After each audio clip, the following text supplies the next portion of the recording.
Item gained, Sword of Champions. Artifact grade item. The blade was beautiful, glowing a faint mithril blue and covered with runes that leaked power, but it felt hollow, completely drained of soul energy.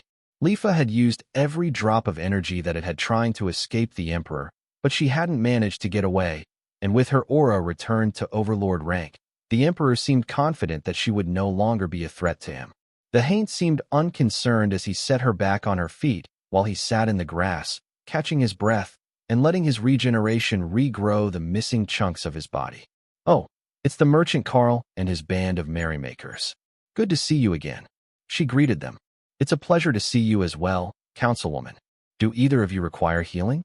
It might be a moment before our clerics recover, but we can help." She waved her hand dismissively. "We will be fine by then. Did you see the Oracle lately? He's at the farm we were at earlier." Lifa nodded. "Lovely. Where was that?" Karl gestured in the right direction. "About a half-hour jog that way. You'll find them easily enough with Soul Sight. They have a number of royal rank minotaurs with them." "You know about Soul Sight? That makes life easier. We should take time to catch up one day." The Emperor was glaring at Karl, who was baffled by the Haint's strange behavior. She remembered him, but she appeared to have lost her short-term memory, or perhaps it had been purged by the spell she was under. "Certainly. I am sure that you have a wealth of knowledge to pass on." Karl agreed easily. She was one of the leaders of this nation, and while she was openly fighting with the Emperor only a few minutes ago, anyone could see that they had settled their issue. The Emperor stared at the cloth wagon full of children. "Is there a particular reason for the relocation?" he asked delicately. "The damage from the recent incidents left them homeless. We were going to bring them to a group that could protect them." Karl replied with a casual shrug. That could be a lot further now that the two totem rank monsters had leveled half of the countryside. But eventually, they would find a safe spot to drop everyone off. "I will bring them with me. Once we recover the Oracle, I will bring everyone to the fortress." The Emperor insisted. "They might be all right at the location where the Oracle is waiting. The defenders there are strong enough to deal with most of what is left." The Emperor nodded. "If they are strong enough to hold until the army clears the area without any additional losses, I should be able to trust them with a few more mouths to feed." Karl smiled. "We left them over 100 boars cleaned and dressed for butchering. They'll be at that all day, and then salting and smoking it for ages. The fields that we could save won't be much supplemental feed, but they haven't taken any casualties since they arrived." The Emperor looked startled. "You and the local farmers held a location with 0 casualties? How many people are there?" Karl did a quick mental calculation. After the royal rank farmers called for their neighbors the morning after the first attack, there have been about 20 proper fighters, plus children and some crippled that our clerics couldn't fully heal. I don't know if you have any clerics in the area, but if you can get another dragon cleric to come to them, it should solve most of their issues. These ones have sworn an oath to remain with our group. And I presume you are also under a similar oath?" Karl nodded. "Yes, not to abandon any of my people or go off without them." The Emperor nodded, then turned toward the wagon, where Tessa was working to free Thor from the harness. It was all royal rank spider silk, so she couldn't just cut it without using a skill. The Emperor nodded politely to her as Tessa got the hesitant Thor to move away from the wagon. He had just gotten it, and he was understandably reluctant to let his new wagon go, especially when it was full of small creatures that could scrub his scales when they stopped. "Lifa, let's go. Say goodbye to your new friends," the Emperor demanded, returning to his borderline enraged state when he had to talk to the Haint. Lifa waved to everyone, but didn't say anything until she passed by Karl. "I feel like I'm supposed to come see you again one day. I will see you when I remember why," she whispered, nearly too low for even his sensitive hearing to pick up. Then she was gone, stepping through a portal that led to the farm Karl had been at this morning. He hadn't realized that she could just open a portal instead of vanishing. That was quite the skill set, and it was a miracle that the Emperor managed to catch her in the first place. But perhaps there was some limitation on it, or she couldn't do it after she broke their bond. The Emperor took the leads to the pulling harness for the wagon and followed her without looking back, leaving Karl and his team alone in the middle of a zone of destruction. There were no intact structures in sight. Not even the small stone shed had survived the battle of the totems intact. Dana activated her movement skill to step up into the sky, then turned in a slow circle as she ascended. After only half a minute, she returned to the ground and shook her head. If there were other survivors near us, there aren't anymore. Everything is gone. The invaders, the buildings, the crops, any survivors that were above ground. Everything. She explained. I suppose everyone needs an explanation. I learned while speaking with her during the battle that Miss Lifa is bonded to the Emperor with a spell, but when she broke through to totem rank, she escaped the bond and went on the run. What we just saw was him recapturing her. The purple chains of that ability should be locking away some of her memories and restraining her powers. So, basically, she forgot everything after we left the fortress. If we run into her again, she probably won't remember fighting at the farm with us. However, she's there now, and someone might say something that helps her remember. Karl explained. So, she's not part of the council of her own free will? Tessa asked. I can't say for certain. She seems to enjoy her time on the council, but she definitely wants to break her bond to the Emperor and flee the continent as well. What next? Was there a reason other than the survivors that we were going this way? Dana asked. The Spellblades are northeast of us. I was taking us there by the easiest route. Once we have regrouped with them, we can make our way out of the country. We have more information to pass to them, and they should have a way to pass that information back to the people in charge. Tessa looked around at the situation, then sighed and rubbed Thor's head. On the plus side, even though we turned over the orphans without so much as a thank you, we can now get back to moving at a decent speed. Karl smiled, and Ray called out a pair of golems. Yes, we can ride in style now. Ophelia, do you think you can ride without a saddle? Karl asked. I think so. The golems move pretty smoothly. But can the bodyguards keep up with Thor? The Naga warriors gave her a thumbs up, while the Lamia pair nodded. They might struggle to catch the golems or Ray in a straight line, but they were pretty quick, and Thor would only be at a casual jog that he could keep up all day. Karl mounted a golem and took the point position, while Hawk soared overhead, scouting the area for surviving threats. Their chosen route out of the area had nothing, as the last attack had been nearly overhead, and that didn't give the giant boars much of a chance. If there was anyone alive and hiding underground, Hawk was determined to ignore it so that they could actually make progress today and not just keep stopping to pet babies and build wagons. Neither of those activities held any interest for him, but once they found the group of Dana mages, they were guaranteed to find action. Every time he had met them in the past, there was a fight of some sort, and most of them were with new species. That had to be a good sign of their interesting nature. So, he flew to the edge of the destruction and searched for surviving Cyclops and boar teams. Dead was dead when the rest of the team arrived, and they wouldn't stop just because it was Hawk that killed some of them. Karl could hear his plotting, but it wasn't much different from what he would have ordered anyhow. Even at the casual jogging pace, it wouldn't take them too much longer to make their way out of the affected area. There was a chance that some of the invaders had scattered, but a few groups wouldn't be a major issue, even if Hawk didn't find them first. The Dana mages are on the move again, but they're slow today. I think that something happened to them. Hawk updated. Can you tell what it is? I think that they have wounded members. They don't have the hiding spell up anymore, and some of them are being carried on a cloth between people. How far are they? About an hour if Thor runs. Hawk guessed. You up for it, buddy? Karl asked Thor, who started to run instead of answering. The startled passengers held on for dear life as the Sero's swaying gait turned into a ramming speed sprint. But the saddle was made for this, and the golems had no problem keeping up, while their multi-legged body gave them a much smoother ride. After half an hour, Thor's stamina was fading, and his sprint had faded to a run and then to a fast jog. But the Spellblade clan was now in sight, and they should have been able to recognize Karl and the others just as easily as he recognized them. They had even been sending scouts up every 10 minutes to get a better view, so there was no way that they didn't know Karl's team was coming by now. Once they realized that Karl was coming to them, Prince Corbin turned his clan back towards the incoming elites and the promise of healing from the clerics they knew were with them. Karl didn't bother getting down from the golem when they met. He just nodded politely to the other royal rank elite and waited for an update. We were caught by surprise when the pair of fighting totems appeared overhead. We were far too close to their battle, and they didn't appear to care that there were others in the area. Do you know who had the audacity to attack the Emperor? Scratch that. Can I get your clerics to heal my people? We have some severe injuries that our potions couldn't handle. We can discuss the rest later. Corbin began. Of course. Tessa, Lotus, would you look after the Spellblades? Remy, you can help as well if you would like.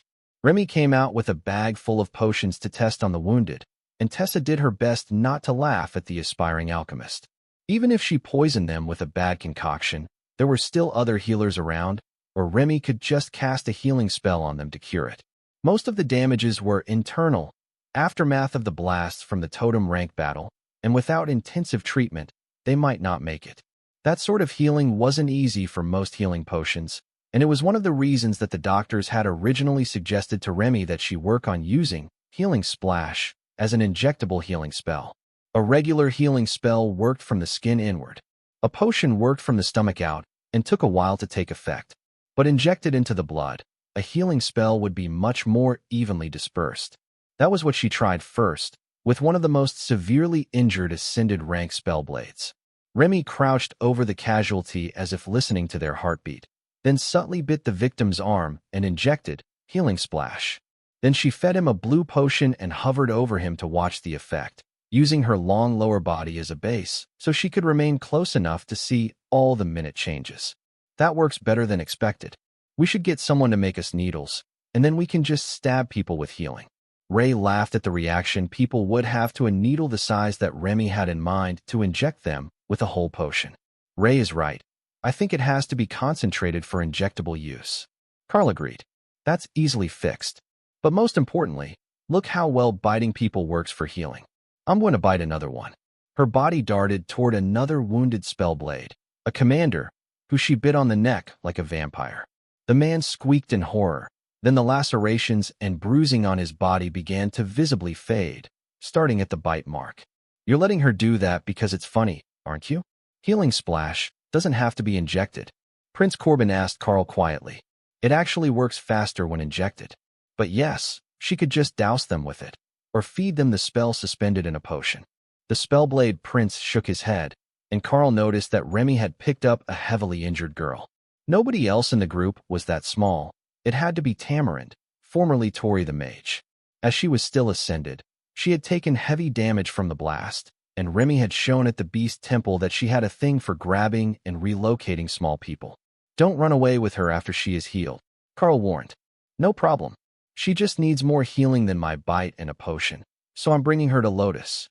Karl and Prince Corbin went over everything that had happened to their groups since they last met, and found that the Spellblades had not had a much easier time than Karl's group had.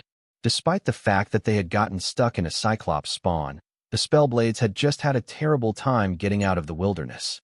First, they had chosen to double back on their route, so they would be further from the major population centers. But that put them only a few kilometers from the undead spawn, so they had ended up moving camp in the middle of the night. Then they had come across a group of nomadic demons who were not happy with the trespassers on their pastures. That had led to a small fight, but fortunately no casualties. Then, they had to divert again because there were soldiers everywhere, working to contain the Cyclops spawn, and the Spellblades weren't willing to try to pass themselves off as local as it would just lead to being conscripted for the cleanup effort.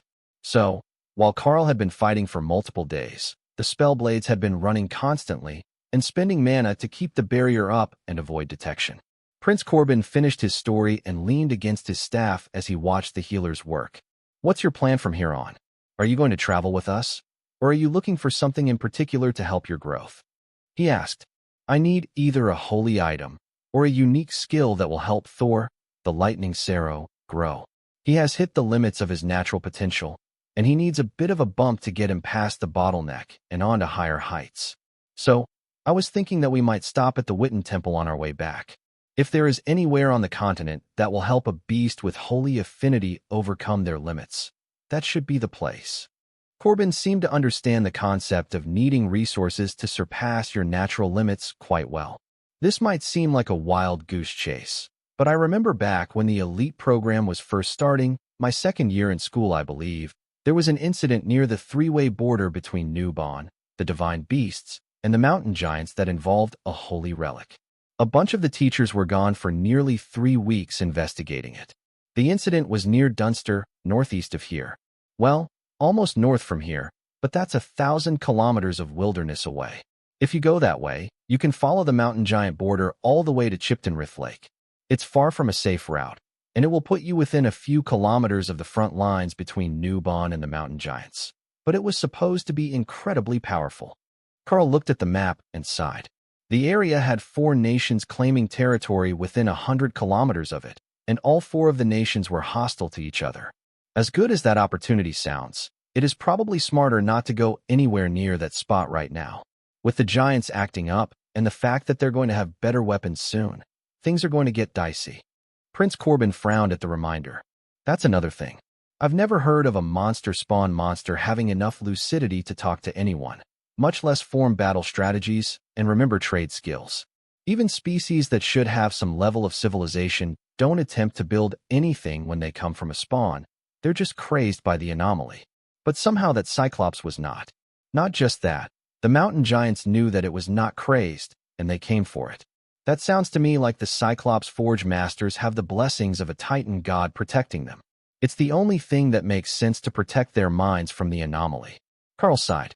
And if the Titan gods are protecting them, then they are also interfering to assist the giants in their war. With that sort of advantage, the giants might begin to rise again, and not remain in the nations they've established. I wonder if they found something? The orcs mentioned that they're looking for fragments of the original dragon scale. It was supposed to have been buried on this continent along with the demigod who had taken it, but nobody knows where that is. That's why the orcs are nomadic. They are actually working a grid pattern to search the continent for signs of the ancient grave. Prince Corbin paled. I think that I know what they're looking for. It's not a grave at all, but a stable anomaly.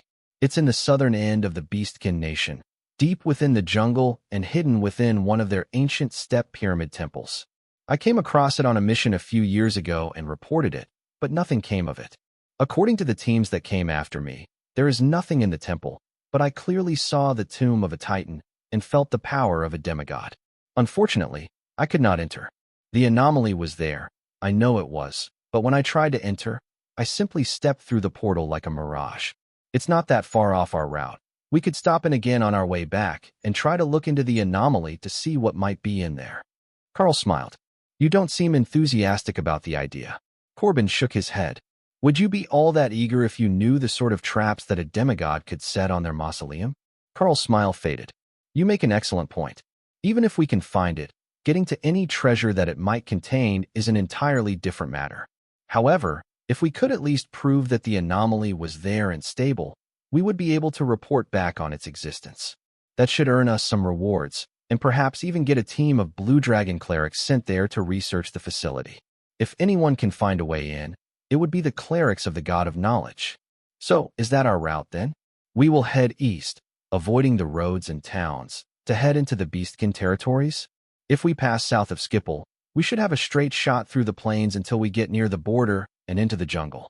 It will be slow going until we get to the river, and from there it is easy enough to find the temple. They weren't trying to hide it when it was built. It was just that they built it so long ago that everything around it changed. Corbin explained. I will talk to the others, but I don't see it being a problem. We can follow the river back up to the lake so that we don't risk getting lost in the jungle. I don't know how much faster it will be, but at least we will know where we're going. Karl agreed. All right. As soon as my people are healed and fed, we will be ready to move. It's still a long walk out of the Newbon Empire borders, and I get the feeling that the Emperor doesn't want you to linger any more than you have to. That might be an understatement, especially now that he suspected Karl had something to do with Lifa breaking her bindings. If we see her again, I'm totally nullifying that spell. Kara agreed. The wounds weren't going to take long to repair, as there were no missing limbs or organs. There was heavy internal damage from the blast, but for cleric healing that was one of the easier forms of damage to heal, right behind simple cuts. Even broken bones were harder to mend than soft tissue damage. Tessa and Lotus already had everyone on their feet, though a few were still weak and exhausted, as healing used some of your own energy to do the mending. They had been pushing hard to get away from danger, so they didn't have a lot to spare, and now with the healing, they were going to need a proper meal and a short nap before they were back in top shape. That process was already started, and while it was a simple meal with no need for cooking, energy was energy. The part that really mattered was getting as far as possible from here by the time that it got too dark for the Spellblades to efficiently travel. They would be headed northeast in order to increase their distance from the incident's borders, and then they would start heading for the Beastkin Nation border. That was going to take them most of a week, and they would have to cross from the open grasslands through a large portion of marshland before entering the jungle. That was going to slow their progress even more than the fact that the Spellblades didn't have superhuman strength on their side, so their traveling speed was mediocre, even with magical assistance. Ophelia could cover more ground than they did in a day, just relying on werebear form. Everyone finish eating and then get some rest. You have 1 hour, and then we're moving out again. Corbin warned his team. Hawk landed next to the camp and brought out chunks of boar to roast. Only Thor didn't enjoy a good chunk of ham, and with so much in his inventory, Hawk was even willing to share with the not Dana mages. The fact that this one came fresh from the zone and not from his stockpile was mostly irrelevant. Even with all the extra people to feed, a whole boar was far too much food. But they only had an hour, according to Corbin, so they began picking the prime cuts and preparing to roast them for lunch. What do we even do with all this extra? Unlike you, we can't just store it indefinitely in raw form. Corbin sighed. Either leave it here or bring it to a farmer. Grab as much as we can cook quickly, and I will have Hawk drop the rest off for a group of farmers. The ones outside the incident will still be short on meat. Hawk mentally laughed at the idea. Hurling half a boar at someone's porch sounded like a lot of fun. The Spellblades made a 5-meter-long fire, and then arranged the strips of meat on an extendable pole intended for their tent. Narrow strips draped over the top cooked quickly and were easy to flip. Then they just needed to cool the pole and clean it after they were done.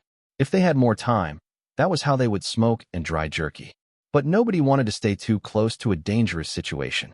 Once the meal was done, the mages lay down for a short nap, and Hawk took off with the remainder of the boar, looking for a suitable target to donate it to. He was flying high in the clouds, as the presence of a flaming blue avian monster with the wingspan of a full-grown roc or phoenix would panic the locals. He wasn't seeing many good targets at first. However, about 10 kilometers north, a young boy was kneeling in the yard with his hands folded in prayer and his tusked trollish head facing the sky. He couldn't hear him, but he could read his lips well enough even with the tusks. Gods, please forgive my family and end this famine. Grant us the food to make it through the winter and a strong harvest to send my sister to school. The boy was pleading with the sky. A sharp turn as Hawk released his claws sent the remains of the boar hurtling towards the farmhouse at well over 100 kilometers an hour and into the budding stalks of the corn plants in the field in front of the trollish child.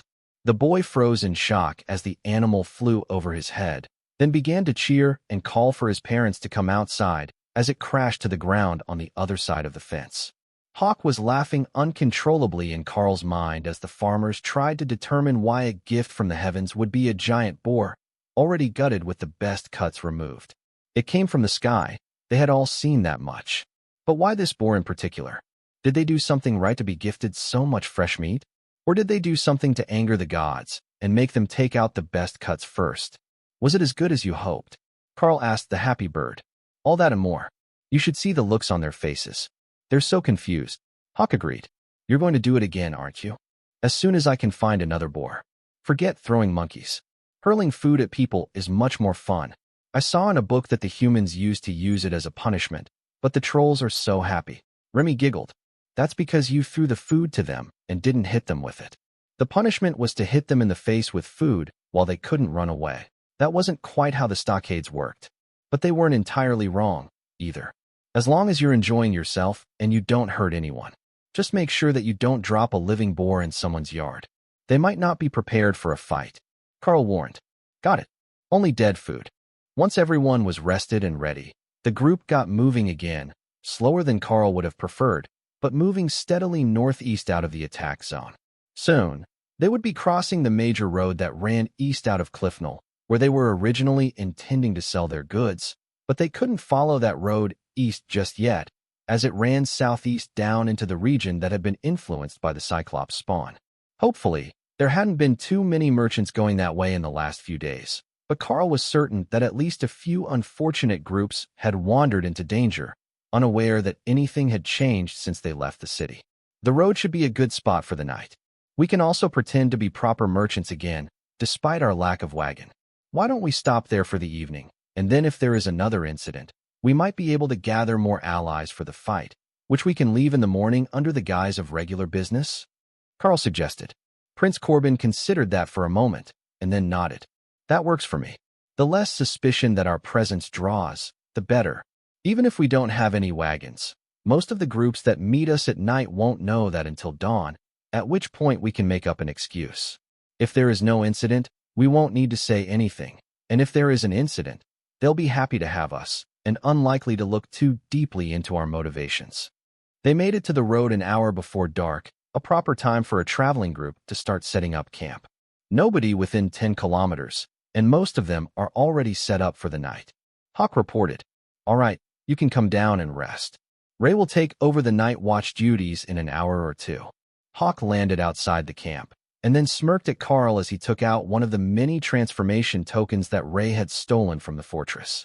In his natural form, he was a massive flaming bird, blue at the feathers, but when he focused on toning down the fire, he turned back to red as the temperature dropped. But when he activated the transformation spell, he didn't turn into a human as Karl had expected. Instead, he appeared to be one of the feathered demons. His head looked the same, and while he had a mostly humanoid body and feathered arms, he still had pale blue and red wings on his back. "Huh, I am people now," Hawk chirped, then got the most confused look on his face. "The spell is broken. I think that you need to focus more on looking like a human. You still look like yourself, but you're shaped a bit like a human," Karl explained while trying not to laugh. Hawk transformed back into his natural form, then focused hard on what humans looked like. He hadn't seen a lot of them without clothes on, but he at least understood the difference in male and female forms. So, he focused on making himself into a Karl. He knew that form very well. "Oh, that version is much better. You've still got a lot of feathers and wings, but you definitely look more human now." Karl congratulated Hawk as the transformation succeeded. He had pale blue skin and red feathers for hair and on the large wings on his back, but otherwise, Hawk now looked human. He smiled, and Karl noted that he didn't have teeth, but a rim of shiny red beak. That might cause some issues eating, but it was a small thing. "I am the Karl now," Hawk agreed. His voice was deep, but musical, and Corbin couldn't help but laugh. "Is that the first time you used that ability? It's an incredible one." He congratulated the proud Thunderbird. "It's a token, see? I got it from the Emperor Troll's fancy house. Bethoke Fortress," Karl explained. "Oh, those are valuable items. They let you leave with them?" Corbin asked. Both Hawk and Karl began to laugh, and the Spellblades did their best to hide their amusement as they realized what had happened. "Oh, you borrowed them without telling anyone.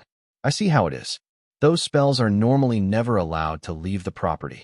We have a few at the Spellblade sect as well, so that non-human visitors can take on forms that can speak a language we understand." Karl nodded. "Speaking of which, have you noticed that you can understand trolls and orcs much more easily than others? I noticed the other day that the system seemed to be translating Orcish and troll to common in my mind. I didn't notice at first, but when the guards came to investigate, I had to break up a fight because the demons couldn't speak Orcish." Prince Corbin froze in shock. "You speak Abyssal?" "Pardon." Corbin made a vague gesture, indicating that he was trying to determine how to explain the problem. "The demonic guards of the Nubon Empire speak Abyssal, not common. The orcs speak Orcish, the trolls speak Trollish, and they only switch to common for the benefit of humans, or when they're speaking to someone who doesn't speak any of the other languages. Mostly, everyone speaks their own language, but they learn all the others, so they can understand each other." Karl motioned for the others to come over. "Did you have any problems understanding people after we arrived?" Dana shrugged. "The demons and satyrs have a brutal accent that is a pain to understand, but other than that, not really. The others all speak common pretty well, except the serpents." Corbin reached into his pocket and took out a pipe that he lit with a fire spell from his fingertip. "So, the system doesn't translate serpent, but it's translating the rest for you all? Do the others hear heavy accents or unfamiliar words?" he asked as he smoked. Ophelia nodded. "Trolls and orcs are easy to understand, and the satyrs and minotaurs as well, but I have a terrible time understanding the demon's accent. They use a heavy slang, kind of like the mountain village farmers back home." Lotus looked confused. "The demons sound funny? I thought that the orcs all sounded like they were drunk." One of the commander rank Spellblades began to laugh. "To think that I spent an entire year learning new languages, when you five didn't even realize that you might need to." Lotus giggled. "So, you speak Minotaur?" The man shook his head. "The Minotaurs speak common, But the satyrs don't. They speak a dialect of abyssal. The fact that you didn't even notice is just an unfair advantage. Tessa was making notes. So this is the advantage of having more of the system functions unlocked. Personally, I can tell when their words are being translated. It has a distinctive inflection in my mind that's the same no matter the tone. Karl thought about that for a moment. That was not true for him. Everyone had a different way of speaking. It was only when they got mad like the Emperor had that he began to hear their dialect. Maybe if he focused harder on what they were actually saying, he would get more detail from the translation. You could tell a lot about a human by how they spoke, so logically he should be able to tell more about other species the same way. The novelty of being a Karl lasted about 10 minutes. Then Hawk returned to his space and his natural form. Talking to people was overrated. They just kept asking him strange questions about flying or wanted to touch his feathers. Ray smirked as Hawk retreated to safety. See, being here in the shadows is far superior to being out there where people who can bother you. We can't all be Thor, who people naturally want to love on and groom. Have you considered not trying to jump scare people? Kara asked. Considered it, rejected the thought. Ray confirmed. Karl chuckled at their interactions and the way that they just accepted Hawk's decision that trying to be human was overrated. But now he knew how to do it. So if he wanted to come out in places where his natural body was too large to fit, he would be capable of it. No more forced sidelining if they were fighting indoors, though he would likely just remain in his space anyhow and cast out from there. The fact that they could use skills while in their spaces was the ultimate advantage for the beasts. If they didn't want to interact, they didn't have to, and nobody could bother them in there. She did come outside for the night watch, though. If there were any lost monsters or stragglers, she wanted the advantage of already being in the area when she detected them. It could save nearly a second in the process between finding them and eating them. She was the only one from Karl's group that was on watch that night. The rest of the work was being done by the Spellblades. The first light of dawn was Ray's signal to go to bed, and Hawk's signal to start scouting. He could do it at night now, as his vision had changed with his evolution, and he no longer had any issues seeing at night. But that was Ray's turn to hunt, and he didn't want to start family strife. There are merchants coming.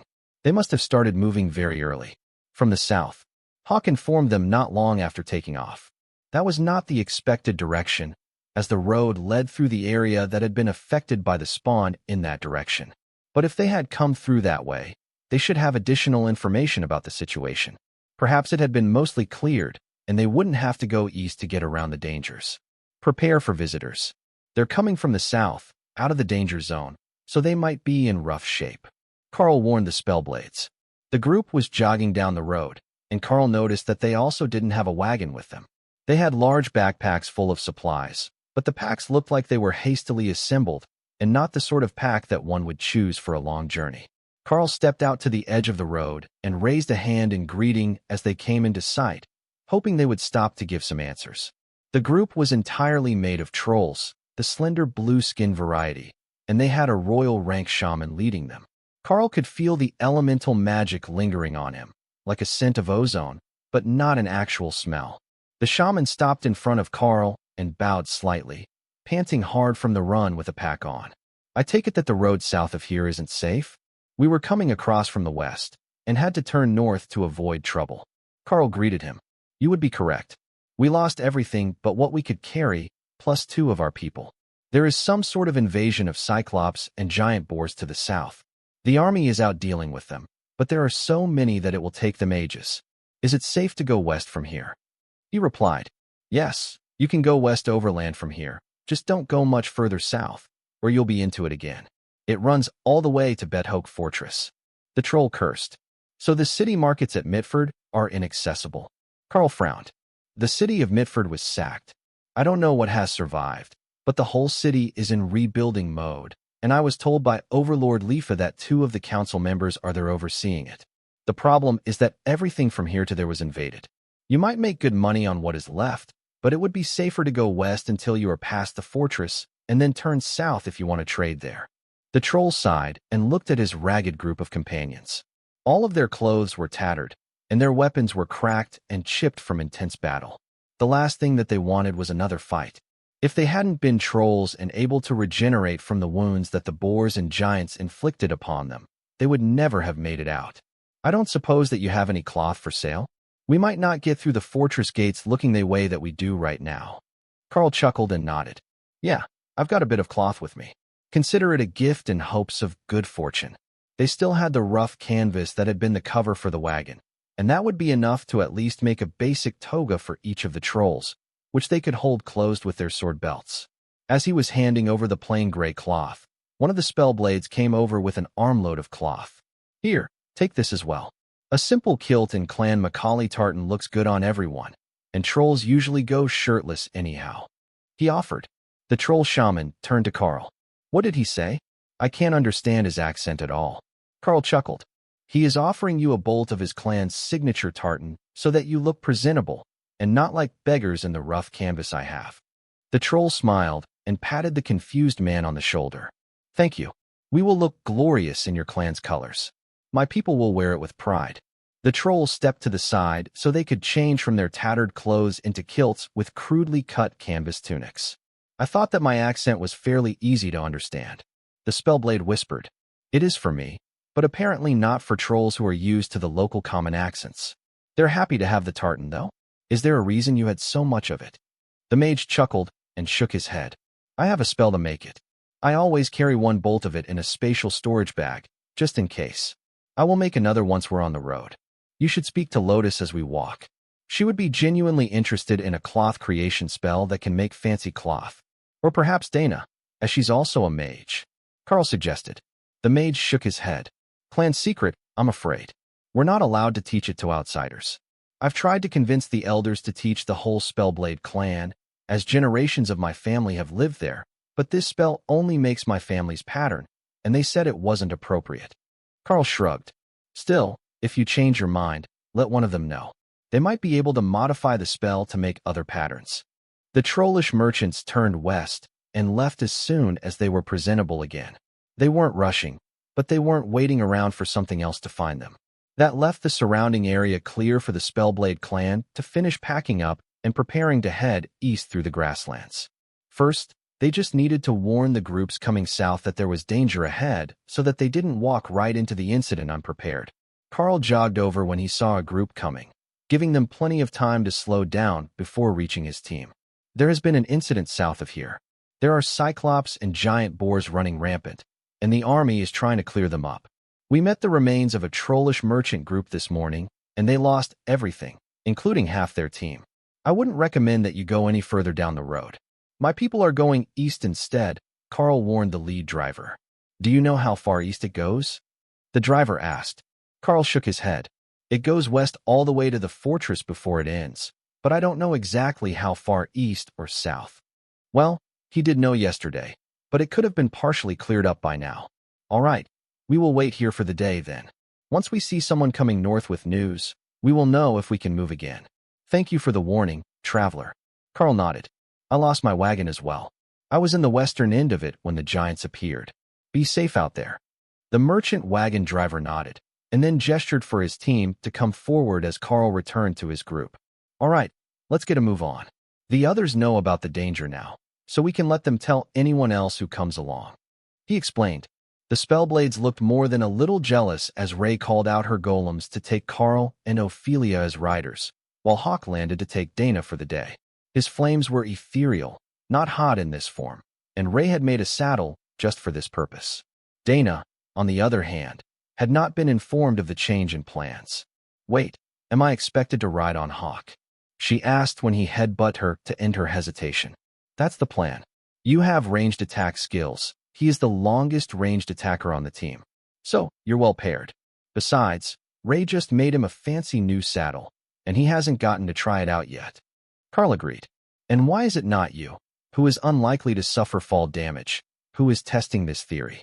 Because apparently I'm a ground attacker. I don't make the rules here, I just follow them. Do you need a hand up? Dana shook her head in dismay and used a movement skill to step up to Hawk's neck height, then settled into the saddle and began to tie herself into the harness. It was fairly intuitive, and it tied around her waist and thighs as well as over her shoulders, so she could move her upper body freely, but not worry about being tossed too far back and forth. Well, I approve of the harness. It's solid and made of raised silk. I don't have to worry about it breaking. As soon as she had finished tying herself on, Hawk flapped his massive wings and rocketed into the air at a speed that folded Dana against his back. I need to warn her next time.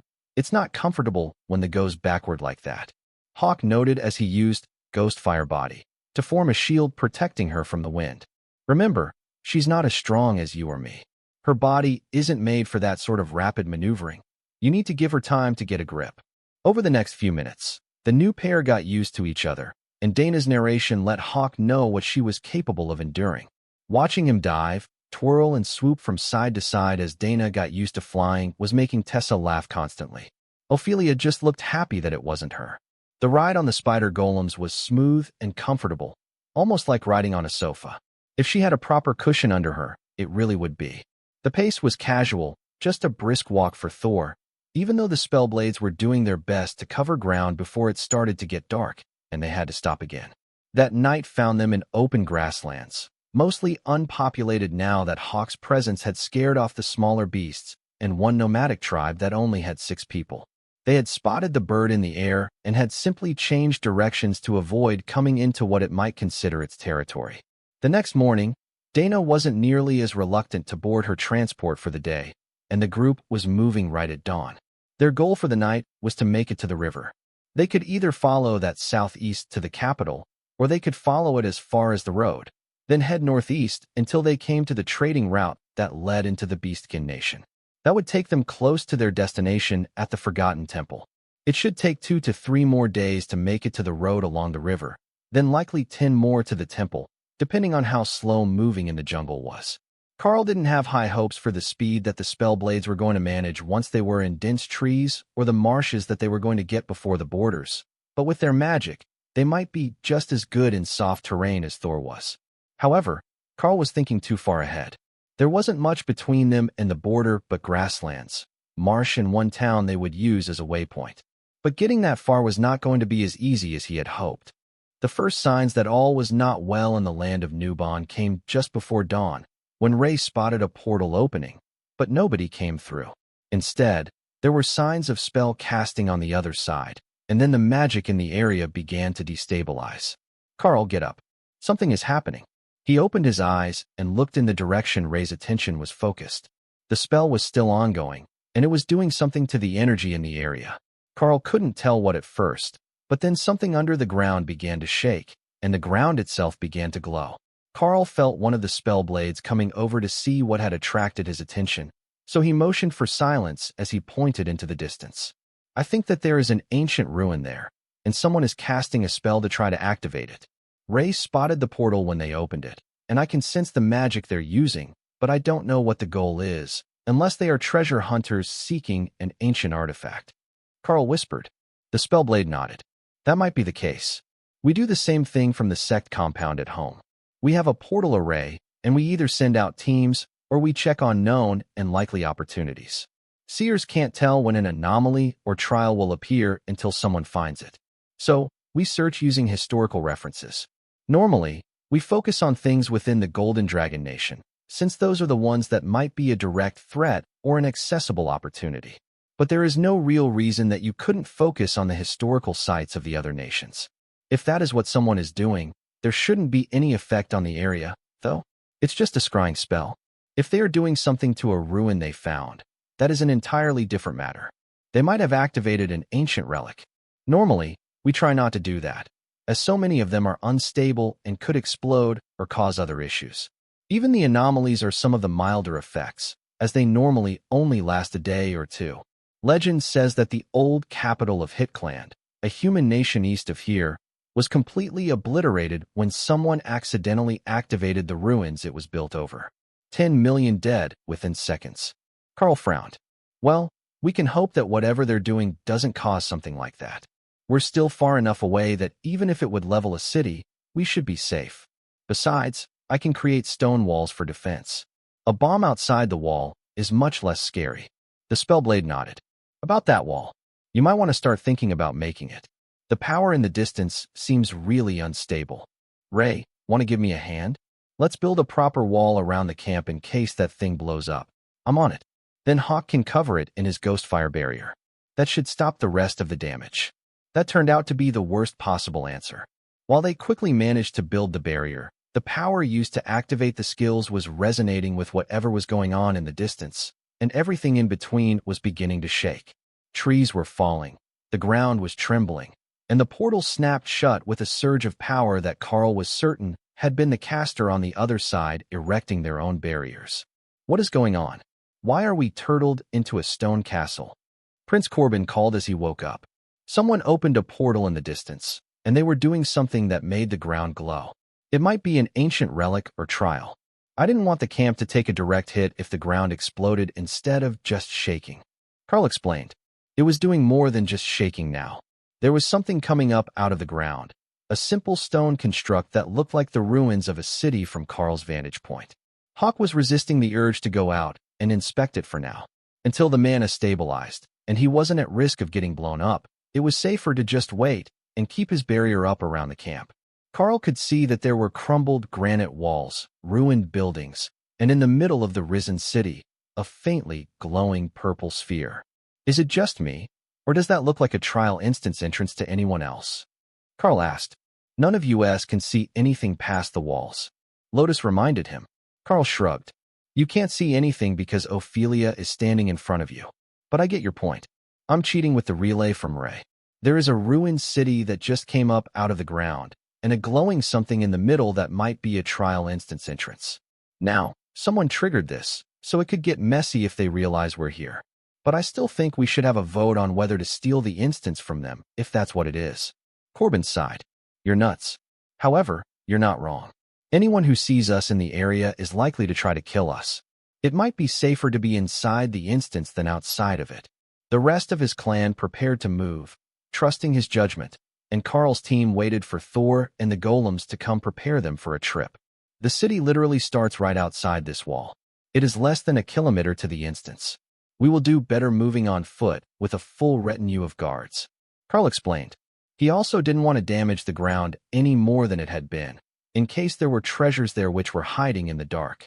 There was too much magic present for Ray and the others to tell if there might be treasures left behind, and that meant manually searching. The Spellblades seemed to have the same idea. As the moment that Karl and Hawk took down the defenses, they began to spread out, making a wide line to travel through the ruins, instead of following the leader on a path that they knew had no traps. Ray did still call her golems, and Karl added the Lamia bodyguards to the group, but Dana left her golems in reserve. Unlike Ray, she didn't get much situational information from hers, only a vague sense of where they were and what happened around them. They couldn't be used to search for treasures in the ruins, but they might accidentally squish them into the soft dirt. The majority of the ruined city was still covered in the rich black topsoil and long grass that had grown over it, but the magic which had caused it to rise was slowly dissipating the excess. The architecture was simple, with fieldstone walls crumbled by time, and piles of small round river rocks next to the remains of small houses. Many appeared to have been one-room buildings, but there were signs of indoor plumbing, so they weren't completely primitive, just small homes. Do you think that these were the slums of town? All the small houses, and I see a lot of petrified wood piled up in the corners, but not split for firewood. I think they had bunk beds, so it might have been a military barracks as well. One of the Spellblades noted quietly. The quality is good, fieldstone with stone floors. Barracks or possibly traveler dorms would make sense. Corbin agreed. That reminded Karl of something he read in a history book. Back in the ancient past, when the system was fully active, most towns were built around a dungeon entrance, both to keep the area secure and for the travelers and adventurers who came to visit supplied and fed. There was a whole industry around harvesting the resources from the dungeons, but it took skilled and powerful groups of warriors. But most dungeons were for groups of either 5 or 10 people. So, these small houses could be something like private hotels for them, rented to house the whole group, but not a lifelong, or likely even a long-term residence. The slums would look empty in a place like this, as they would have been canvas tents or tin-roofed shacks. Plus, there normally wasn't much left of them if the inhabitants had to evacuate. The magic that had raised the ruins from the ground was still too strong to detect much, even for Remy, who was very well attuned to mana flows as a shaman. But the Lamia bodyguards did find a few treasures in the dirt, which turned out to be silver chains with semi-precious stones in them. They handed them straight to Remy, though it was Tessa who actually knew how to identify magical items properly. However, it appeared that Remy could do it as well, though not in the same way. She had just learned to use the system to sort things that had some level of attunement. Inspect, Karl heard her think. Junk, junk, oh shiny. Necklace of fireball. Damaged, charges 0/50. Hawk, I got you a present. Hawk laughed when he saw what it was. Just put it in my space, and I will see if I can make it not broken later. Neither of them actually knew how to fix the necklace, but it might be something obvious, like a cracked stone or a broken link. They could fix the link, and they had lots of little stones from the giants. Giants always had stones in their pockets, and the beasts loved to collect them.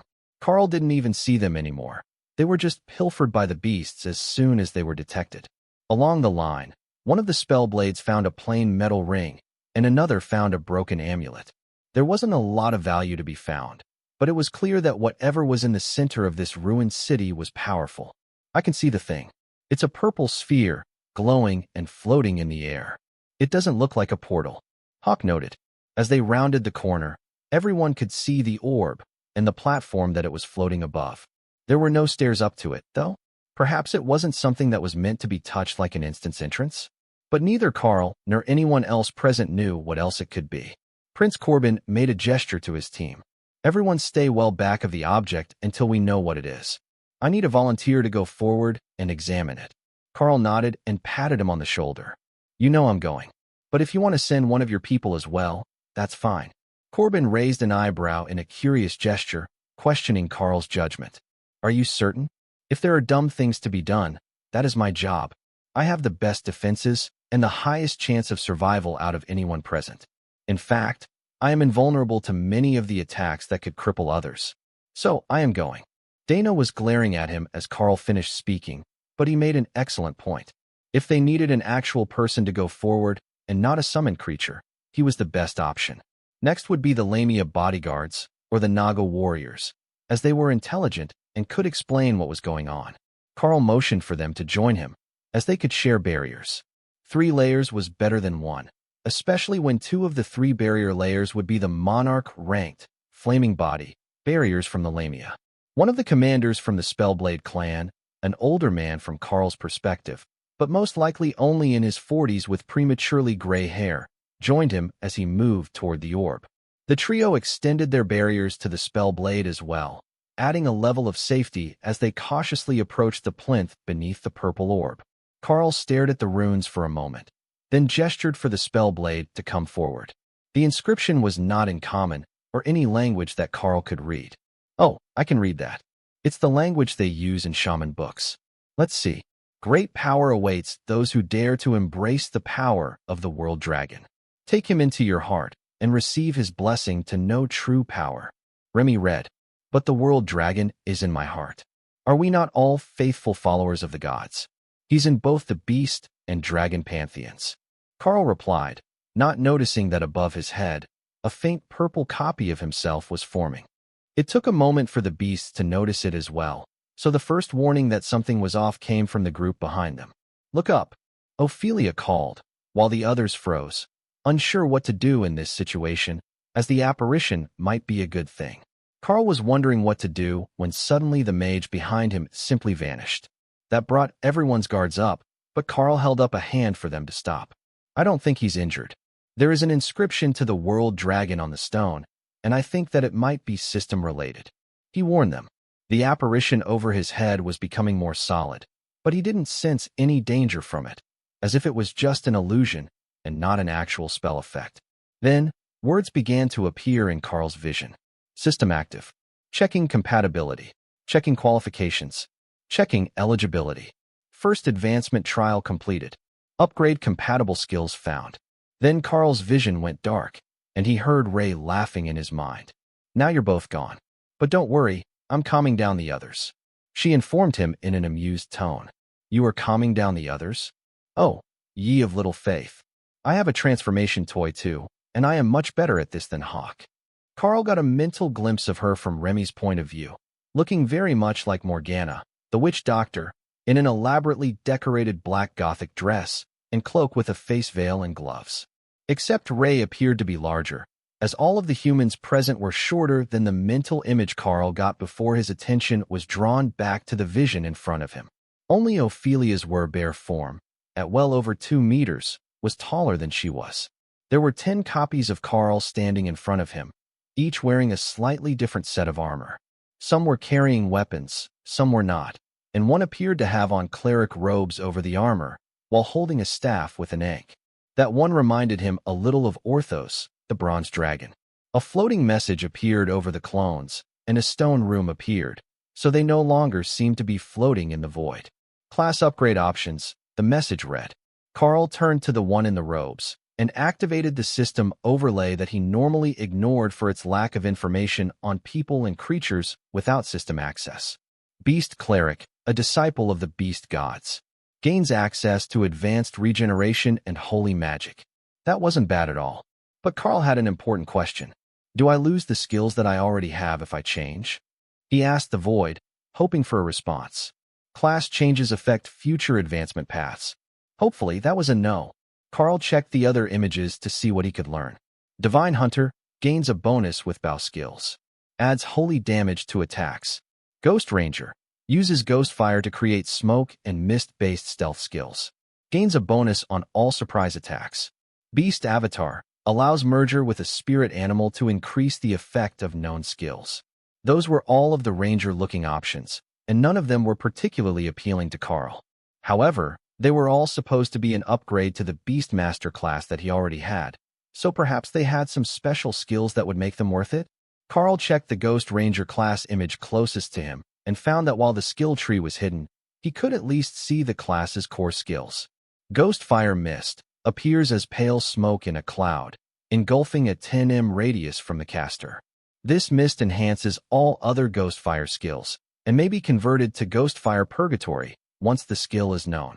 Ghost Body Ghost Fire Stealth ability that allows the user to become incorporeal while within the Ghost Fire Mist, passing through solid objects so long as the user's body touches the mist on both sides at once.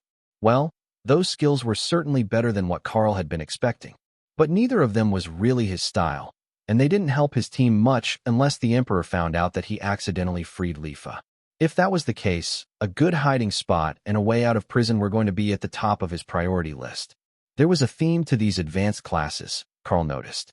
They all appeared to be related to a skill that he or his team knew. The Beast Cleric should be from Eternal Lightning. Ghost Fire was a new innate skill to Hawk, and when he inspected the Beast Avatar, which could merge with a spirit beast, he found that its lone initial skill was Beast Space, the core of the Beast Master's ability to bond beasts. That one certainly wouldn't be much of an upgrade for Karl, but the ability to merge with one of the team members might be. Then there were whatever skills were still locked away in the skill tree. The next few were the same way. Not quite what he was looking for. Many of them seemed like classes that were meant for warriors, rogues, or mages who had an affinity for animals. Mostly, they allowed the user to get the basic beast space along with a bonus that suited another class. That left only 3 options for him to check. The first was Beast Shaman, which Karl feared was going to be like the others, but actually added shaman magic to someone who could already use Beast Master type skills. The core skills of the class were simple. Totems allows the Beast Shaman to create healing, regeneration, and earthquake versions of the totem. Maximum 2 totems, effect doubles with every rank. Weather control, the Beast Shaman may create thunderstorm, blizzard, or sandstorm. Effects up to 10 meters per rank in radius around the designated point. It was a good class, but he already had a Remy. The second last class option was Beast Noble. The description for that one was just as simple. The Beast Noble gains the ability of mental domination to control beasts under their rank for the duration of their concentration. Up to 2 beasts per rank difference. It would let him simply order commander rank beasts to stop attacking or join his team, as long as he focused on the skill. That could be useful, but it felt an awful lot like a sleazy cheat ability. So, Karl turned to the final class option to see if there was anything at all which might be worth choosing. This was a once-in-a-lifetime opportunity, that much was obvious. But if all the options were trash or simply not suited to his personality, it might be an opportunity that came when he was unable to grasp it properly. The description said that this would be his way forward, implying that whatever skills he hadn't taken from Beastmaster's skill tree would be unavailable. He had almost all the good ones, but there were still the Tier 4 offensive skills to choose from. The final class option was Beast Commander. The class skill allowed him to bond one extra beast and to bond new beasts when one was killed or released. That also wasn't a bad class, in theory. For a combat soldier, it would be an incredible class, as they might lose combat beasts in battle and need to replace them. But Karl had no intentions of losing any friends, beast or otherwise. With a sigh of resignation, Karl sat down to consider his options. There had to be something to one of these classes that he was missing, something that would make it worth taking.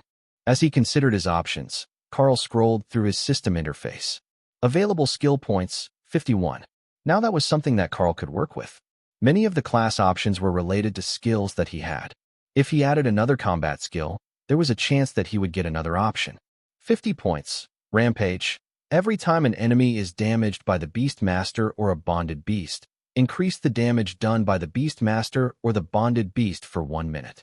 That was the best option that he had, and even if it didn't trigger a new class option, it was still a skill that he wanted to have. Plus, if he did pick a class skill, this would be his last chance to get it. Rampage, learned. New advanced class option available. That was the best possible news. Karl turned to face the new image and smiled as he saw the name. Beastmaster Packmaster. It was so similar in name that it had to be close to the path he wanted. The only question was whether it was a good class or not. The Packmaster gains an increased percentage of base stats from bonded beasts. The description sounded great, but wasn't all that helpful, so Karl moved on to the skills. Pack Tactics, damage and healing done by bonded beasts, and the Packmaster increased by 10% per rank. It was hard to argue with flat stat bonuses, but that wasn't the only class ability that the Packmaster got. Bestial Champion. The Packmaster gains a bonus to speed, strength, and luck stats when his pack is threatened. 2 passive skills for one class, and both of them were useful ones to Karl's mind. They suited the way that he fought and the role that he served within the group.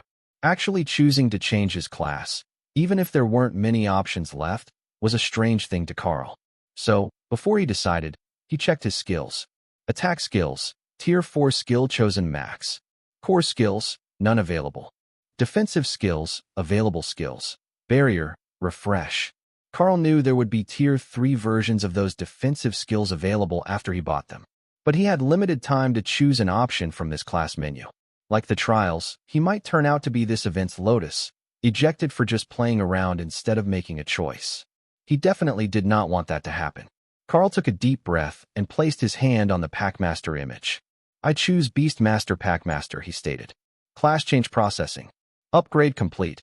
Previous class skill upgrades locked. New skill tree unlocked. Packmaster skill tree. 50 points. Follow me, little one. Directly teach a known skill to a compatible target. 50 points. Pack first. Removes the usage and targeting limits on evolution, but adds an increasing materials cost every time it is used on a bonded beast. 50 points. Territorial. All attacks by the Packmaster have a chance to cause intimidation. What sort of names were those?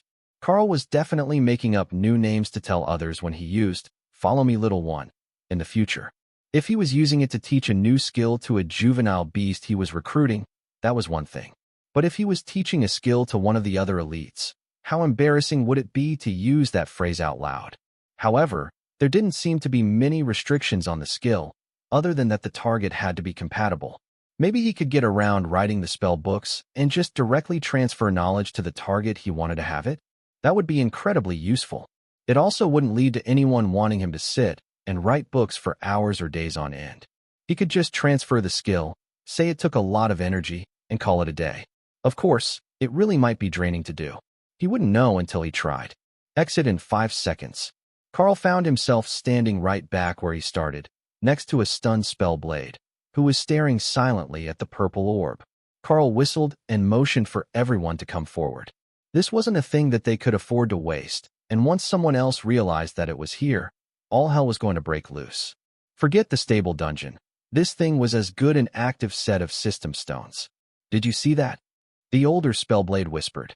Likely not quite the same as you did. I saw a class upgrade opportunity. Karl replied. Class upgrade. I watched the end of the world. an abridged version of the events that led to the destruction of the original system. Did you know that the World Dragon Scale actually created a system just for this world? Like, a unique one, not the same as the one that was being used on other worlds. That's why the system collapsed when the World Dragon Scale was lost. The system stones are an attempt to recreate the original effect, not the source of the original system. He explained. So, it hadn't tried to awaken the system for him. It had just shown him a history lesson? Actually, that could be more valuable than anything else because if he knew the full and true history, there was a chance that he might be able to track down holy relics that would help them bring the system back to a fully online state. Karl, what is going on? Corbin asked. No time for a chat. Everyone needs to focus on the power of the World Dragon and their sense of piety. Karl replied. Seriously? It's a religious artifact? That's not what the spider lady said. Karl shrugged. It's a system artifact, but it's activated with loyalty to the World Dragon, as far as I can tell. If you can read them, the words on the plaque will explain it. The first one to vanish was Lotus, and she wasn't even near the orb. She was still 20 meters away and flying. That took Karl a moment to process. She had convinced Ray to toss her in the air and catch her while they waited, and she had been in midair when Karl finished his explanation. Tessa vanished a few seconds later, along with a couple of the spell blades, including Tamarind. From what I can tell, the most faithful, or the ones who have had divine intervention in their lives, have the easiest time. But, with luck, we might all be able to get in and out before whoever raised this place returns. Karl informed Corbin, who nodded and began to focus on the orb with his hands folded. Dana and Ophelia vanished a few seconds later. Then the spell blades began to vanish from existence, leaving Karl, one mage, and Ray standing around to guard the site. Are you having fun in human shape? Karl asked. It's better than expected. People don't ask me stupid questions like they do to Hawk. I wonder what species I seem like to other people. Can they tell that I'm a spider? I could usually tell with the ones in the fortress, just by smell. We will have to test it out later. Those tokens can be used more than once, right? Karl replied. Yeah, not forever, but more than once. Ray inspected Karl for changes, as she could feel that he had new skills active on the team. You know, you're getting wider instead of taller. She noted. I'm still not fully grown. Humans aren't fully grown until like 20 years old. The men get all their height early, then they fill out with muscle. Karl explained. Yeah, but look at you, and then the other human men. They're all so skinny. Hardly thicker than the women, just bigger. Male bloodbath spiders are much smaller. They don't usually get much larger than Kara. But the more beard you get, the wider you are. Karl smiled. Are you suspecting that I'm not human? Ray shrugged, then admired the way her modified body moved and did it again for effect. Nobody would mistake you for one in the dark. You don't smell like a human. You just smell like Karl. Karl thought about it for a few seconds, then shrugged, mimicking Ray's movement. That's just how people from my town are shaped. I'm taller than almost all the men in my hometown, but most of them are almost as wide as they are tall. It's an advantage in the mines, so all the tall people must have moved away years ago. Ray gave a twirl, then turned back to Karl. Humans come in so many varieties, but I kind of like this body. I need to learn this skill before the token wears out. With Ghost Beast and these lovely black robes, I can sneak up and terrify people at will. They are much less likely to notice a small woman than a glorious bloodbath spider, no matter how good my hiding skills are. Karl chuckled, as Ray's human form was 190 centimeters tall, but incredibly slender with a nearly flat chest and just enough of a curve to the figure to make it undeniably feminine. Her skin was also as impossibly black as the shell of her chitin in spider form, a color he had never seen on a human before. But with the glowing red eyes that her human form had, it looked good on her. Well, I must say, you had a much easier time with it than Hawk did. Ray smiled at him, a row of sharp teeth with serrated edges, and flexed her fingers, which looked to have polished nails, until you realized the red was the same metallic chitin as Ray's spider legs. When you added it all up, she was clearly not human, but a humanoid monster. Hawk came out to explore, now that the magic was stabilized. He raced off into the distance with a streak of blue and red fire, twirling in joy at being able to spread his wings again. Since everyone else was coming out, Remy also came out to explore. There weren't much in the area except broken rocks, but there might be good rocks with them. Kara and Thor were resting in their spaces, waiting for a reason to be doing stuff. Unlike some of the others, Kara didn't really collect rocks, and she had already scanned the area for cool stuff, but found nothing. It shouldn't take long before the others started to come back out, and by then Hawk should have a good scouting report for them, so they could move on safely. The first one out was Corbin, who had a beaming smile on his face, which turned to confusion as he realized he was the first one to finish the process. The others are likely taking their time, or they're incompatible with the system, and they are watching a historical video. I spent a lot of time choosing because I had many options. Karl explained. Ah, that makes sense. I had one option, ironically named the Spellblade class. I took a while to examine it, then check myself for changes to the system afterwards. I have more features active now, and even an inventory option. I don't suppose that you have access to that same function and simply never mentioned it. Corbin replied. Karl nodded. Mine is different from others, as according to the Bronze Dragon Orthos, I am actually more akin to a crafting class. So I get the option for bulk storage boxes. Most people get some sort of slot system to put their items in. Corbin smiled back at him, and Karl noticed that some of the hairs in his blonde beard were turning gray. Not from age, but at a visible rate as his beard grew from carefully groomed to chest length. That was a new one. Karl hadn't heard of a class option having a physical effect on appearance before. But Prince Corbin, despite being in his mid-20s, was well on his way to having a very scholarly long white beard. The next one out was Dana, who winked at Karl, and then gently flipped into the air at a slow and elegant speed that defied gravity and physics, before sending a kick at the sky that sent out an attack very similar to Rend. The system called the class a Murim Battlemage. I gained a whole set of martial arts that combine with sword skills and a cool new ability. Dana explained. The sort of flexibility that it took for the moves she had already shown was already impressive to Karl, but then she summoned a whole array of blades over her head that attacked a stone that she tossed to them. The rock was sliced and swatted in an intricate dance that had the stone suspended in the air, leaving even Corbin startled at the intricacy of the movements. That's a fantastic skill. With the combined skills of those blades, they should be able to completely control the movement of a target. But against large groups, they will be a deadly distraction as well. Corbin noted. Then, Ophelia came out, looking somewhat disappointed. No suitable options? Karl asked. Options? I was hoping for something awesome, but it only gave me two options. The first was a feral berserker, which looked like a slight upgrade to the bear totem berserker. The second was a titanic berserker, which seemed like just another berserker, but bigger. It had better base skills, so I went for that one. I probably shouldn't feel let down, but I guess I got my hopes too high. She sighed. Why not show us anyhow? Now that you have it, how is the skill tree? Karl suggested. It's very berserker.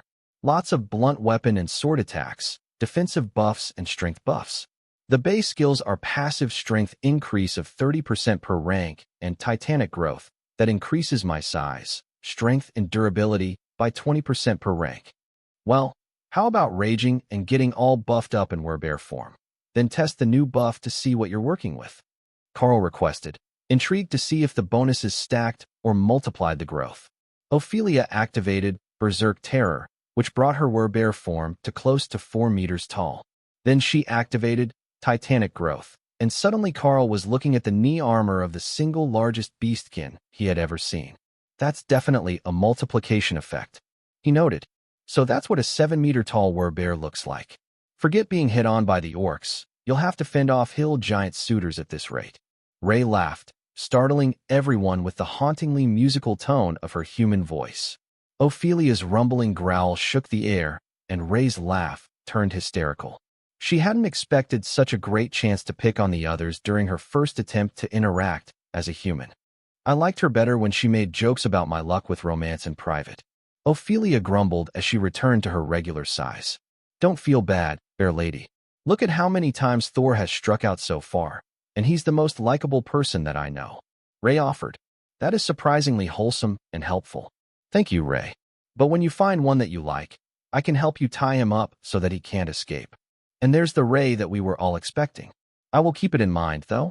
Who knows, maybe the secret to finding true love is just to make sure that they can't run away.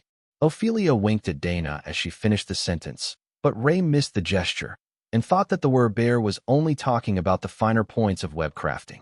The two clerics came out not long after, looking very excited, but otherwise the same as when they went in. I got to learn all about trees and magic and my dragon and the goddess. Lotus began. Tessa nodded. I also got a vision of the past, but first it told me that there were no valid upgrade routes available. Lotus pointed at her childhood friend. It told me that too. Then it got to the important stuff. What were we supposed to be upgrading? Karl laughed, and Ray bonked the little cleric on the head. It was an opportunity for system users to upgrade their class, and possibly for non-system users to gain one. We will see once more people come out. The rest of the Spellblades are really taking their time. Karl nodded in agreement with Ray's assessment. That they are. They must be having difficulty deciding. Corbin only got one option, and it was just what he wanted, but some of the others might have more options than just the one upgrade path. Or, if some of them have no class, but have the option, they might be able to awaken. How many of your Spellblades were recruited before the divine injection was widespread? Corbin shrugged. Most of them. Not the 4 ascended ones, they're all younger. Tamarind and Muffin both have, or had, classes, and chose to train with the Spellblade clan. The other 2 had aptitude for magic, but not for the injection. The older ones are all classically trained mages, and spent their lives in the clan working on their skills. Ray looked curious as she moved to stand in front of the Spellblade. Do you think that the little one you call Muffin hates men because you refuse to use her name, or was she like that before? Corbin laughed. She was like that before. Being called Muffin instead of Rose is a punishment she had to accept for her bad behavior to remain as my disciple. She won't be free of it until she reaches the commander rank. That was our deal. Ray giggled, then pulled out a small white stone on a pendant. I think we can make her a commander.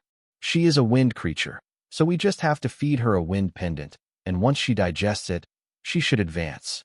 The transformed spider insisted. It doesn't work like that for humans. Corbin began. Are you sure?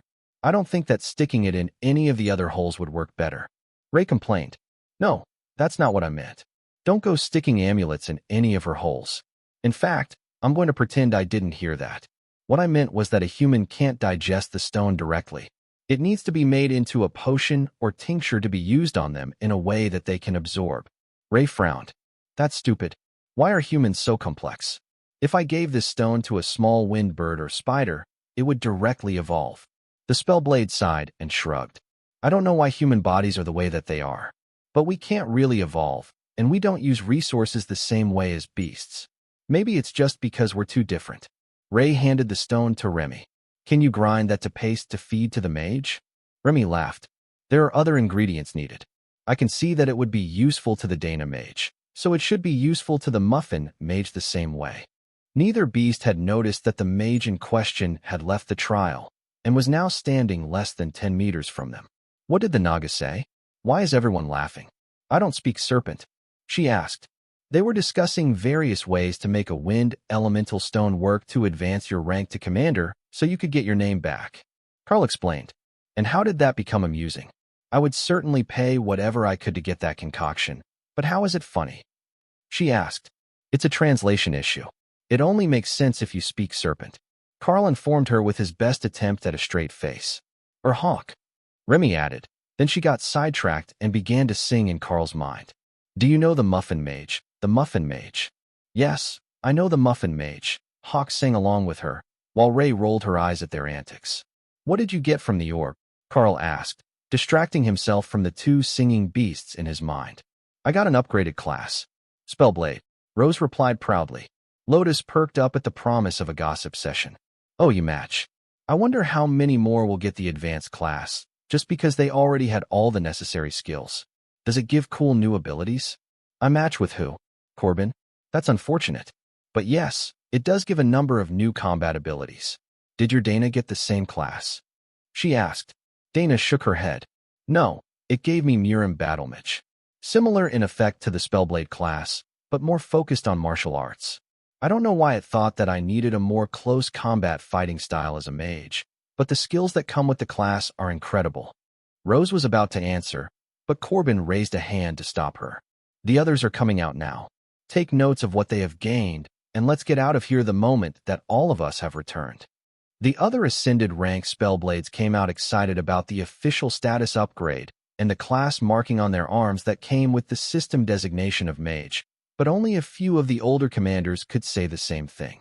They were the ones who had already been exposed to the system during their travels and had some minor level of benefit from it, though not a whole class designation and marking. Nearly all of the ones who had been successful had gotten mage as a class, but unlike the members of Karl's group, they were not sent to an upgrade scene, but a class creation menu, where they could have chosen other options. Just to be different, one of them chose Warlock as his class, but the rest all chose Mage so that it didn't affect their progression or standing within the Spellblade clan. The clans had thousands of years of history, and if their choice prevented them from advancing within the clan or stuck at commander rank until their new class caught up to their existing skills, they would have a hard life. It wasn't the huge win that Corbin had been hoping for, but to the newly awakened mages, it was still incredible.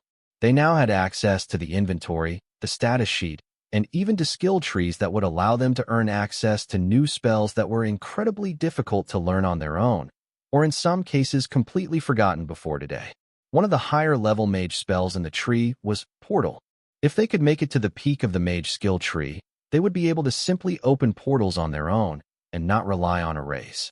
From the way they described it, Karl learned that some of the more powerful leaders of nations were permanently linked to arrays, and some skilled mages carried an array token with them. But under the monarch rank, it was extremely rare to have that sort of access. Leader Corbin, do we have time to go through the skill tree now? Or should we move first? One of the stronger commanders asked. Move first, and we can check your new spells later. What did you see that has you so excited? Corbin asked. I have 80 skill points. My past achievements appear to have been rewarded, and I will be able to choose a number of additional spells. Does anyone know how many points it takes to get them all? He replied. Corbin turned to Karl, who frowned as he did the math. I got some of the more expensive ones free from trials, but if I had to buy them all, it would have taken me nearly 300 points. However, if I had taken the offensive skill tree option, it would have been a fifth of that, but I wouldn't have had access to the most powerful skills my class has to offer. The Beastmaster can choose between offensive, defensive, and progression paths. It calls progression balance, but really the skills it grants are to core growth. Karl replied. The mage nodded.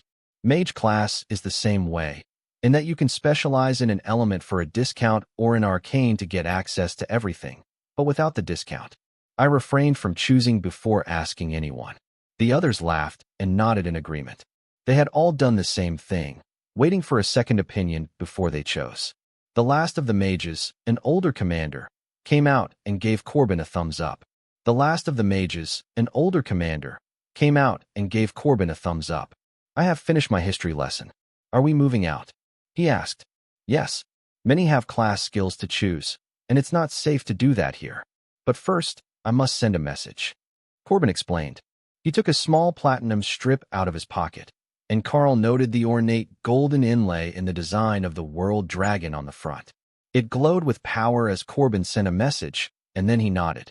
The right people know what happened here now. Let's move. That was a one-time use token to contact the Archbishop, but the other totems will have sensed it.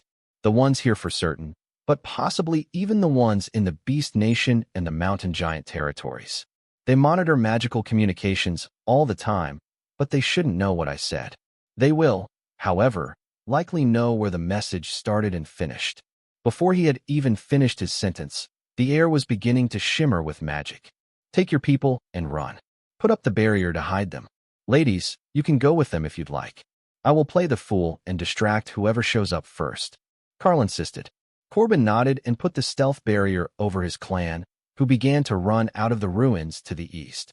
Karl noticed that they seemed pale blue and ghostly when they were hidden, where before they were simply invisible. That had to be the effect of Hawk increasing his sensory abilities and sharing them with Karl. Soul sight, Lifa had called it. It wasn't visible when you could see the person, but with their body hidden, the soul became visible. The Spellblades got a 30-second head start before the first portal opened, quickly followed by a second, third, and fourth. Wow, did we pick the wrong day to be standing right here? Tessa muttered as the portals finished forming. Karl smiled at her. Should we hide Lotus in a basement or something so she can resurrect the pieces of us later? Not funny. It's most likely a good idea, but not funny. Tessa agreed. Lotus giggled and patted her on the shoulder. There are no basements in these buildings. I can feel the roots of the plants. Just try not to get squished, and maybe ask Lady Ray and Kara to wait out of sight so they're not tempted to start a fight. Ray looked offended. And why would I do that? To get totem rank blood. Point taken. But if there is a chance, we will get you some. Ray smiled, then vanished back into her space, followed by Kara and Hawk, who was making preparations to grab as many people as possible and fly away. He was exceedingly fast in this new body, and they should be able to make it to safety if a fight broke out. 2 ladies per claw, Karl on his back. That should be everyone, and he could still fly with that much weight. Even 4 friends were lighter than a giant boar. The first to step out of a portal was a massive black dragon at the totem rank. That wasn't the leader of the divine beast nation, as they had the only mythic rank creature on the continent, but this was likely the spokesperson for that dragon. Humans. Beastmaster. I thank you for your succinct communication style. It made it quite worthwhile to intercept. The dragon began, speaking in serpent. Karl noticed that he no longer needed Remy to translate. He could just understand what the dragon was saying, even while it was speaking another language. While it wasn't directly our intention to make your life easier, I will accept your good intentions. I take it that you are aware of the nature of this place. He replied. The dragon nodded his head, then paused while 3 more totems stepped through their portals to form a semicircle in front of Karl, facing the orb with him between them and the prize. That was not the positioning that Karl had hoped for, but he hadn't had time to move. The archbishop stood between the dragon and a totem-rank Naga in plate armor, while an enormous mountain giant stood at the far end of the group. That would be the general, who was the other totem-ranked leader of the Nubon Empire, Karl assumed, as well as the leader of the mountain giants, whose title Karl didn't know. The dragon turned to the others. Welcome to my new toy, everyone. The general hissed in annoyance. Your toy? This is clearly my relic. Not only is it in the middle of my territory, my people are here first. The archbishop chuckled at the combative pair. Your people? I believe you mean my people. There are 2 clerics of the dragon gods here already, as well as a pair of elites. That math didn't math, and Karl began to wonder which one of them was not being counted. Was it Ophelia in werbear form? Or was it him? The dragon had greeted him separately. The mountain giant chuckled grimly. You have a lot of brave talk for a man whose army can't even hold its own borders. Karl could sense that things were about to go downhill very fast. None of these people liked each other, and he already knew the sort of damage that even a casual fight between totems could do. Lifa and the Emperor weren't actually trying to kill each other, but their strikes destroyed multiple square kilometers with every blow. Of course, they likely wouldn't resort to that here. It would risk the relic, and that was what everyone had come for. The Naga general was the one that decided to go for answers first, instead of bickering with his rivals. You, Karl. The Emperor told me about you. Is it true what it says in the message? This place can awaken classes and advanced classes. He demanded.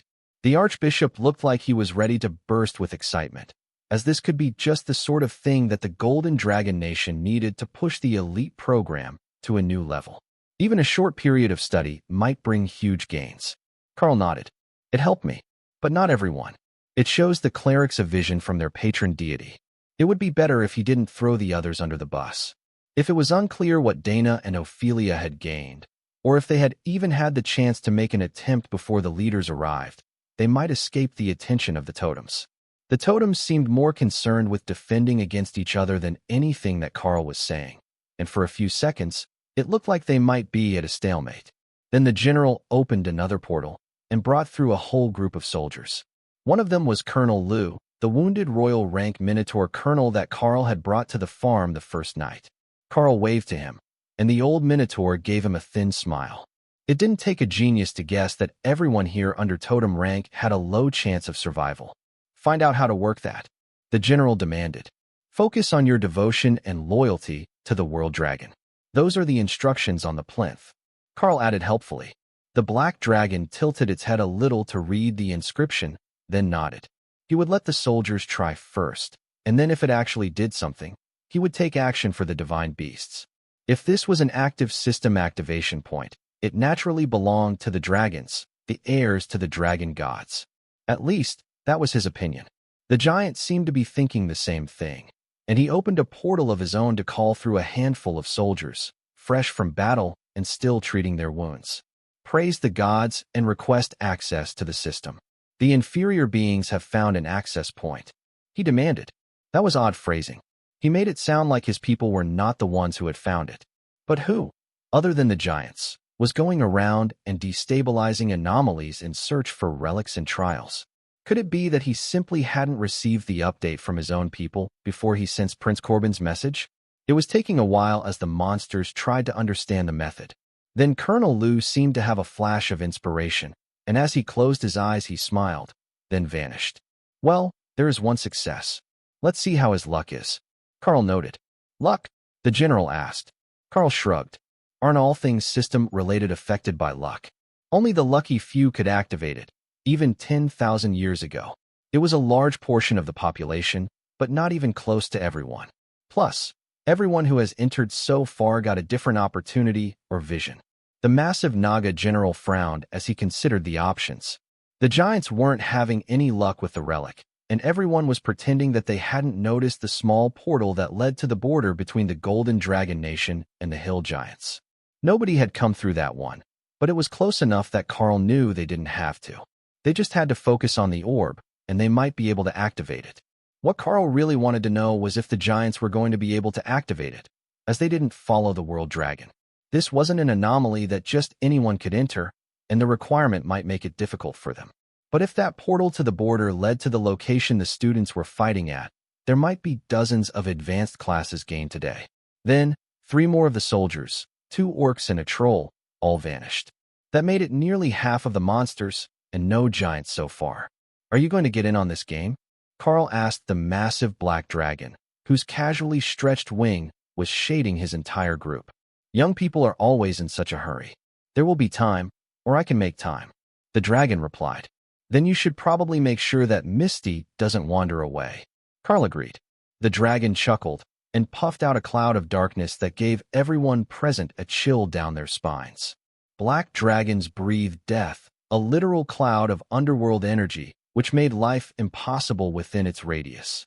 It was a sign of favor from the goddess of death, and at totem rank, even the slightest of contact would put most targets beyond the reach of even Lotus resurrection magic.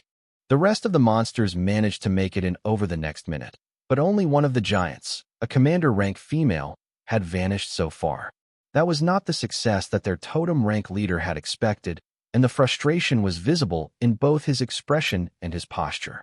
That was making the other giants nervous that they would be punished for failure, and the more nervous they were, the less likely they were to succeed.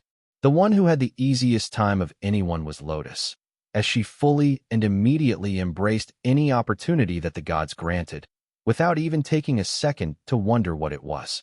It was an opportunity, and that meant it was something new. There were few things that nature clerics loved more than something new. Even Tessa had taken a few seconds to mentally prepare herself. That was when the first of the Nubon Empire soldiers to enter came back out with a huge smile on his face.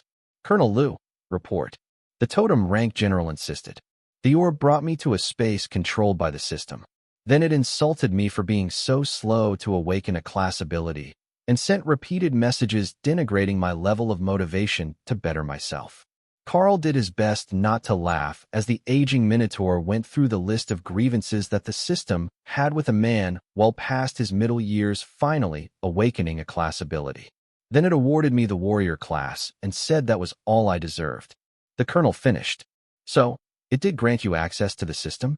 That is wonderful news. The general cheered. Yes, general. It appears that I now have access to the system.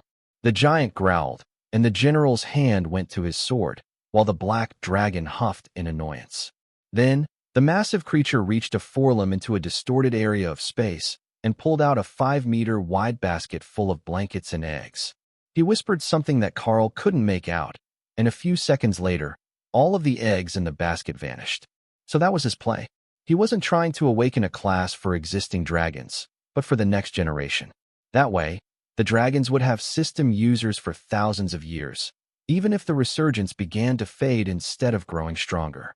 The frustration of the giants was building as their group continued to fail to get any more members into the trial, right up to the moment that the lone female giant to enter returned. What did you find? The giant demanded as she came back out in shining silver plate armor. It is a trial set by the World Dragon. We must request his permission to enter. However, I have made great gains today. I was awarded the class of knight and access to a skill tree of new abilities. The leader of the giants nodded in satisfaction, then gestured to the remainder of his force. They had all been listening intently, and once they changed their strategy, it didn't take long before another giant managed to enter, then a third. But by then, most of the Newborn Empire group had started to emerge from the trial. Karl was listening to them, giving their reports of being assigned the fighter class, with only one shaman and a blood mage among them. That last one was a slender demon man with red skin, and Karl assumed that it was likely an exclusive only available to his species. Behind him, he felt a growth of power and saw that Lotus' eyes were glowing green. She had moved behind Tessa and was facing away from the totems, likely hoping that they would mistake whatever she was doing for a healing spell. But when the power peaked, the black dragon turned to face her, focused directly on the nature priestess for a moment before looking back to the purple orb, where his clutch of eggs should be finishing their trials. Karl suspected that Lotus had been letting her dragon patron see through her eyes, but the black dragon totem looked somehow smug as he waited now, and Karl suspected that there was more going on here than he was comprehending. If it was possible for the offspring of the divine dragons to use their link to their clerics to access a trial like this, they might be using it to grow their own powers. As Karl understood what Tessa had told him about the situation, the dragons they were paired with weren't necessarily dragons from this world, only adherents to the same god. So, they might have never seen a holy relic of the world dragon before. Given the personality of the green dragons, they wouldn't pass up the chance to go in and play, even if it meant just watching a historical movie. By the time that the second giant came out, all of the Newborn army troops were out, and they were just waiting to see what happened with the dragons. They might get a class, or they might not. The black dragon had sent eggs into the trial, and while dragons were sentient for a while before they hatched, legend said that most species couldn't awaken a system until puberty. That was deemed to be a safety measure by the gods, so that small children didn't wreak havoc in the cities. But whether it applied to dragons or not, nobody knew. The first one of the dragons out was Lotus Green Dragon Companion, if Karl's guess about what the glowing eyes meant was correct. Then, a small white dragon hatchling emerged from the trial and landed in the basket all of the eggs had arrived in. It was adorable, no larger than a full-grown house cat. For a moment, even Karl was enraptured by its cuteness, until Thor broke him from his distraction. "Do you think that they would let us borrow one? Scaled creatures grow up very fast in your care. I'm sure the little ones wouldn't mind," he suggested. "Oh, you need to learn the skill. If you already had the head pat for a skill ability, they would definitely give you a hatchling to raise," Remy added. Karl sighed. "That's 50 skill points. I have one left." "Boo this man." "I joke. We know that you needed to get Rampage before you changed classes," Remy amended. The dragon stared down at Karl. "You look like you've got something on your mind." Karl shrugged. "I was just thinking that I've gotten rather good at raising scaled friends, and they grow up exceptionally strong and healthy in my care." "You can't have a baby dragon." "He can't have a baby dragon. Please don't give him a baby dragon." The black dragon, the general, and the archbishop all spoke at the same time, then paused as they realized that they were all on the same side of what they had expected to be an argument. "Are you certain?" "I swear, I'm superb with scale rubs, and I have a supplemental nature cleric to assist." Karl joked. The black dragon huffed in amusement as another pair of hatchlings came out and began chattering with the white dragon, whelped to find out what was going on. It was an interesting offer, but they quickly realized that the big dragons wouldn't allow it before they were fully trained and grown enough to travel alone. The rest of the dragons came out over the next minute, all excited about their new class assignment and the opportunities that they would have in the future.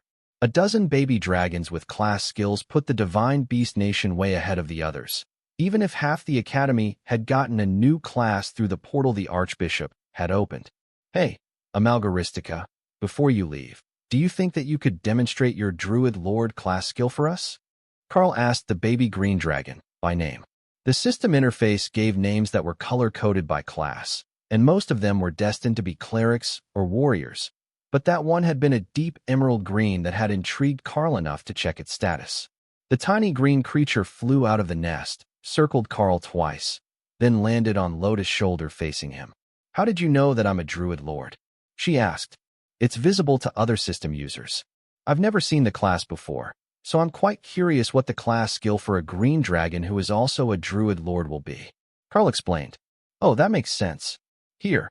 The black dragon began to laugh as a 10-meter tall, commander rank construct made entirely of vines appeared in the ruins.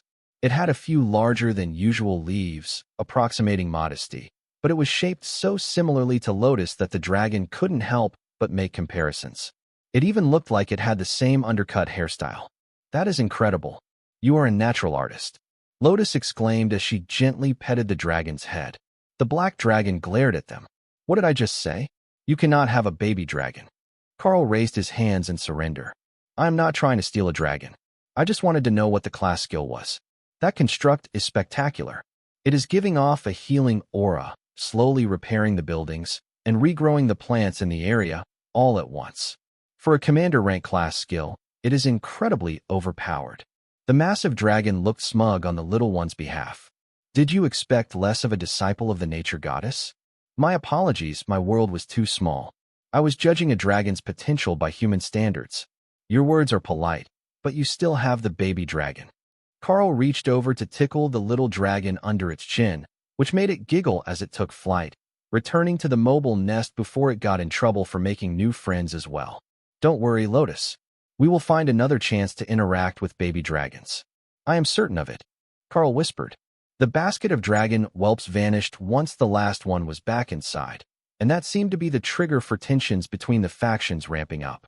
Now that the little ones were gone, all of the totems seemed to be focused on taking the relic for themselves. Normally, they wouldn't directly fight with each other. There were political alliances to consider, and the wrath of the mythic rank black dragon that quietly ruled the continent. But that didn't mean that they weren't going to find a way to fight over it. How should we settle this? Champions or a wager? The black dragon asked his counterparts. Like hell. There is no way I will gamble with you. The totem rank mountain giant complained. The archbishop shrugged. What sort of wager did you have in mind?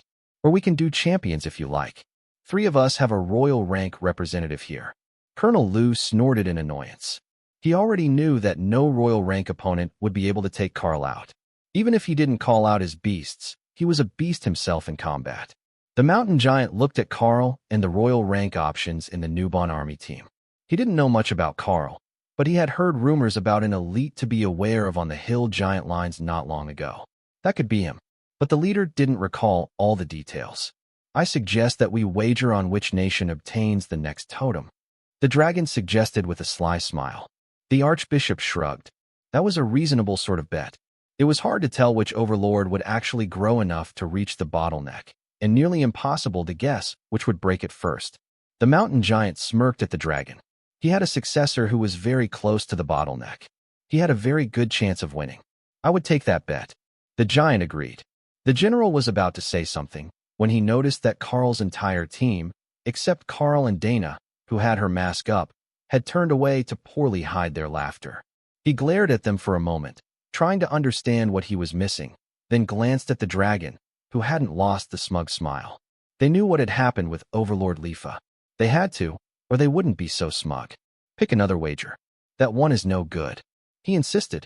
The archbishop looked startled, while the giant was confused. You didn't have to bet on your own nation. It could be one of the human nations you bet on as well, or even an enemy nation. Why would the bet be no good? The phrasing didn't make sense. The archbishop looked at the others. Then another wager? Something different from the usual, perhaps? The mountain giant smirked. How about we test it by preparedness? The word seemed to translate strangely in Karl's head, and the system hung up on the word for a moment, as if unsure what meaning to assign to it. How so? The general asked. The dragon tilted its head. Why not make it a best of 3? Other than ourselves, we will wager on which warrior here has the best thing. The other totems considered that for a moment. The archbishop looked dubious about his chance of winning, while the general seemed indifferent. But the giant looked suspiciously at the dragon. Is this not just an excuse to have our subordinates take out their best items so you can have them killed and looted later? It had better be. Ray agreed. Right? We are short on good things. Kara added. The Beastmaster thinks it is a good idea. The dragon laughed. Colonel Liu, the Minotaur, snorted a challenge. That's because he fully intends to kill everyone else for their loot the moment that you all leave. And he can probably do it, too. Are you becoming a coward in your old age? The general asked. He can summon monarch-ranked bodyguards and personally one-hit kill a royal-ranked cyclops. I am no coward, but I am telling you now that I can't win that fight. The Minotaur complained. Really? The Archbishop asked. That was not in the official records of Karl's abilities. The dragon held up a claw to stop Karl from answering. Why don't we wager on that? Bring us a monarch-ranked giant, and we will see if the Beastmaster can one-hit kill above his rank. I trust the soldier that he can do it to one of his rank. So, we can wager on one rank higher. If he succeeds, I will have one of my clerics bring the giant back to life. Then, if we have more than one correct wager, we will make another wager for the winners. The totem-ranked giant roared at the dragon. Are you looking down on my people? Do you think that I am just going to bring one of my people here to be amusement for the dragons? We could let them fight, the dragon suggested. And if he really can kill a monarch in one hit? What is the difference? The giant complained. Karl was beginning to suspect that this part of the negotiations was actually the most time-consuming portion of the settlement of disputes. They all had different ways of doing things, and the black dragon served the death god. So his suggestion was obviously going to always be to kill someone unless there was something more amusing available. Sure, the black dragons upheld the balance of life and death, but where that balance lay was a bit of a murky topic, and one or two dead wouldn't sway things too far. The Archbishop was a healing cleric aligned with the world dragon, so he would naturally choose peace in most situations, which meant either a challenge or a nonviolent wager. Karl didn't know much about the personality of the others, but they both seemed fairly hot-headed. The black dragon tapped the ground with a massive onyx claw. Why don't you bring out your strongest monarch, and we will pit him against the Beastmaster? That should be fair, right? No matter what skills he has, it shouldn't overcome your strongest monarch. We're totally going to get to loot someone. Ray cheered. No, pick another challenge. The giant insisted. The Archbishop tapped his staff on the ground to stop their bickering. I have an even easier suggestion. Why not something less personal?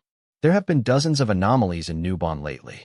This one isn't the sort that we can wager on easily, but if we send a team to one of the others, we can have them race. The other totems considered that for a bit.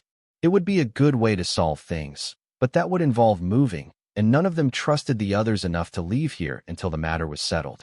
There were already teams here from 3 of the 4 arguing nations. But if the totems left, it would be a bloodbath for control and not a civilized contest. How about a slap fight? Kara suggested. Karl chuckled a little, and the totems all turned to see what was so funny. Sorry, one of my friends suggested a slap fight. Karl chuckled. The mountain giant's smile spread wide, and he nodded happily. That's a wonderful idea.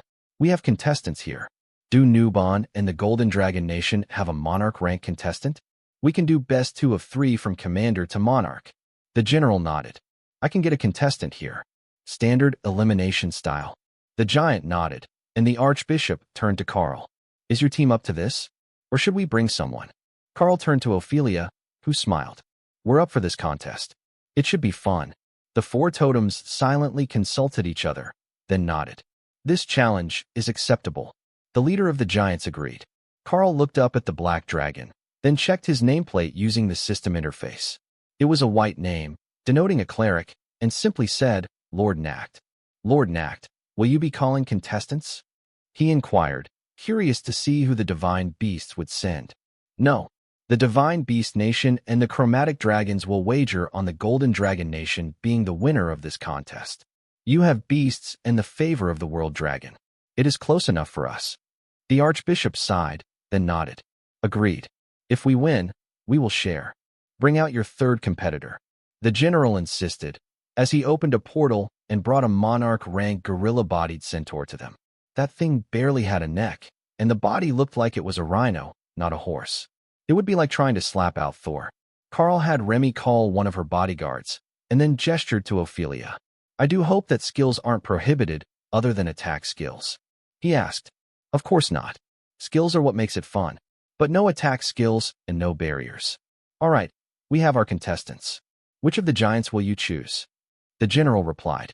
3 mountain giants stepped forward, and the black dragon rumbled happily. Then his body seemed to melt and shrink as he transformed into a black-robed humanoid that looked eerily like Ray in human form, except male. It was even the same 190 centimeters tall. I will referee this match. Starting with the commanders, we will draw lots for the first match. Short straw goes last. The contestants will trade slaps until one is knocked out or forfeits. Then we will have a recovery period before the winner faces the final contestant. If the final contestant wins, the first loser may challenge.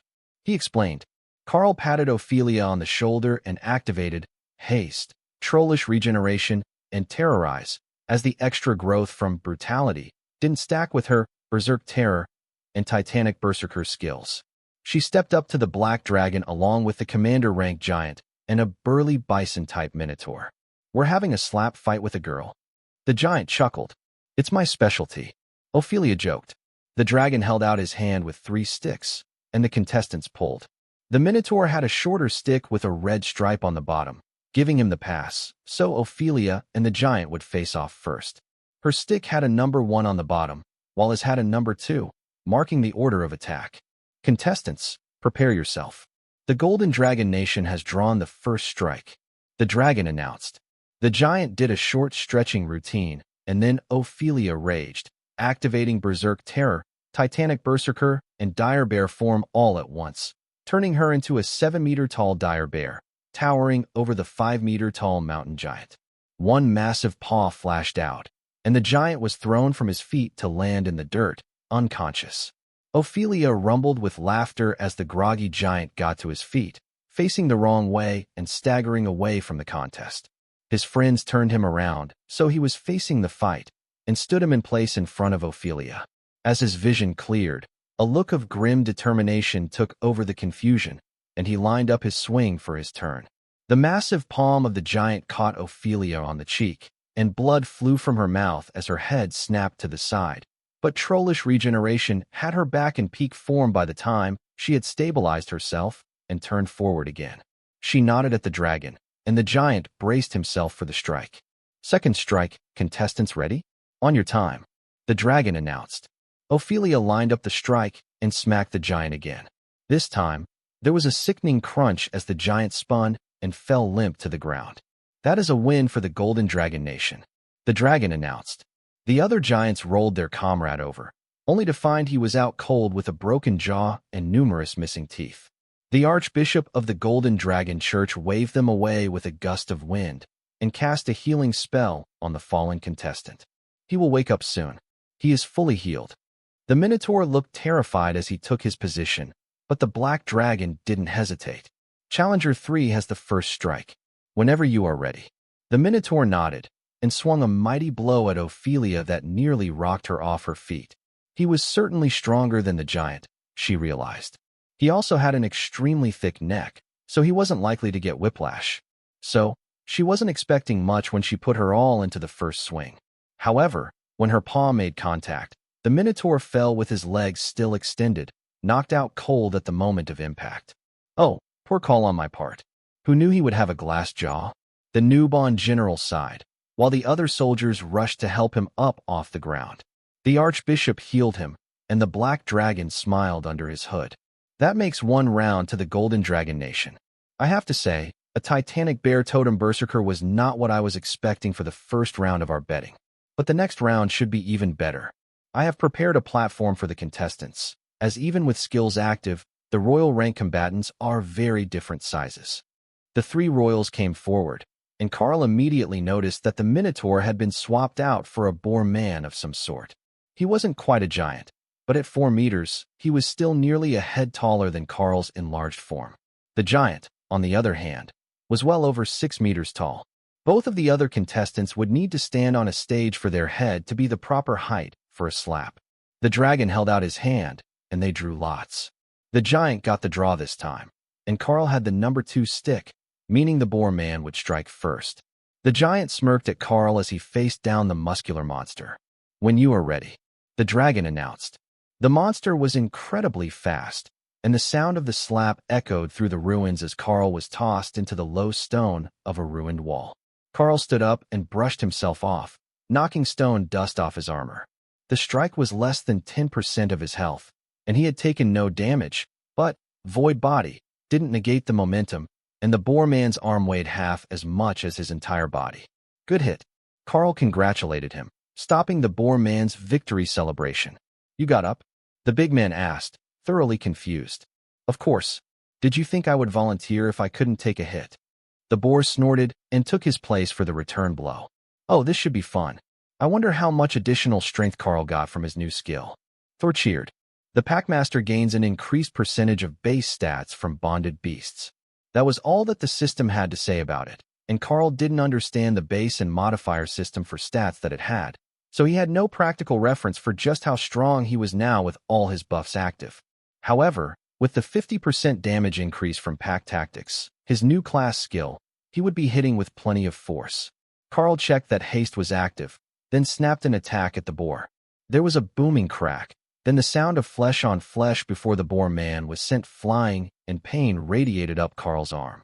Without the barrier up, and with only his own skills to protect himself, Karl had dealt himself enough damage with the strike to nearly break his arm, even after the reduction by Void Body. That is fast. Stupidly fast. Who has ever heard of a supersonic pimp slap? You didn't even need the skill. Kara exclaimed, eager to see if she could do that as well. Even the totem rank masters were staring at Karl in shock. "Did he just?" the giant asked. The general nodded. "He did." The black dragon pointed at the body of the boar man. "If you would be so kind, Archbishop. His soul is beginning to detach." That shook the leader of the Golden Dragon Nation from his stupor, and he quickly resurrected the fallen monster. But that left the giants in a dilemma. If Karl hit a mountain giant like that, the result was likely to be the same. They could tell that he didn't use an attack skill. He had just increased his own stats to the point that he could move an arm at supersonic speed. It had obviously damaged him, but the way that Karl was rubbing his arm, he would recover soon enough. The general knew that Karl had trollish regeneration, either as a skill or as part of his racial traits. It still wasn't 100% clear whether he had been part troll all along. Looking at his build, the general suspected that he was actually part dwarf. His build was a bit too sturdy for human, and the musculature wasn't quite right. Likely a quarter-blooded if he had to guess. Enough that his family would have been considered human for some time, but they had likely been matching with mixed-blood humans for generations. Most species were like that. Many of them could interbreed with humans, so there was always a chance of other bloodlines. Generally, those ones were considered weak and were a genetic dead end, but sometimes a lineage would continue among humans. Karl shook the numbness from his fingers and waited for the giant to prepare for his turn. That put the totem rank giant in a tight spot. If he forfeited this match, Karl would win, making it 2-0 for the Golden Dragon Nation and giving them the overall win in the contest.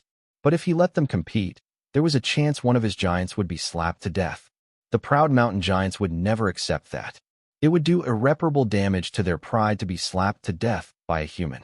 Unlike the monster species, they weren't so forgiving. Losing a giant's dignity versus the slim chance that they could maintain this trial was a difficult bet. If Karl had gone first, there would have been no question. The giant would have gone. However, with such slim odds, it might be better to cut their losses and find a way to get more of their people to the trial in secret. The giants were categorically incapable of holding a poker face, and even the groggy and freshly resurrected boar man could see that the totem-ranked mountain giant was trying to formulate a plot to get out of this agreement. To the other leaders, it was no surprise. This happened nearly every time they agreed on something. One of them would back out of the deal, or have one of their allies serve as a proxy to act on their behalf. The giants withdraw from this round. Congratulations to the Golden Dragon Nation on your small victory here today. The leader finally agreed. Thank you for your kind words. The Archbishop replied with so much fake kindness that even Karl felt a little nauseous.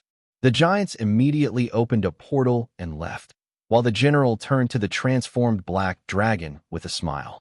So, I know that the humans are going to send as many people as they can before this trial fades, but how much will it cost to buy some of your spots? The general asked.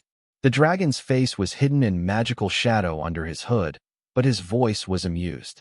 Now, I suppose that we can work something out. The leaders appeared to be making plans for what they were going to do next. They couldn't just hang around here forever.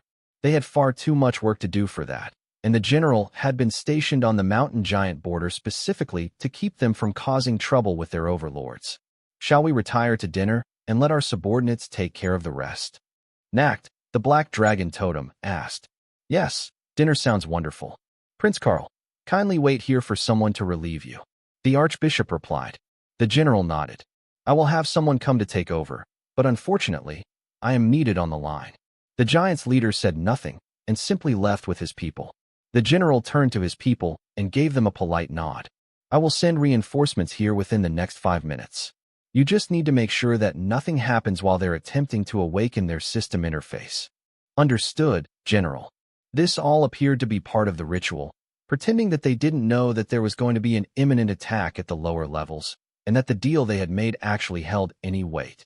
The black dragon opened a portal with a wave of his hand and left with the archbishop. Then the general left, and a unit of 100 commander-rank soldiers and 50 ascended and awakened rank support staff rushed through, only to realize that they had no orders other than be here. Karl cleared his throat. Listen up. Every new arrival is to follow the directions on the plinth to give thanks to the World Dragon for the opportunity to gain access to the system. Once you have accomplished that task, you will be stationed here for guard duty of the orb. Do you understand? Sir, yes, sir. They responded in unison, then swarmed the orb. Colonel Liu chuckled at their response. Karl wasn't even part of their army, but they were so used to just following orders that they naturally assumed anyone giving them orders had the right to. It only took a few seconds before the first of them had vanished, and the rest were gone within 2 minutes. This unit was all younger soldiers, likely a frontline shock troop unit that the general happened to have stationed near his camp. The old Minotaur rubbed the shoulder of his freshly regrown arm, distinguishable by the lack of tattoos and scars, then smiled at Lotus. Well, little cleric, I told you I would love to try your food again, and it looks like I'm going to get a chance sooner than expected. It appears that your merchant group on a pilgrimage routine is a bit far gone to salvage, though. Lotus laughed and winked at him. Never underestimate our shamelessness. We fully intend to continue with the act as soon as we are done here. We're headed for the jungles and then to Witten Temple. That much hasn't changed. We will just have to leave someone else to help you with the mess here. The old Minotaur smiled at her, then reorganized his troops to surround the plinth. Everyone, I believe it's time to come out and be sociable. Hawk, you can scout the area in case they're forming up in the distance. The beasts appeared in the ruins, and Hawk made a quiet screech along with a come-along gesture to Dana that said he intended to have a rider for the scouting mission. Tessa hopped up on Thor's back with her spear ready, leaving Ophelia and Lotus to wait with Karl, or roll around in the dirt playing with Kara. How are we going to handle this? There will definitely be a challenge for the orb soon. Colonel Liu asked. If it's orcs, I say that we let them. Same with the nomadic demons, if they're brave enough to approach. If the giants challenge, I will deal with their leader. The Lamia pair will guard my flanks, while the trio of Naga warriors are with Remy, the Naga queen. Remy and Tessa will work together as a pair, and Lotus heals. Ophelia and Kara are berserkers, so just stay out of their way. One of the demons, a slender woman who almost looked like she should be undead, with her skin the color of a drowning victim, gestured at Kara. That is a winged void badger, isn't it? You cowbrains should stay well away from her. Those things are a menace to society. She taunted the colonel. You have no idea. She's got a monarch rank attack skill. I've already seen it in action. That was fast. The giants are back. 2 monarchs, 10 royals, and 500 troops, almost all commanders. The giants are back. 5 kilometers from here, just over a hill. Karl informed the Minotaur colonel. Oh, did they send enough to make it fun? Karl patted him on the shoulder. Did you ever doubt it? There are 500 commander-rank soldiers out there. That doesn't sound fun at all. They outnumber us 5-1, even after the others come back. What did they send for a leadership squad? They normally have a 5-giant officer squad for a full regiment of soldiers. Colonel Liu asked. 2 monarchs, 10 royals. The Minotaur sighed. I will inform my people. With the few who got a class, we might stand a chance using our new skills. You're too pessimistic. I will take 1 monarch. Remy and her bodyguards will take the other. The rest of my team will focus on the command squad. Remember, they don't know that half the team is summoned. What they see are 6 monarchs, 8 royals, including your team, and a handful of soldiers. They're not going to be hasty when we have the advantage in visible monarchs. If they hesitate long enough, we will have another 100 soldiers, and then whatever other reinforcements we get.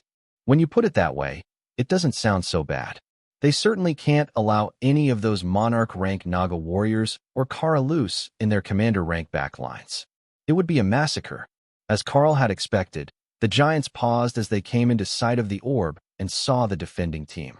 Some of them would be hidden from sight, but the giants could get a good enough estimate to slow them down. From a distance, it was much harder to guess relative power level, especially with mixed species. If they were all giants, you could guess by their size. Though, Hawk had better senses than that. But when it was a dozen different species, you had to guess how they compared to their own species, and then the humans would be a wild guess. It wasn't like humans normally got bigger as they got more powerful. How long do we have? One of the younger minotaurs asked. If they charge, we have 3 minutes. It's hard to say how long they will plan for now that they have an estimate of our power levels. Expect them to spread out their formation first, so they can see how we respond. Once they have started to shift positions, the attack is imminent. The moment that the attack became imminent turned out to be about 10 seconds later. The leaders moved to the far end of the line, and Karl adjusted his position to match them, with Remy close to him, but toward the main body of the mountain giant force. Remind me again why I am doing this, Karl asked as he watched the commander-rank giants form ranks behind their leaders. Because they're mad that you showed them up, and they're not going to let you leave without a fight. Tessa reminded him. Right? Almost forgot about that part. All right, if everyone is in position, I will move forward with Remy to make the unofficial challenge. When Karl moved, the monarchs and royals all moved to match his group. That made life a lot easier on everyone else, and the giants were already charging forward, aiming for the trial orb with superior numbers. Hawk, see what you can do to slow the attackers once I have the strong ones busy, Karl instructed. All the fire. Hawk agreed. Karl moved to lure the stronger giants away from the group, while the rest of his team grew increasingly concerned about the odds on his side.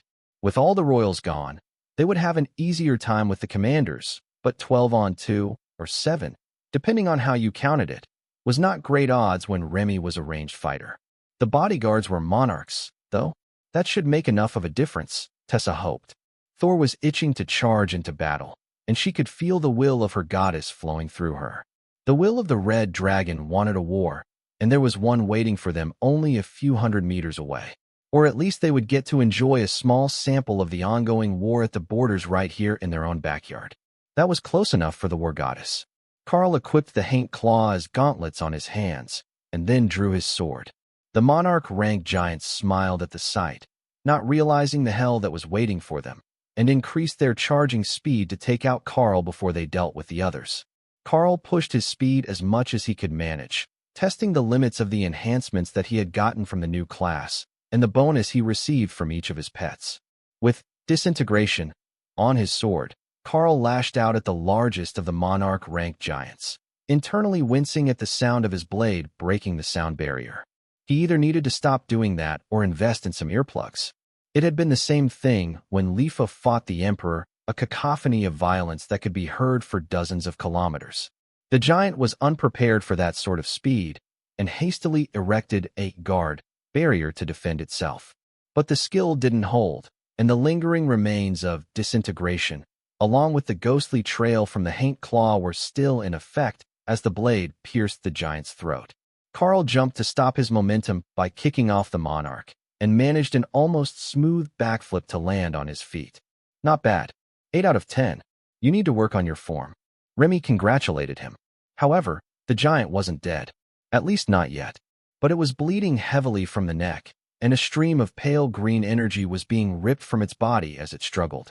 The other monarchs saw this and came to the rescue, but the trio of bodyguards intercepted it, while Remy threw chain lightning to slow the royals until Karl's Lamia bodyguards could cut off their advance. It took Karl a moment to realize what had happened to the wounded giant as he was evading the strikes of its enraged companion, but when the stricken monarch began to have seizures, he finally understood. The blow had come so close to killing the target that the Haint Claw had grabbed a hold on the giant's soul and was forcibly ripping it from his body, with lingering psychic damage. Karl parried with his full force, and both blades rebounded away, nearly putting the tip of his blade in the dirt as the giant's chest was exposed. The monarch twirled away from Karl's counterattack, but immediately found itself falling. A Naga warrior had taken advantage and wrapped its legs with its muscular lower body, and once the giant was face down on the ground, the warrior went wild, attacking with all 4 arms and blades coated in tsunami water magic. Crude, but brutally effective. That left Karl and the warrior free to engage the royals, as the first monarch struggled for its life while fending off one of Remy's bodyguards from a kneeling position. The increased speed was an unfair advantage, and while the giants had no problem keeping up with Karl's running speed, his hand speed was far too high for them to effectively counter. However, after only a dozen strikes on his way through the crowd, his arms were getting sore. There was an imbalance in his stats. He could move faster than his body could currently sustain. Human bodies were not beast bodies, and despite all the enhancements, he was actually dealing a significant amount of damage to himself, which was being negated by Void Body. That was going to have to change. Once they got out of here, or at least found time to go through their loot, he needed something that was going to increase his durability, even if it was a workout routine and not a magical item. It was either that or he would have to hold back in combat to avoid injuring himself, and the amount he would have to hold back would increase with every beast that advanced. Worse, if it didn't work, he would have to change his role from frontline fighter to ranged support. The Lamia moved to Karl's flank as the royals double-teamed all three of them. That shouldn't be right. There weren't that many royals in the group. Then Karl noticed that once the monarchs were both dead, Remy had taken her trio of bodyguards into the flank of the commanders to set up a combination of Blizzard and Hellstorm. The defenders were in combat now, and Hawk had just arrived, striking at the back of the force with a wall of Hellstorm, vortexes that were moving forward at a walking pace, while Dana's golems attacked the survivors, and she assisted Hawk in raining attacks down on the giants. Being attacked from three sides was not in their plan, and despite the giants outnumbering the defenders by an overwhelming margin, they were unsure what side to send reinforcements to. With that being the case, Karl held back against the royal rank giants, testing the limits of his physical durability compared to his maximum strength. It was fast enough that the giants could only haphazardly parry and took indirect hits from most of his attacks, a distinct advantage on Karl's part, as they were forced fully onto the defensive. The bodyguards appeared to have gotten faster as well, but Karl couldn't be certain, as he hadn't spent much time actually watching them fight. "Prince Karl, the reinforcements are here," a satyr runner shouted from a few dozen meters behind him. "Have them join the main force and push the enemy back into the flaming vortexes." Karl shouted back. The goat-legged demon ran off to relay the message, while the royal rank giants rallied into a circular formation, where each of them would have a helper to cover their blind spots and defend against tricky attacks. There were still 5 of them to Karl's trio of attackers, who now had them surrounded. Karl was about to move in for the kill, aiming to cut through one giant and attack the others from behind, when a portal opened and the giants, including the dead, turned incorporeal. Then, they vanished, and the portal closed. All that they had left was a lot of scorched grass and blood, plus one monarch-rank body. The unfortunate giant whose soul had been siphoned by the Hank Claw had not been recovered with the rest of their force. Remy tossed the body into Ray's space for later, then took stock of her bodyguards. They were a little beat up looking, but with trollish regeneration and eternal lightning, their bodies were still solid. Then they refreshed their armor spells, and they were back to pristine appearance. Resounding victory. Is it lunchtime yet? What portion of them do you think that we killed before they ran away? Colonel Liu asked as the defenders were catching their breath and preparing for the next attack. Karl shrugged. At least a third, but I don't think that it matters because they took the bodies back. They will most likely resurrect them right away, and then they will have suffered no losses. The Minotaur sighed. Whereas our losses are permanent, so they're running a campaign of attrition. Karl gestured behind them. Who said ours are permanent? We have Lotus, High Priestess of the Nature God, and a healing specialist, here with us today. It looks like she started with the strongest of the fallen, and then the cutest. She might not be able to save them all before she is exhausted, but with 2 dragon god clerics here, we shouldn't have too many casualties. They had many wounded fighters. Almost all of them had some level of injury after the battle, but about half of their force had been heavily injured and were slowly moving around, getting used to the feeling of their limbs again. It was a measure to prevent lingering mental trauma that would reduce healing effectiveness in the future, an accelerated version of rehab to remind the body that it was healing properly. At least there are more reinforcements incoming now that the first group is out of the trial. Tessa noted as she rode up beside Karl on Thor's back. Karl looked back in the direction she was pointing and saw an entire army regiment coming out to surround the ruins. Dozens of white-robed clerics, nearly 1,000 soldiers, and a full artillery battery had arrived so far, on top of hundreds more soldiers from Newbon and one adult blue dragon. We should likely go speak to the dragon before they have to come here. Blue dragons love knowledge more than anything, and if we give it to them, they will like us by extension, Karl suggested. Tessa smirked at him. Is that your plan to gaslight the clergy? Just play to their aspect. Hey, I brought you a whole battle with the world's best charger to ride, didn't I? I think I'm doing all right. Tessa rolled her eyes. You provided this lovely charger, but I don't think that you can take credit for the whole battle. The giants were coming whether we were here or not. The not Dana mages are coming back. Hawk updated as Karl prepared a good reason why he should get credit. Oh, there are spellblades incoming as well. We should prepare to welcome them, Karl announced, changing the topic while letting Tessa know what was happening. What direction? I will go update them on the situation so that there aren't any conflicts between allies today, Tessa asked. Under Hawk. He's circling them now and preparing to land. The Minotaur wondered how that was going to help with the stated goal of not starting a fight between allies, as the gigantic Ghostfire Thunderbird was not a comforting sight to strangers. Thor rushed off to greet the people, which would give him time to socialize while Tessa explained the situation. Of course, Dana was on Hawk's back, and she knew most of it already, but that didn't sound like nearly as much fun as going over himself. Why would they appear all the way over there instead of being here with the rest of the reinforcements? Colonel Liu asked as the group came back into sight. They were likely sent from their clan compound or another mission, so they didn't want to appear right on top of someone in an already chaotic situation. They're only a 5-minute walk away. Karl replied with a shrug. The royal rank Minotaur decided to leave it alone. He knew that the one who had found them was Hawk, so the rapid response was perfectly reasonable, and there were more forces expected from both sides, as they would be sending as many people as possible to take the trial and attempt to awaken system functions before the orb ran out of energy or the ruins vanished again. That was what usually happened with these things, and why they couldn't just get along and peacefully use the resources that appeared. There were too many factions with too many people who all wanted or needed that power. Whether it was for survival, political gain, or like the Blue Dragons, just because they didn't already know. Karl and the colonel waited with a few other officers as the spellblades approached. The uniforms were simple, so nobody would have known which nation they represented without the introduction, so sending out someone to greet them and verify their identity was actually a good idea, no matter how redundant it seemed. Corbin nodded at Karl as he approached, then at the Minotaur and the Satyr Runner who was waiting behind them. I am Prince Corbin of the Golden Dragon Nation. You can just call me Corbin. My people will be on guard here until the incident has ended, he explained. Not headed in to gain the power of the orb, Colonel Liu asked. We have been paid handsomely for others to get that opportunity.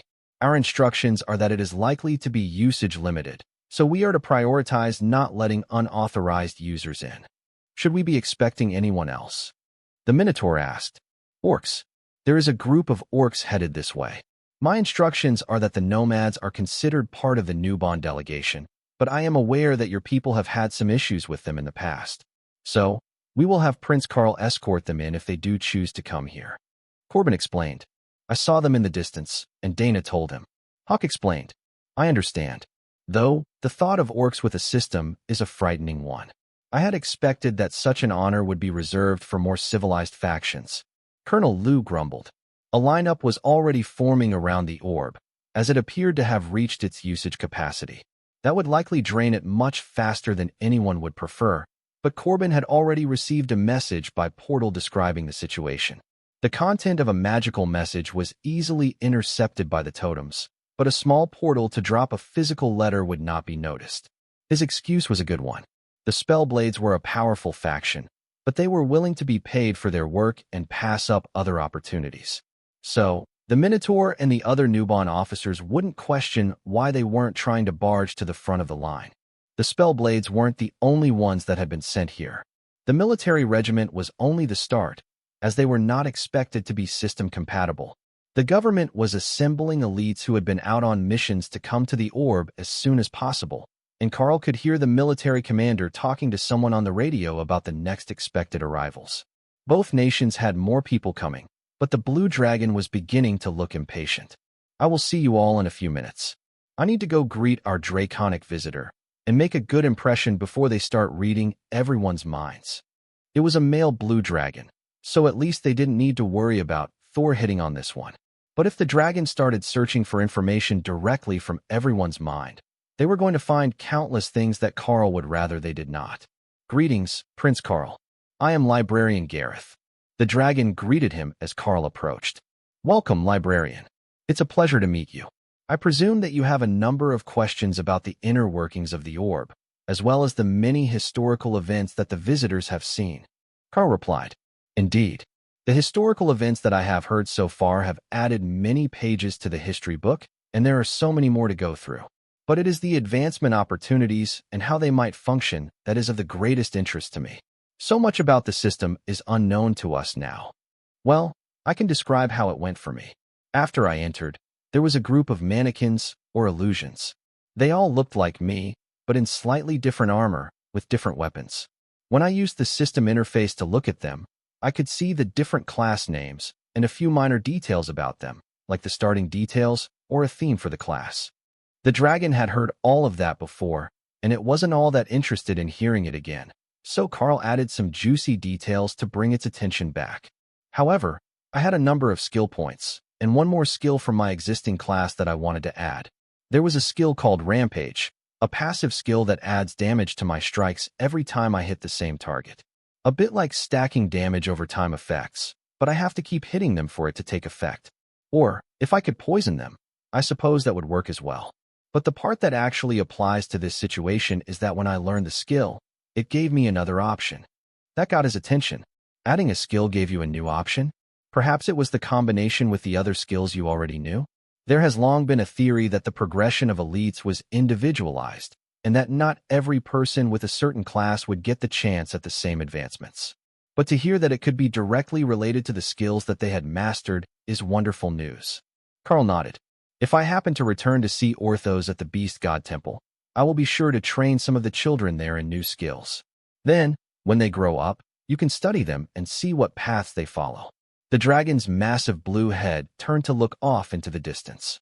This wouldn't have anything to do with the Naga Queen and the Nature Priestess wanting more time with the pups and whelps of the Beast Nation, would it? Karl gave him his best fake innocent smile, and the dragon laughed. I will consider extending an invitation at some point in the future. Orthos has enough on his hands right now without bringing others to cause chaos. But your people will get to see the pups again. We are sending many acolytes here before the orb deactivates, so they can try to gain access to the system. Karl nodded in agreement. That sounds good. We will look out for the children and keep away any attackers. The faster that we get through the advancement of the defense groups, the more secure the area will be. However, I do expect that we will face attack by either the giants or one of the other nations soon. If experience has taught me anything, it's that nothing on this continent remains a secret once more than two people know of it. With that in mind, most of the continent will know about the situation by tomorrow. I will leave you to it then. Please send your people by individually, and we can finish the debriefings. I will be providing a copy to the Capital Cathedral's library, as well as to Orthos at the Beast God Temple, as per our agreement on information sharing. Karl nodded. One last thing before I go. Which location do you call home? The dragon gave him a toothy grin. Neither. I am from Witten Temple. When there is new knowledge of this level, the blue dragons hold a lottery to see who gets to go. Karl walked away and sent Tessa over to give her report next. If there were children coming, her and Lotus would likely want to be nearby.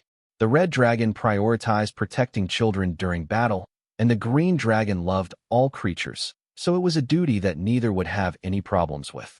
That left just the waiting for things to go wrong part of the day.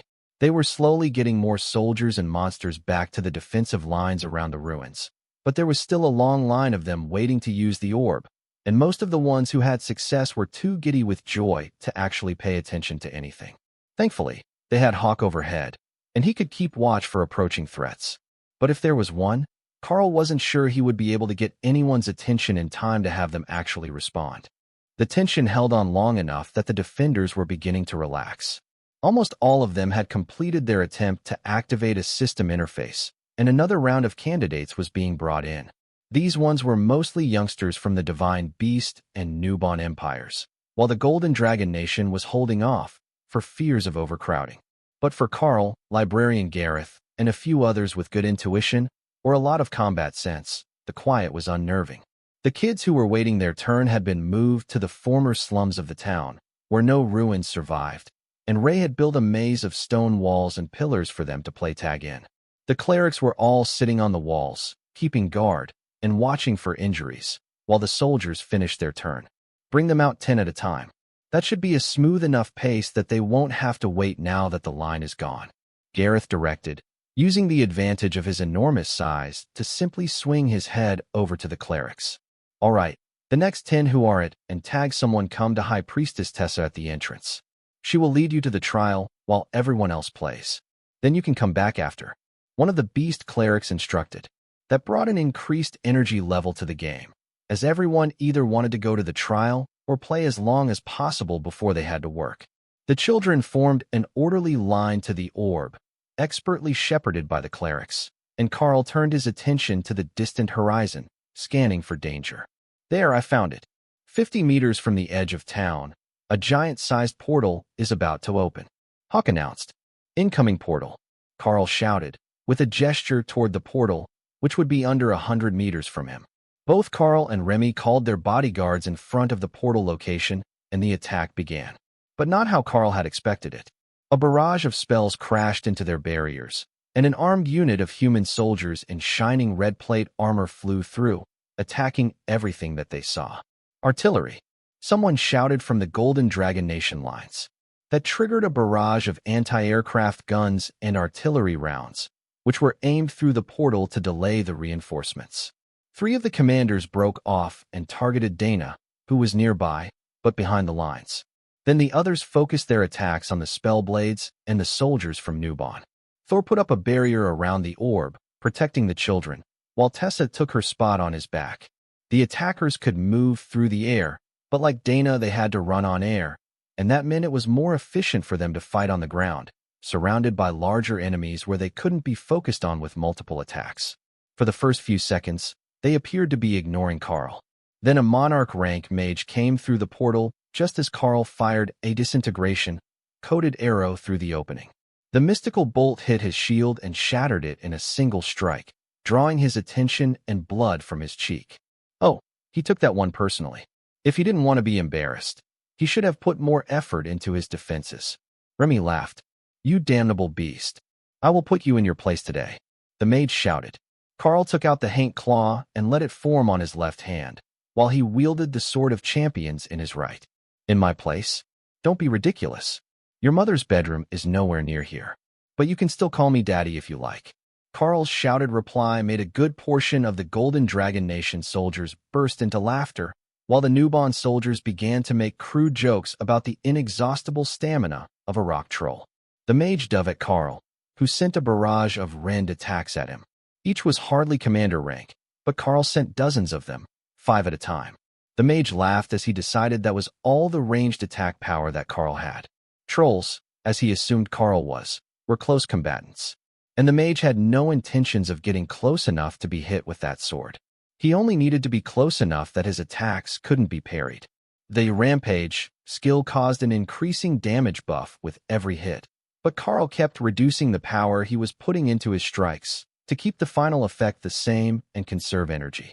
He could feel the bonuses from Pack Tactics and Bestial Champion taking effect as his pack came under attack, and had to cut the damage back even more to lull the mage into complacency as he approached. It had only been 5 seconds, but Karl had sent nearly 100 rend attacks at his barrier, all on the low side of commander. The mage was beginning to sweat with exertion from maintaining the defense, and Karl could see that he was going to go for the kill as soon as he thought he was too close for Karl to avoid the attack. 10 meters, that was the distance he chose. Unfortunately for him, with Karl's increased speed and strength, that was melee range. The mithril blue blade of the Sword of Champions glinted in the light as Karl launched himself forward with a thrust, extending disintegration in front of his blade like a spear. The mage spun as the skill shattered his barrier, and Karl flicked his wrist, turning the thrust into a slash as disintegration missed its target. One armored arm fell to the ground as the mage howled in pain. Then the air shattered as Karl's left fist came around, and the haint claw smashed into his opponent's face. Like a puppet with its strings cut, the mage crumpled to the ground, leaking ghostly green energy into the haint claw. A long bovine bellow echoed through the city, followed by the deep voice of a commander-rank minotaur. First blood goes to Champion Karl. The voice must have echoed through the other side of the portal, as the incoming mages all turned in Karl's direction. There was one royal with 10 commanders, a standard deployment, but Karl had no idea what nation had sent them. To Karl's left, he could see that Remy had transformed back into spirit snake form to protect Kara's neck and catch a ride, while Ray was tearing her way through the incoming mages at a truly ridiculous rate. The extra damage from the new class skills stacked with the damage increases she already had, and even the royal rank mages had a hard time taking more than 1 or 2 attacks. However, it was Ophelia that was surprising everyone. She had learned some sort of ground slam ability that either increased gravity or negated flight magic, and when she used it, dozens of mages fell from the sky. Once they were on the ground, or close to it, the 7-meter-tall dire bear simply mauled them. Angry Bear is funny. Look how she chases after the terrified, not Dana mages. Hawk laughed. Kinda busy right now. Make sure that nobody manages to hurt her. The mages weren't giving up as easily as Karl had expected. They had built a barrier around the portal that was withstanding the artillery barrage, and while Karl and Ophelia terrified them, the mages were not hesitating to engage with the monsters of the newborn army. More of them were pouring through the portal by the second to establish the beachhead outside the city. Thor, how are things going there? The faster the kids get finished, the faster they can be relocated to somewhere safe. Karl asked. Most are inside right now. Tessa has the others calm, and they're waiting for the last few soldiers to come out. That was as good as they could hope for. As long as the defenders could keep the invading force away from the orb until the kids could finish and be extracted from the combat zone, it should all be fine. They were mostly awakened and ascended rank magical beasts or monsters. Most of them were only half-grown, and they wouldn't have done more than the very basics of combat training so far. Karl faced off with the mages who had come to challenge him and considered his options.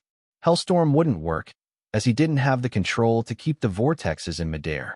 Remy already had a thunderstorm going, but the mages all had barriers, so it wasn't taking them out until they were already heavily injured. The question was, what was the fastest way to achieve that? Karl decided to start with the classic crowd control skill. Chain lightning.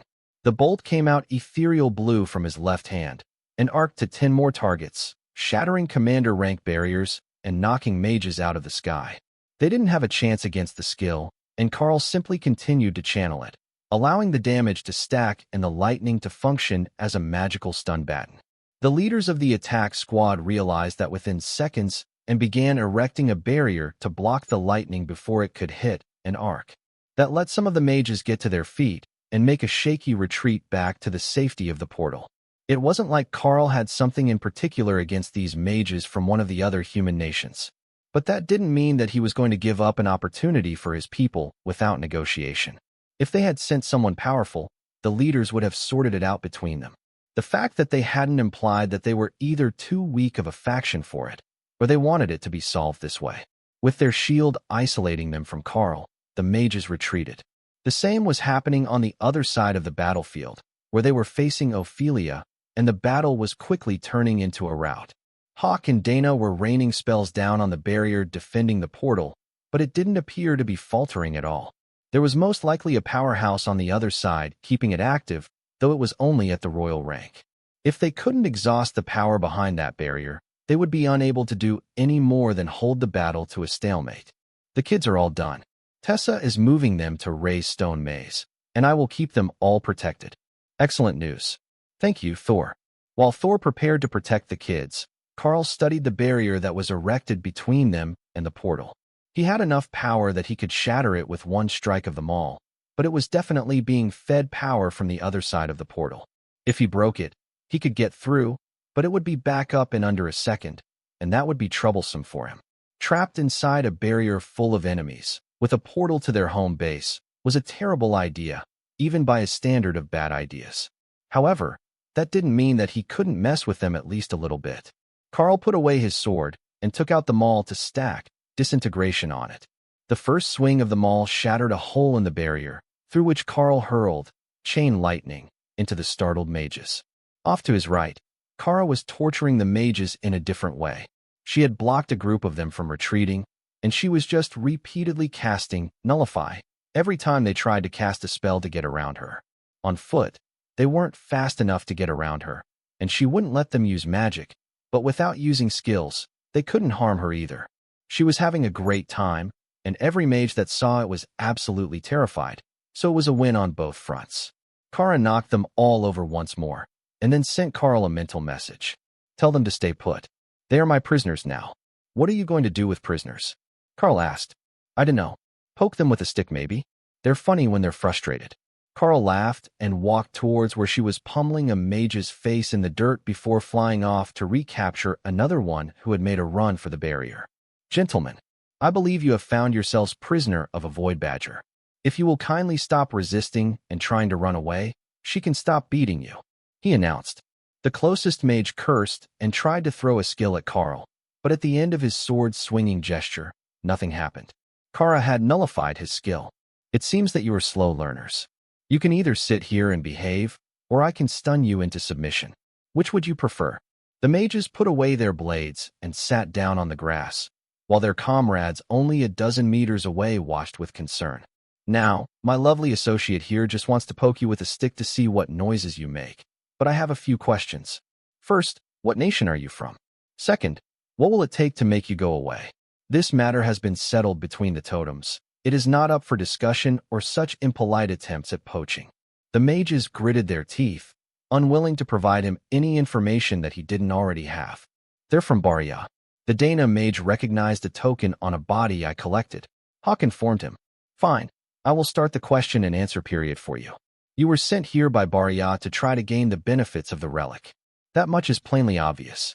We can skip those basic details, and I don't care what faction, clan, or spellblade sect you were hired from. So, we can skip straight to the important part. What will it take to make you go away? Will your people leave voluntarily? Should I call for a couple of overlords to come here and flex their might? What's your directive on retreat? The mages that were caught outside didn't want to say anything at all, so Karl simply stepped over and smashed a hole in the barrier, through which he cast another chain lightning. The retaliation was half-hearted, only a dozen commander-rank fireballs that were crushed to nothingness by flaming body. Is my inflection unclear? I am being nice for now. Don't make me send a fist of monarch-rank mercenaries into your barrier with orders to kill anything that moves. Karl suggested. Fine, we can do this the hard way then. Once Karl made his threat, a new spellblade came through the portal. He was monarch-ranked, and wearing the same black robes and shining red armor as the others, but with a gold-embroidered cloak hung over his shoulders and clasped with a gold chain studded with rubies. Who do you think that you are to threaten my people? He demanded. Prince Karl of the Golden Dragon Nation. And from what I can tell, I personally command more monarch-rank combat power than your clan does, so I am asking you politely to take them and go home. If you want a piece of the action here after this pathetic attempt at poaching, you need to ask the Archbishop or one of his people. The mage paused, considering his response before this situation got even more out of hand. Spellblades trained to fight above their rank and were considered an elite force all over the continent. The elites, on the other hand, were a new force without a lot of the respect that the Spellblades had earned over the centuries, but some of them had unique classes that were more than a match for anything else at their level.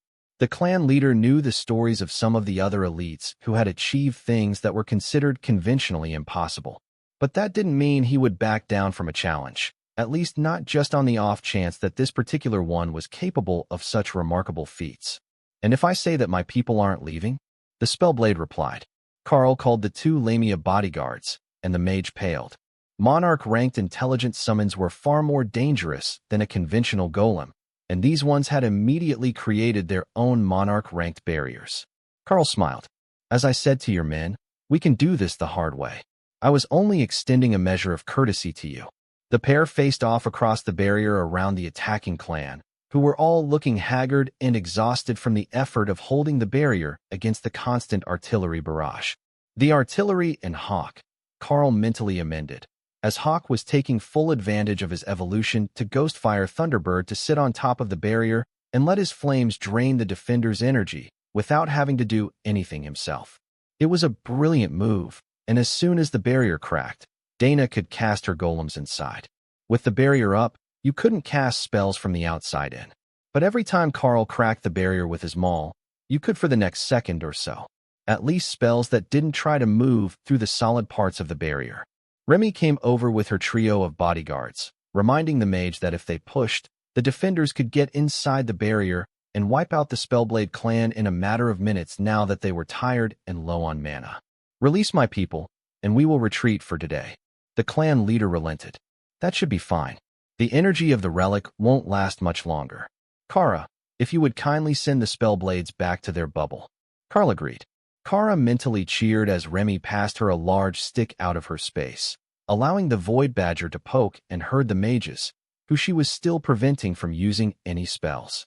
There was no particular reason to make them walk the rest of the way to the barrier, but Kara wasn't willing to give up her game yet.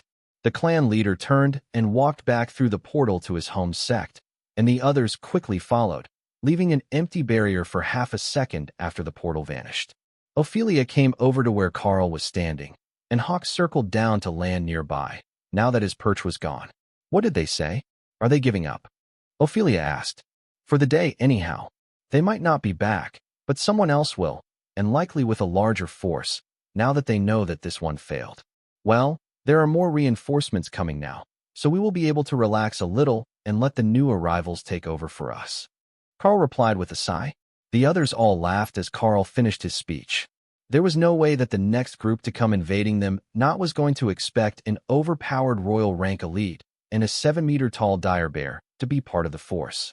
Ophelia took a small notebook out of her inventory, which looked ridiculous in her bare hands. All right, ladies and gentlemen, get some rest. I am taking wagers on when the next group arrives. Closest to the time wins the pool. She was about to continue when energy surged in the air, only a few meters from where she was standing. Let me amend that.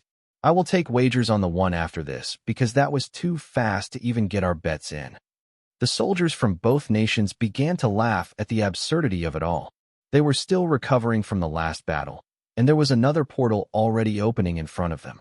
The others retreated, leaving Karl at the front, with Kara standing on his left side like a guard badger.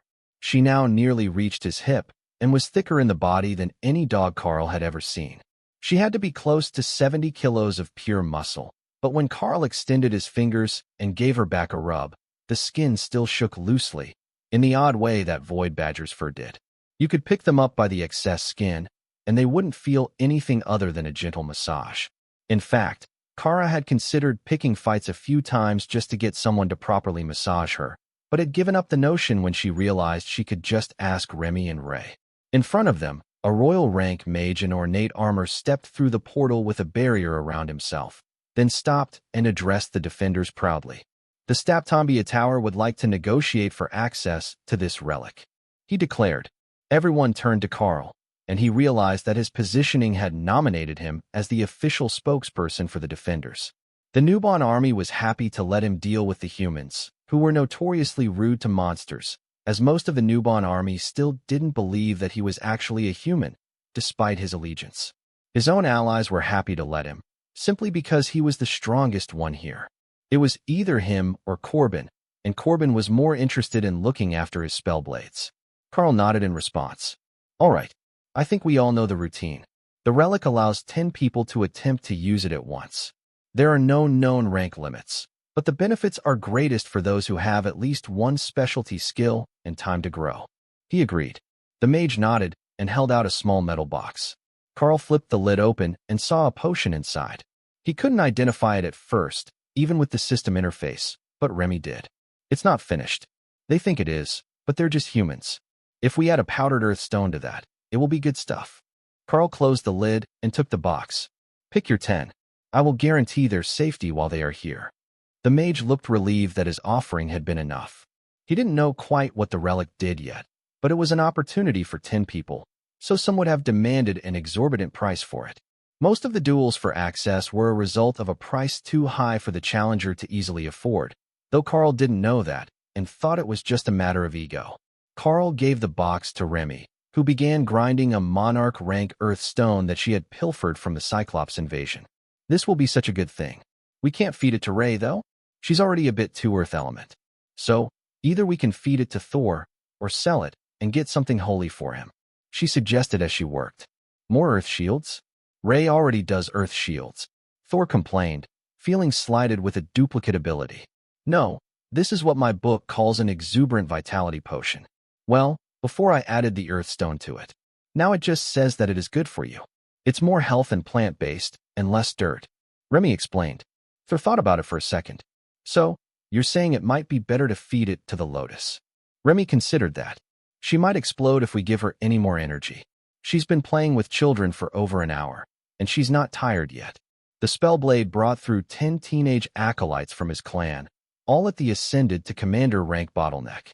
The system interface said that they were all classically trained mages, so if they were compatible, they would be getting classes today.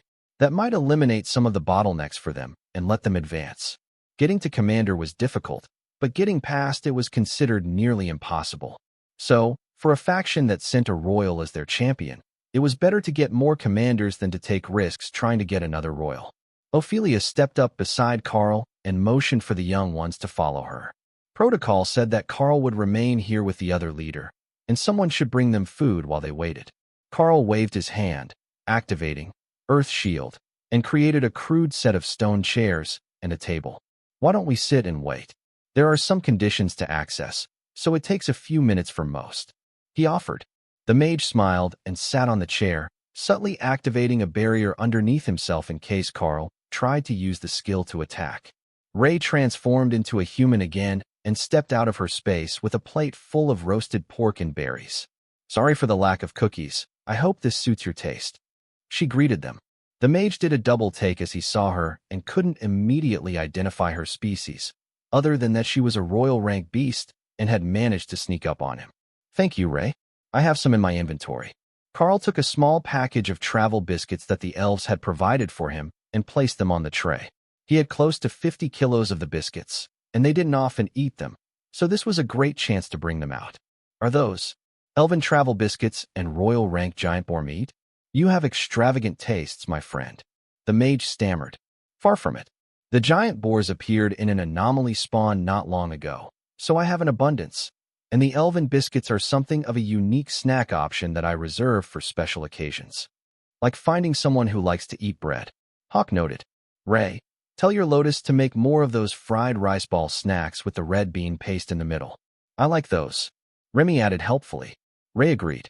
She liked the rice balls and wondered what this mouth made them taste like, so she shadow-stepped to where Tessa was standing to inform her of their dinner order. By the gods, that is terrifying, the mage muttered. Karl laughed. She has a knack for terrifying people, and she has mastered using her movement skills without a power surge, so she just kind of vanishes. I take it that she's more friendly than she looks. The mage chuckled. Not really, but she doesn't like being in the sunshine, so she's unlikely to start murdering people in the middle of the afternoon. All of the beasts laughed in Karl's mind as Ray nodded in agreement, both mentally and in person, which confused Tessa, who had to try to decipher what body language was intended for her and what was for someone else. Ray was not yet used to keeping her body language for the person in front of her, as for so long, she had only been able to speak to Karl and the other beasts, who could all hear her thoughts. What did you say her name was? The mage asked. That is the Lady Ray, Princess of the Bloodbath Spiders. The mage went even more pale than he had been when Ray vanished. I see.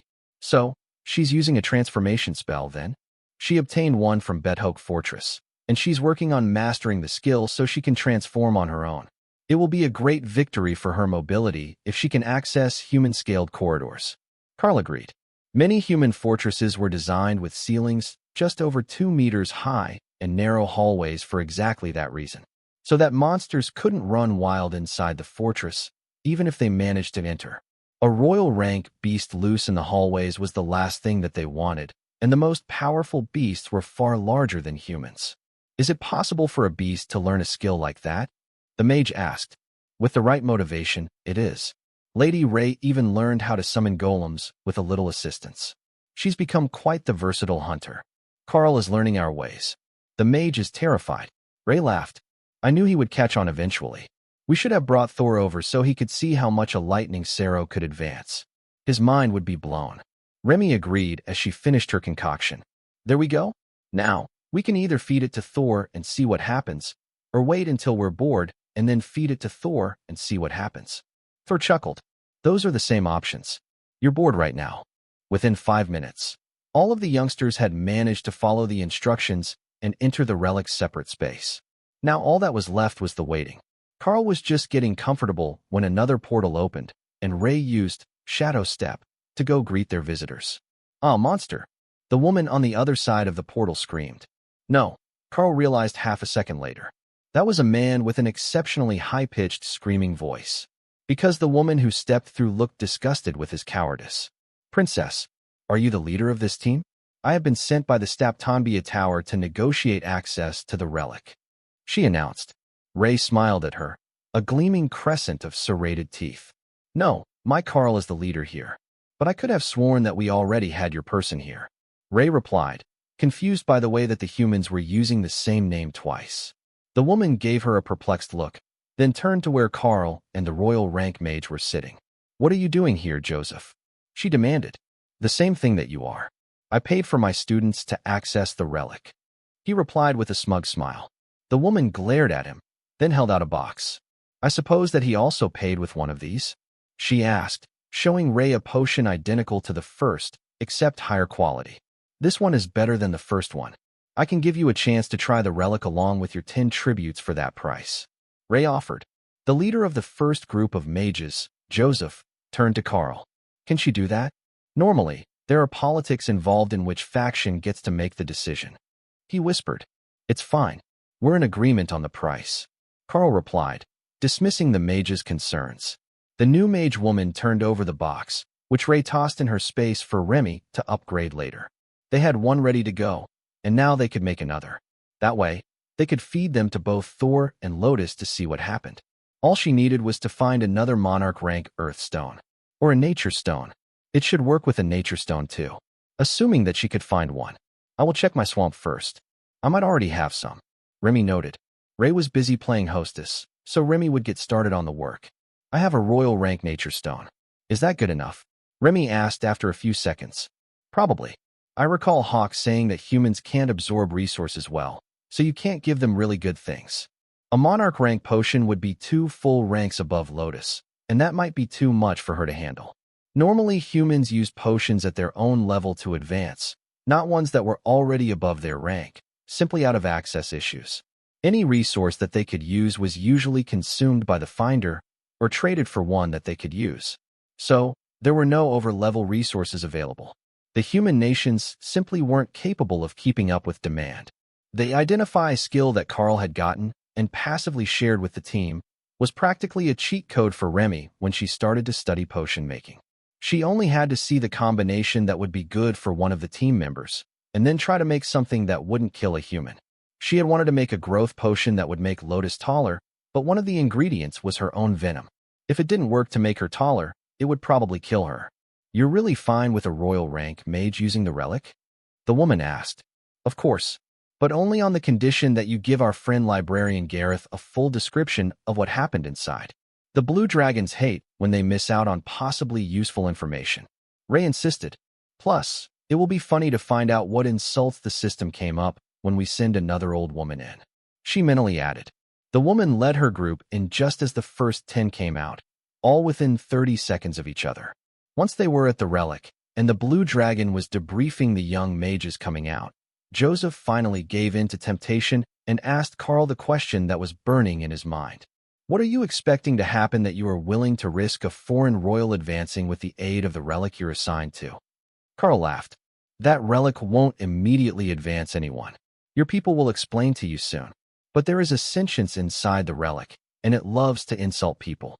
Ray let her enter just so that she would be forced to describe the experience to the blue dragon. They can read minds, and they will know if she's lying or trying to hide anything. Trust me, you don't want to leave before she gets out, especially if you're rivals in the same sect. Joseph blinked slowly, then looked at Ray, who was very proud of her idea. That's brilliant. Evil, but brilliant. Now, as I'm going to find out anyhow, "What sort of relic is it?" he asked. "It gives the chance to awaken a system class if you are compatible, or view a historical video if you're not. But you see, the system was typically awakened during puberty. Your counterpart is significantly older than that, as is Colonel Liu, the royal rank minotaur over there. It berated him the entire time that he was there, even though it gave him the reward. So, even if she is successful, we are expecting entertainment." Joseph chuckled as he waited for his acolytes to be returned to him after interrogation by the Blue Dragon. His nation also followed the dragon gods, though they didn't follow the Golden Dragon Church. But the actual religious faction didn't matter much when it came to showing respect for the dragons. Even the beast god followers were kind to the chromatic dragons, and most of the others on the continent followed suit out of common sense. After all, you never wanted to upset someone who might eat you. Once the first group of acolytes were finished with Librarian Gareth, they returned to Joseph and explained the situation to him in detail. All of them had managed to awaken the mage class, and while some had considered other options from the base classes, they had ultimately all chosen to go with the one they knew. As with the Spellblades under Prince Corbin, they had to worry about messing up their future by picking a class that was incompatible with the sect teachings. Unlike the Golden Dragon Nation, there was really only one path for most of the other nations, and that was the path of the combat or research mages. That was the only way that the humans could compete with the other species without technology, and the Golden Dragon Nation was the only one that had focused on technological development, thanks to their previous lack of mages. It was the largest human nation on the continent, but before the elite program began, it had only 3 Spellblade clans in the entire territory, when most capital cities in other human nations had at least 2, plus all the ones that were scattered through the countryside. "Oh, Janice is out already, and she doesn't look happy." Joseph chuckled. She began stomping toward the portal with a glare on her face, but she was intercepted just outside the ruins by the massive body of Librarian Gareth, who hadn't gotten his part of the bargain yet. "We had a deal. No leaving without telling me everything that happened inside." Janice sighed and gathered her thoughts, while the Blue Dragon smirked at her and read her mind. "When I first entered, I was in a space with a clone image of myself, where I was allowed to choose a class from the system. But it only gave me one option, Spellblade." She began. "Did the system say anything? Give you an idea why you only got one option?" Many of the young ones got a half-dozen choices, but only one of them could choose Spellblade. The dragon asked. The mage gave him an annoyed look, then sighed and mumbled something too low to be heard. "Sorry, I didn't catch that." Gareth informed her. "I said, it called me fat and lazy, then berated me for not awakening the system interface before now. I'm a researcher, for World Dragon's sake. When would have I awakened the system? Yet, it yelled at me for 5 straight minutes before it let me choose and leave." "So, you selected the only option and left as soon as it let you?" The dragon asked. "That is correct." "All right, that's all I needed to know. You can wait at the table if you like. There are refreshments." Karl created another chair so she could sit with them, and Janice eyed the tray of snacks with curiosity. "Who provided these? What an odd grouping." She commented. "That would be me. It was what I had available, but they go well together. There is tea as well. It's pretty good, a little minty." Karl informed her with a smile.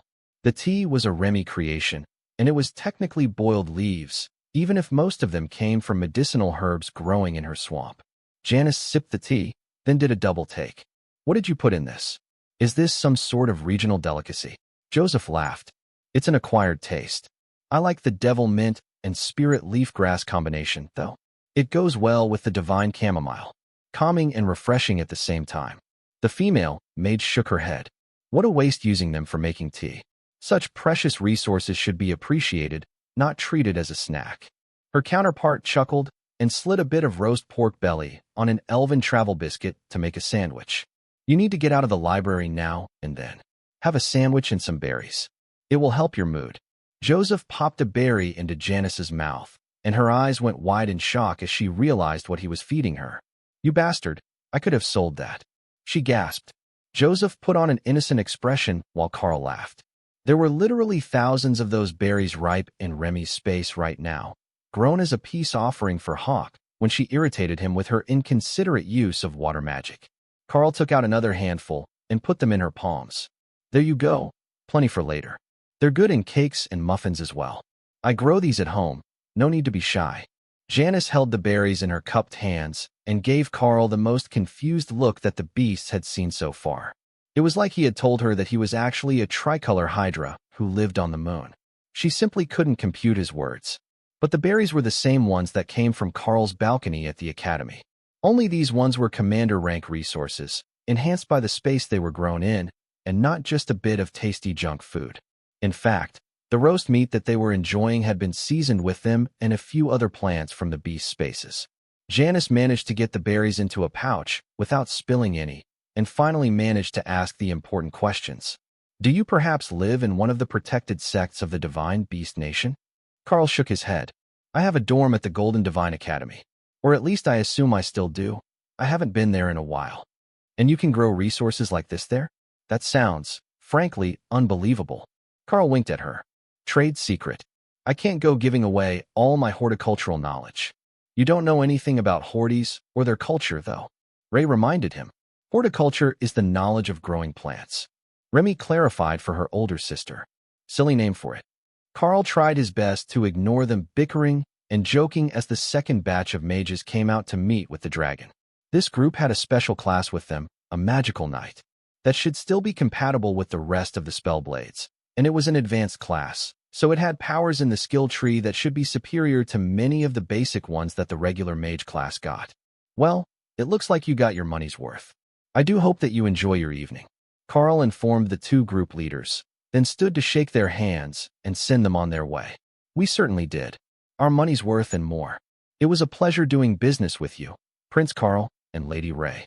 Ray bowed politely, delighted that they had thanked her directly and not through Karl. She could get used to this form if people were going to be so nice. Then POF, giant spider. Karl laughed. Precisely. They'll never see it coming. That was just diabolical.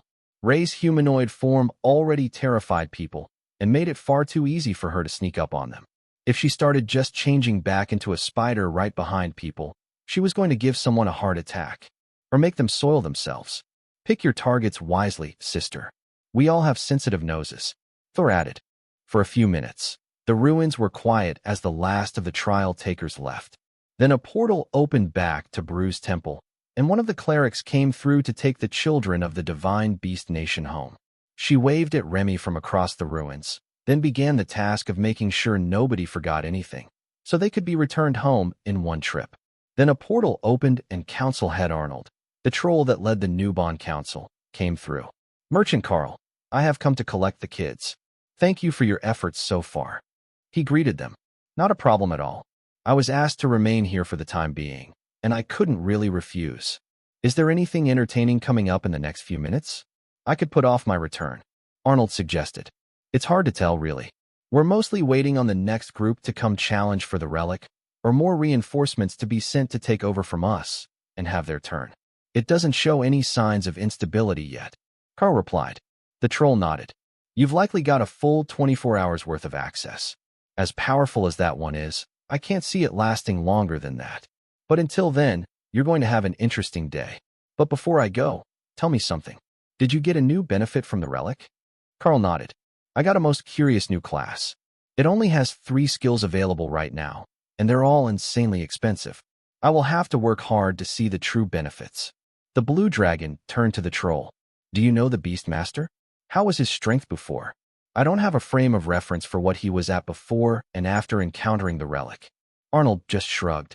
You would have to ask Overlord Lifa, but she's confined to the fort on security detail for the time being. She was the one who saw him in combat. If you wish to visit, just send a message and we will welcome you. Librarian Gareth nodded his massive head. I believe that I will. This relic is absolutely fascinating, and the potential growth of the ones who have benefited from it is astounding. I suspect that many of them are hiding the extent of the skills that they could use so that they can advance in private, but that is normal. Even the mighty predators return to their den when they want to advance. Ophelia poked Karl in the back, and he made a face at her. Come on, we know you're holding out. Just give the potion to Lotus if you don't want to give away Thor's advancement.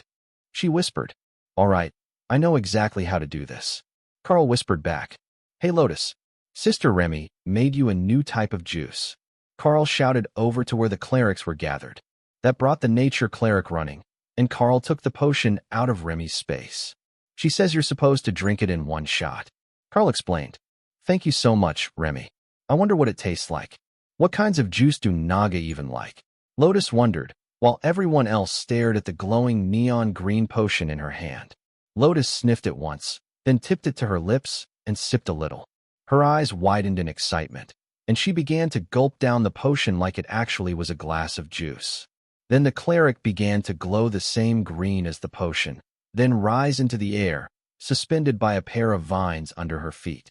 The vines wrapped around her, until Lotus was nearly engulfed in them. She looked a bit like a tree stump with a head on top, but she was radiating healing magic. Then, branches and leaves began to grow from the vines, and she really looked like a tree that was slowly moving around the open area around the ruins. The tree was giving off an area healing aura that was far stronger than any that Lotus had used in the past, and it was hard to tell if she had advanced, or if the potion had brought her right to the bottleneck of royal rank. I love this new skill. There are birds in my branches. Lotus giggled. The birds were part of the skill and could be dispatched to heal people by flying into them and turning into healing energy. But the visual effect was perfect for a nature cleric.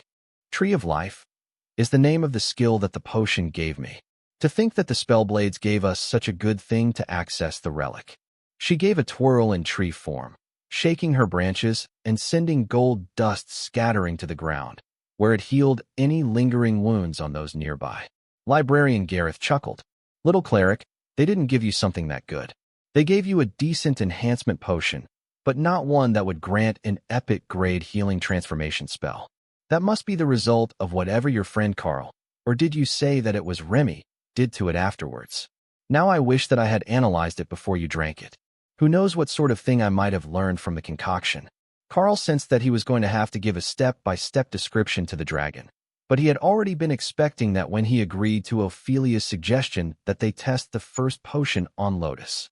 Does it take a lot of effort to maintain the tree? Gareth asked. Lotus shook her head, which made the upper branches of the tree shake. Nope, it's just here. It's kind of slow and heavy, though. I can't move very fast. So, limited mobility, but greatly enhanced healing effects. Is there anyone here with a lingering ailment? A limb that has recently undergone regrowth, or other injuries that were still healing? The dragon asked. All the defenders looked around, then shook their heads. They had been picked because they were in good health. I was recently healed in my arm, and by High Priestess Lotus herself. I don't know that there is any more lingering injury to repair, though. Colonel Liu explained. That's all right. Please go stand in the shade under her branches. The Minotaur complied without question, and the dragon cast a series of spells on him for observation as he stood in the healing aura, being regularly sprinkled with golden dust falling from the leaves as Lotus danced around in tree form. Fascinating. It is healing the lingering nerve and tissue damage that regular healing won't touch. The traumatic damage that leaves so many crippled from repeated magical healing spells. Gareth explained. Colonel Liu flexed his arm and shrugged. I will take your word for that, but I feel like a young Minotaur again, all refreshed and full of energy. A skill well worth its reputation as one of the grand healing magics. Then he turned to Lotus. The cathedral will be glad to see you returned. I assume that you are going back there after this engagement. Lotus giggled. Nope. We're going to the headwaters of the Sebingen River to find a temple for research, and then to the Witten Temple to hug Beastkin, and then we will take the long way back home. Maybe we can go back to the Beast God Temple first. The dragon turned a questioning gaze on Karl. This sounds like a nature cleric set the route. Why are you headed to the middle of the jungle? Lotus stuck out her tongue at the dragon, while Karl laughed. The jungle itself isn't the target. We're going to study ancient architecture. There are more examples of it popping up in the ruins and anomalies, so we want to study a temple that has survived the years to see what sort of differences there might be, and if there is some clue that might have been missed in the past because of a lack of knowledge. The dragon was suspicious, but he likely got most of the real reason from Karl's mind. The blue dragons were sneaky like that. That is understandable. I would ask that you bring an escort with you, as I have many questions for you once you reach Witten Temple. However, all of that is for later. Today, we get to babysit a newly appeared relic and test all of the newly awakened elites on the skills that they have mastered. Surely one or two of them had a skill point available to upgrade a spell or attack skill. It didn't take long before another group of reinforcements arrived, a team of monarch rank elites led by a warrior class overlord in a black latex bodysuit that looked more at home in an idle video than on the battlefield. "Who is in charge here?" she demanded. Karl rose from his seat to face her. "I am responsible for this location at the moment. You can call me Karl." The overlord nodded. "I am Tabitha, and this is my team. We will be taking over control of this relic. Thank you for your dedication. You may continue about your assigned duties if you were not assigned to remain here." It was a dispassionate response, not like she wanted him gone, but more like she didn't care where he was, as she was only here to do a job. "Understood, Overlord. We were headed east, so once I introduce your team to the other leaders here, I will take my group and be on my way again. First, we have Librarian Gareth, from the Witten Temple. He has come to study the effect of the relic on the various candidates. Then we have Colonel Liu, who is temporarily in charge of the Newbon Empire forces. He's an excellent warrior and easy to get along with, especially if you have some knowledge of farming. In charge of the artillery regiment is Commander Jameson, and beside him is High Priest Dolores, who oversees the infantry." The red-robed war priestess nodded a simple greeting to the overlord, only sparing her a few seconds before she returned to rearranging her troops. "There is no leader from the Divine Beast Nation here?" Overlord Tabitha asked. Gareth chuckled, then gestured between himself and Karl. "We are serving as the representatives of the Divine Beast Nation today. They didn't see fit to leave a military force here while they had no trainees present." "How could an elite serve as leader for the Divine Beast Nation?" she asked, confused. "He is a beastmaster. There are 4 royal-ranked divine beasts with him, and they represent the only divine beasts present. So, Prince Karl leads their force, while I am the impartial researcher." The overlord shrugged, and Karl noticed how Dana blushed and Tessa looked a bit disgusted by the way that her tight-fitting latex suit shifted and pulled with the motion. But he also noticed that it was an overlord-ranked defensive skill.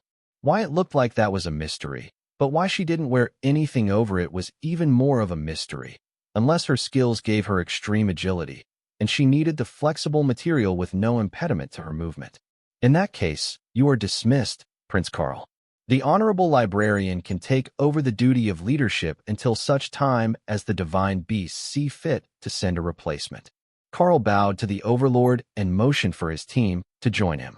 5 people would be too much to be comfortable on Hawk's back. So Karl let Dana mount up while the clerics hopped on Thor's back and Ray prepared her golems for riders. The other elites looked intrigued by the process, and even more when Thor began to jog away with his passengers, while Hawk rocketed into the sky. This time, he used his barrier to hold Dana in place, cradling her like an ergonomic chair with head support. That made riding much easier when he wanted to make extreme changes in direction. Gareth sighed as he saw them running away. They weren't actually afraid of the overlord's temper, they just wanted to go do fun things and not sit here being attacked while they sat at a huge glowing target. He couldn't blame them. Their plan to go explore an ancient temple sounded like way more fun than getting information about the same 3 basic class options over and over. Very few of the volunteers got an advanced option, and Gareth had already realized that the advanced options were related to the skills that the applicant had. In fact, he even had a pretty reliable chart to tell whether a mage would get the Spellblade option or not. The young ones got to choose classes, but the nations kept sending ones that were already undergoing training for a specialty, so they weren't picking any of the fun options that they had described. That had to change. Gareth sent a message to the Bruised Temple in the Divine Beast Nation. He needed 50 young beasts or beastkin who hadn't started training yet, so that he could encourage them to try the other classes and see what they all did. They had a full listing of all of the promising children of the nation that had been brought to one of the temples for the traditional blessing of the newborns, and they had all of the school enrollment information for those who were in the right age group to be gaining system skills. There had to be some good ones in there, and if you didn't get to see them, it was a huge waste of the opportunity. It only took a moment for Gareth to craft a message, and even less time for a positive response to the idea to be sent back. Orthos took one look at the incoming message, then decided that he had the perfect group. There was a misfit class at the school in Holney, specifically for beasts and beastkin who wanted to pursue paths that were not well suited to their species. If they could get an actual class for their ambitions, they would have an excellent chance to grow up as something more than wastrels. Karl was almost to the horizon when the portal opened, and Hawk began to laugh. 100 juvenile beasts and beastkin had just arrived to use the relic, which was fair by the rules of usage splitting. But the students that the newly arrived elites were seeing were not what anyone expected. There was a forest weasel dressed as a blacksmith, despite only weighing 2 kilos, a dire bear with shamanistic bead necklaces, a foxkin wearing leather pants and carrying twin battle axes, and it only got more insane from there. That idea spurred Colonel Liu to do the same thing. What if the key wasn't to find the most qualified, but to find the oddballs and make them qualified? So he called for another 20 from his nation, and they arrived within the next 10 minutes, as the first group was getting organized at the orb. They had sent all sorts of wild options from Newbon. There was an Orcish war chief that wanted to be a mage, but could currently only cast fist. A succubus that had sworn vows of celibacy and only fed secondhand, and a minotaur boy who desperately wanted to be a chef. That one the colonel recognized as one of his neighbors. They must have taken him to the fortress after the colonel and the other royal rank defenders were called to duty. What is with all the misfits? Overlord Tabitha demanded as she saw the new arrivals lining up and realized there was a pattern. It's an idea that the librarian had. What if the orb is best used by those who don't want a conventional path? The ones who want to defy fate and become something more than what they were born for? Humans can be anything, really, because they're not born with any real worth or skills. They're not even strong enough for farming or mining until they train. But our people have innate paths that are easy for them. But this orb, it could be the key to unlocking more futures for our children. We will see when the first ones come out if they manage to accomplish that. Colonel Liu explained. And you are expecting this to succeed? Tabitha asked. The Minotaur nodded. Just wait. I am sure that at least some of the beasts will succeed, while the others will at least have a path they picked for themselves. The first one out was the foxkin boy, who was now glowing with red energy and wearing black metal armor. I have found my new calling in life. I will be a blood knight, he declared. Librarian Gareth smiled. That is wonderful news, and not a rogue type at all. Just as you wished. Now, come tell me all about it, and you can go practice your new skills in the open area. Karl and his group had made so much progress by the time that the sun went down that they had no idea how much chaos Karl had caused by simply ordering everyone to get started using the orb. Everyone else had assumed that was an order from the Archbishop, so they just went with it. However, when the totems returned after dinner, they were thoroughly baffled to see hundreds of newly awakened adolescent system users.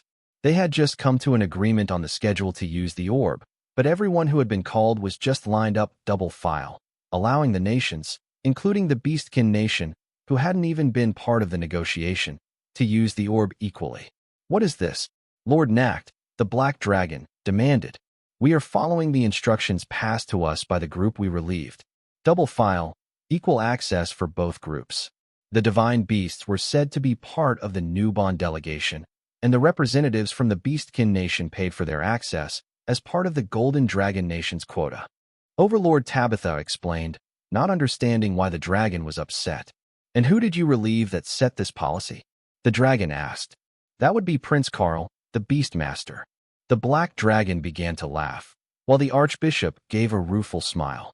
I don't suppose that he said where he was going, did he? The Archbishop asked. To a temple in the Beastkin nation, near the headwaters of some river. Tabitha replied with a shrug. The Sebingen River. Librarian Gareth clarified. All right, I know where that is. It appears that all our negotiations were unnecessary if everyone can share so well. Now, we are going to have a long discussion with a certain young elite about what the words executive decision mean. Tabitha began to laugh as she realized what had happened. Someone had decided to just act while the totems were negotiating, and hadn't expected them to come back in time for anyone to catch him. The young prince was a brave one. She would give him that much. Perhaps not too bright, but he had initiative. On a positive note, even among the ones who were found to be incompatible, there have been no injuries and no fatalities. Librarian Gareth informed the 2 totem rank leaders. That made this a superior resource to the divine injection, and the trial here had a success rate that was over 50% overall and increased with youth. Among those who were under their 15th birthday or equivalent for their species, it was nearly 3 in every 4 that obtained a class. Wonderful news. We will ensure that there is a steady supply of candidates for as long as the trial remains open. Do we know the exact time it opened? The Archbishop asked. I don't, but as I understand it, the portal opened early this morning. The Archbishop nodded. Then we have plenty of time left. As if the world wanted to spite him, it was at that moment that the light of the orb began to flicker. The energy from it appeared to be as strong as ever, but something was changing. Then, it stabilized, appearing just as it had before. No more red flags. The Black Dragon insisted. Seconded. Let's see who comes out next. Perhaps an interesting choice was made. Who is in there right now? Lord Nacht asked, turning to his fellow dragon. Librarian Gareth shrugged. A bunch of misfit kids from the Newbon capital and a couple of acolytes from the Divine Beasts. Almost everyone has entered already. The rest are just practicing their new skills over there. The Blue Dragon explained. The two totems looked around at the situation and nodded in satisfaction. All right, we will leave this to you who are here now. Send a message when you are finished or run out of volunteers, and we will come back. Lord Nacht insisted. Yes, brother. Gareth replied. The Archbishop closed his eyes to focus and then frowned. How can he be 5 kilometers apart from himself? I think that his beasts are messing with my targeting. The Black Dragon chuckled and ducked down so that the Archbishop could climb on his back. Open the portal in the air, and we will find them. Karl pulled his golem mount to an abrupt stop as a massive dragon head appeared through a portal 20 meters in front of him. Lord Nacht, good afternoon. How was your dinner? Karl greeted the dragon, then realized the Archbishop was on his back. Archbishop, may the blessing of the world dragon be upon you. The Archbishop floated down from the dragon's back, and Nacht transformed back into his humanoid form. We have been informed that you waited less than 5 minutes after we left to discuss the rotation of use before you decided to just send everyone present into the trial and start calling for more people. The Archbishop began. Your Eminence, I would like to clarify that I was not the one who called for more people to come for the trial. I simply set out usage guidelines that everyone could work with until your final decision was made. That's a beautiful way of saying that you didn't pay any attention at all and just did what you wanted. Nacht agreed. Thank you. The Archbishop hid his amusement at the way that the Beast Master didn't back down, even in front of a totem-rank Black Dragon.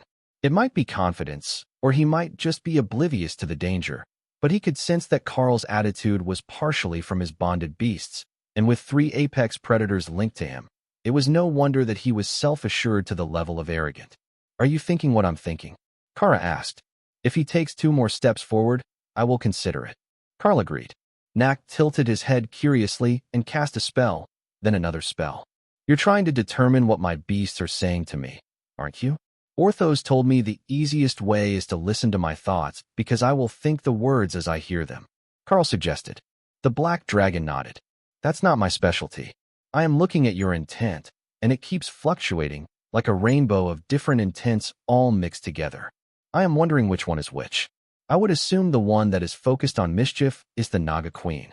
Karl shook his head. No, that's the winged Void Badger. She has a thing with dragons. The Archbishop looked concerned that Karl might do something stupid, but Nacht was just amused. The Dark Goddess is fond of small and fearless creatures. They often get away with things that no larger creature could. I heard what she did to Orthos. I think that's a warning. Kara noted. He's definitely on to your shenanigans. Remy agreed. I will have to find new ones. The Archbishop cleared his throat. We will escort you all to the temple, on the off chance that there really is something there. Unfortunately, the Spellblade clan won't be able to join us, but Prince Corbin will get credit for his reports if there is something found. Corbin really had gotten cheated on this deal. He was the one who wanted to go there in the first place. Karl just hoped there was good stuff there for Thor. That sounds wonderful. Thank you for your assistance. The Black Dragon or the Archbishop must have known exactly where they were going because the portal opened right beside a temple that looked exactly like the Step Temple in the very first trial instance that Karl had entered. There is an opening at the top. Would you like me to fly you up there to begin the investigation? Nacht asked. Karl shook his head. No, I think it is important that you walk up the steps. This is identical to a World Dragon Temple in a trial I was in. The goal was to get as far up as you could. Now, this one might be broken, but if there is even a little lingering magic, it will be important that we have walked all the way up under our own power. Karl explained. All of the beasts came out to examine the temple, and Hawk was filled with a sense of nostalgia. It would be much easier to walk up the steps now. He was huge, and he might even be able to do 3 at a time. Karl led the way, then paused and went around to the left side of the temple. If I'm right, this one used to be the strength test side. He explained. Karl stepped onto the temple and began his ascent. There was no magical resistance, no sign of response from the temple, but he continued up the 1,000 steps to the top anyhow. If nothing else, it was a good workout. The others followed behind, curious to see if Karl would be able to provoke a response from the temple by mimicking the way that it used to function as a trial. They were about to give up on the whole notion when Karl reached the top and nothing happened. But when he took one more step forward, the temple began to slowly pulse with energy, a faint signature, but growing. Well, I'll be. It really did respond to your technique. What do you think you should do next? Nacht asked. The archbishop was making notes as he walked up, ensuring that no detail was missed. The old cleric surely had ideas, as he was the greatest expert in the world on the topic, but Karl went with the simplest idea first. There is what looks like an offering box on the altar. I will start with that. The altar was made of the same ancient gray stone as the rest of the temple, but the box was heavily weathered brass, and most likely bolted down if it was still there. Karl reached into his inventory and took out a piece of gear that he knew was system-compatible from the last resurgence, and placed the magical dagger in the offering chest. The dagger vanished as soon as he placed it in the box, and Karl waited to see if anything happened or if everyone had to make an offering. The power in the temple was growing, but not everyone was at the top yet, as the clerics and Dana lacked the superhuman stamina of Karl, Ophelia, or the dragon. Eventually, they did all make it to the top of the temple, and the power level began to grow proportionally to the number of people gathered around the altar. Are we going to do something? Ophelia asked. First, we wait a few more minutes. Then we will offer it a few more system-enhanced treasures in the offering box. It accepted the dagger I offered, so I know it works, at least a little. Karl explained. After a few minutes, the power growth seemed to slow to a crawl, but the archbishop had an idea. I think it just lacks the mana to continue. You clearly triggered it well enough. It just can't complete its desired task. Between myself and Nacht, we should be able to fix it, he explained in a tired voice. For the first time, Karl noticed that the archbishop was not a young man, or what could be called middle-aged, or even aging. Behind his beard and his clear eyes, he was very obviously elderly, and might not have more than a handful more years left. But once he recovered from the long walk up the stairs, the strong aura was back, and the two totems began to focus their energy on whatever was happening in the pyramid. That was bringing it to life, and Karl smiled as he realized that Corbin was right. There was something immensely powerful here. It was faint, but the energy coming off it was like nothing that Karl had ever felt before. It almost felt holy, but not in a way that Karl could put his finger on. Perhaps they really had found the tomb of a demigod? If that was the case, Corbin was going to be devastated, even if he was given the credit for the initial find. The black dragon smiled. I can feel it. There is something remarkable here. Prepare yourselves. I think that it is going to activate. The air seemed to twist, as if an anomaly was opening, and then Karl was floating in the void. There was nothing around him, only absolute darkness. For the first half of a second. Then he felt wind rushing past his face, an altered, flaming body, so that it gave off a large amount of light. On his right, Lord Nacht was spreading his wings to begin a gentle glide around the area. So, Karl called Hawk out, only to find that the beast hadn't been returned to his space, and he wasn't here wherever they were. Karl shifted to flatten himself against the wind, slowing his fall, and waited for the ground to come into sight. Nacht was already far above him, as the dragon had simply opened his wings. He hadn't realized right away that Karl was beside him and couldn't fly, so his first instinct was to explore the area. Then Karl realized that he didn't have to actually fly. He could change his armor and hope it adapted. Bestial raiment was removed and reactivated, giving him a new pattern of armor with a layer of cloth connecting his limbs that allowed him to soar through the air, greatly reducing his fall speed. Good call, boss. Remy congratulated him. You're with me? I thought we were all separated. Remy gave a mental shrug. When things started getting weird, I just went home. That was a very Remy thing to do. She wasn't fond of trouble and liked to watch new things from the safety of her swamp. Only once she knew what was going on would she come out. Karl realized that the others were likely in the same situation he was in right now, and frowned. I hope they're all right. Hawk can fly, so can Kara. Dana can walk on air. But the two clerics, Thor and Ray, could be in trouble. He had other things to worry about, though. He could see the ground now, or at least a mountain range in the distance, and Nacht had come to soar beside him. What a curious thing this trial is. If there was anyone else in this instance, I would have expected it to be the old man, not you. He offered, keeping pace beside Karl. It is a shock to me, too. I wonder how it sorted us, or what sort of trial this is. It clearly didn't sort us by power level, and it doesn't make sense to sort us by size. Karl agreed. Land there, on that ledge halfway up the mountain. Then, if we need to fly again, you can get on my back. Karl steered himself awkwardly toward the ledge, slowly getting the hang of maneuvering in free fall with his adapted armor. He could likely achieve the same effect with a cloak or cape if he tied it to his ankles, so he wanted to remember this skill for later. As they approached the cliff, Karl could see that there was a cave at the back, but he could also see that there was something alive in there. There's something in there. I can see the aura of its soul. Karl informed Nacht as he steadied himself on his feet and refreshed his armor so it would spawn a more practical design. Then he dimmed the light of flaming body so that it didn't draw the attention of whatever he had seen. You have the soul sight as well? How did you manage that? Nacht asked. It's a benefit of being bonded with Hawk, who has evolved into a Ghostfire Thunderbird. I gained the sensory specialties of my beasts, but most of them are duplicated or inferior to a version I already have.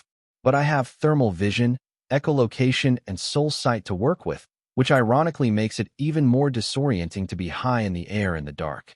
Nacht nodded towards the entrance to the cave. Shall we? If we're in a trial, standing around out here isn't going to do us any good. But we might have an advantage on some of the others, as we found something living the moment that we landed. He had a point. He had forgotten that he should be seeing anything living, if there was something alive in the trial, but Karl hadn't seen anything else living beneath them, only the ground and the mountains. Nacht moved toward the cavern entrance, shifting into human form so he would fit within the confined space. The ceiling was over 5 meters tall, but in his adult dragon form, he was still far too large to fit within the available space. Karl also ended the brutality, skill, and let himself shrink back to his normal size, which suddenly felt very short compared to the height that he had gotten used to on his travels through the Newborn Empire. So you're not an exceptionally tall human.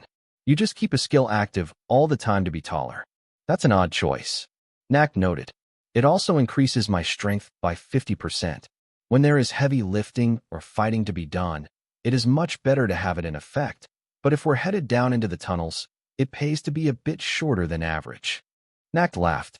His own human form was quite large, but Karl's was roughly 180 centimeters tall, taller than most women, but not particularly tall for a man. However, he was broad and muscular. The tunnel was gently sloping and carefully carved, not a natural formation in the stone. Karl used silent movement to reduce noise to the point that echolocation was only a faint image, and he was relying almost exclusively on thermal imaging to navigate the darkness. Nacht didn't appear to be suffering from the low lighting situation at all, so Karl took the lead and followed the winding passage down into the mountain. As they descended, Karl picked out patterns on the walls and motioned for Nacht to stop. A tap of his knuckles on the stone to give him an echo image of the hallway clarified the situation for Karl.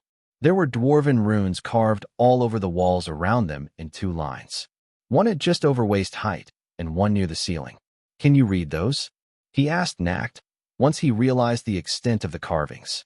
The dragon created a small light and began to mumble to himself. The system was translating, but it was just random words. Stone, forge, ale, deep, hammer. Then Karl realized what they were reading. It was a recounting of the names of the rulers of this place. We are in the legendary city of Graska, or more correctly, a replica of it.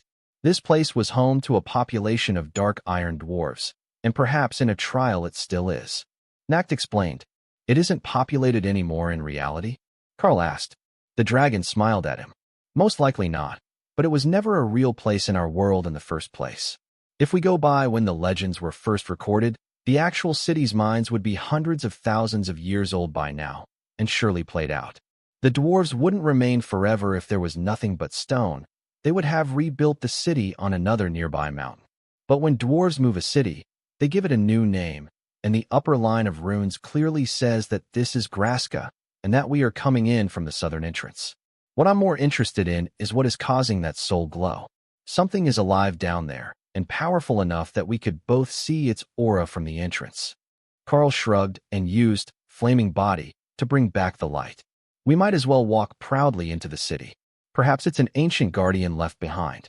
This is a trial, and there is no reason to think that they are trying to play mind games with us. He explained. The black dragon chuckled.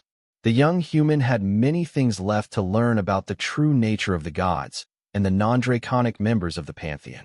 That was a common oversight of the humans' nations. They taught about the dragon gods, but they tended to overlook the others. This place reeked of ancient power, and ancient power meant the laughing god, an ancient demon god who had once operated a system for the humans, separate from the one that the world dragon operated on the worlds that he protected. Nacht had heard rumors that this human with him had encountered remnants of that system in the past, so it wasn't impossible that his luck and affinity for fate had dragged them both into another laughing god-aligned trial. What do you know of the laughing god? Nacht asked as they walked through the ancient corridor. The god of pranks and ascension? Not a lot. He's supposed to be the god you turn to when you have reached your limits, and you need divine favor to survive. But according to my parents, his sense of justice is questionable, and the favors are often granted in the most unlikely ways. Personally, I think he's the scapegoat god. When things don't quite work out, and you don't want to say that another god's decision caused you hardship, you say that it's the favor of the laughing god. Nacht chuckled. In a way, yes. The random choice options in the system selection, the ones that can change your gender and species, those are almost certainly his additions. But you are right about his aspect. He is known to help humans reach the status of demigods, even during times when no other god was willing. This place we are in, it might be a relic left by the laughing god, or the ancient system he implemented. It doesn't feel like dragon energy, so I don't think that what is here is a relic of the world dragon. Karl nodded. If Prince Corbin is right, this might be the resting place of a titan demigod. I should have asked him more questions, but I was expecting to travel here with him. With the additional light, the details that had been painted on the walls became clear, as well as the fact that the city had most likely not met with a peaceful end. There were scorched spots on the walls, and some cuts in the stone that Karl had originally mistaken for tooling marks were actually weapon strikes. That gave the area a very different feeling than simply being abandoned for many years, and the two intruders began to move with a bit more caution as they followed the soul energy towards its source. The tunnel ended in what looked like a forge district, the furnaces long dormant. However, the buildings were intact, and Karl took the opportunity to look inside a few to see what he could find.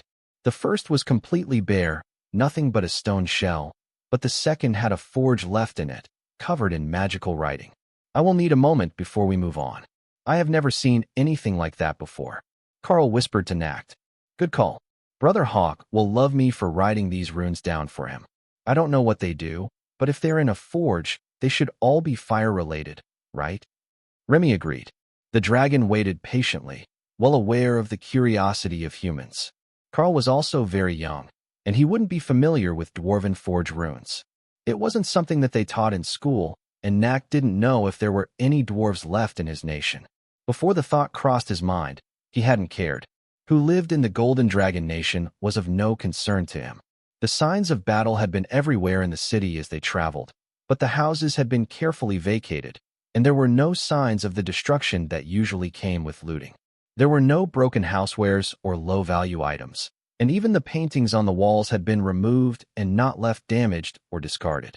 Perhaps whatever battle had caused the Dark Iron Dwarfs to leave the city was not a losing battle, after all. It might have simply been infeasible for them to continue living here. Nacht gestured left. It's that way, through the opening in the stone and further up toward the peak. Karl followed Nacht through the city once Remy had finished copying all the runes she could see.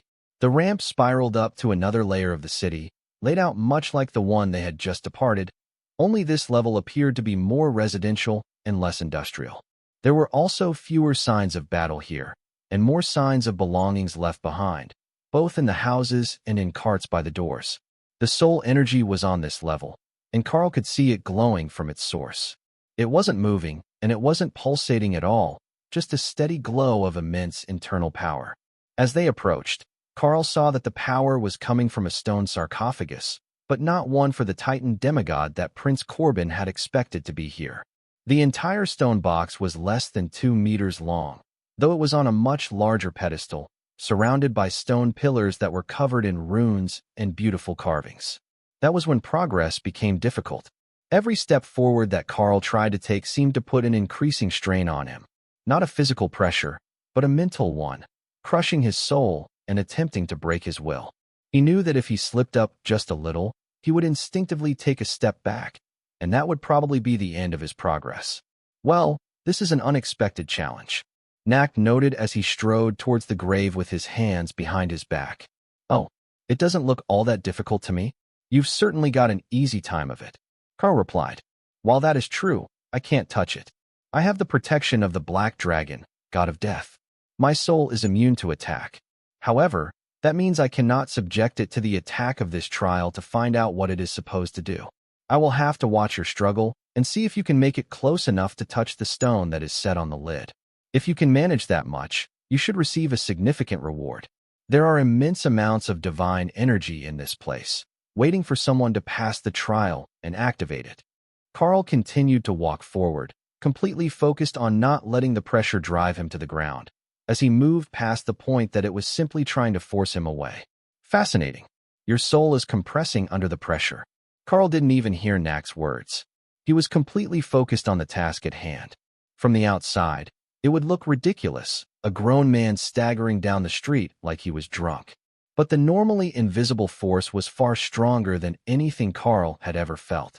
Even the aura that the Emperor of Nubon emitted when he was enraged wasn't close to this powerful. Karl wished that he had Thor here with him. His stalwart friend would know the best way to get across the road to his destination. Karl nearly stumbled as he moved from the cobblestone street to the soft gemstone gravel surrounding the tomb. Resting with his hands on his knees as he leaned forward, Karl saw the target, a large white opal stone. It was the source of the energy, and if he could just put a hand on it, he should have completed the trial. Just a little further. Today will be a good day. I can sense it. Nak chuckled, excited to find out what sort of trial they had been sent to that could accept a dragon of his power. It was absurd to think that someone had set a trial capable of accommodating totems, unless this place was truly a legendary relic. But here he was, and although he couldn't fully partake because of his affiliation with the god of death, he was still part of the trial. Karl could feel his mind beginning to shatter as he took another step forward, but Remy, who was unaffected by the trial in her space, was singing as she worked on potions, and that was just enough to ground him and keep Karl moving. A final step, and millimeter by painstaking millimeter, he extended his hand to the opal. Trial successfully completed. Calculating rewards. The pressure vanished, and the soul aura that had been leaking from the stone was retracted, leaving it as a simple opal that was practically vibrating with power. You really did it. I can see the system message that the reward is calculating. Karl gave Lord Nacht a weak thumbs up as he sat down on the gemstone gravel to catch his breath and let Void Body overcome the damage that had been done to his soul. Reward calculated. Evolution Stone awarded. Error. Some functions unavailable. Randomizing. Nacht began to laugh as they both saw the message at the same time. I will see you shortly, friend. Good luck on remaining a dragon. Karl laughed. They had gone through all that, only to get a glitched reward that didn't even work properly.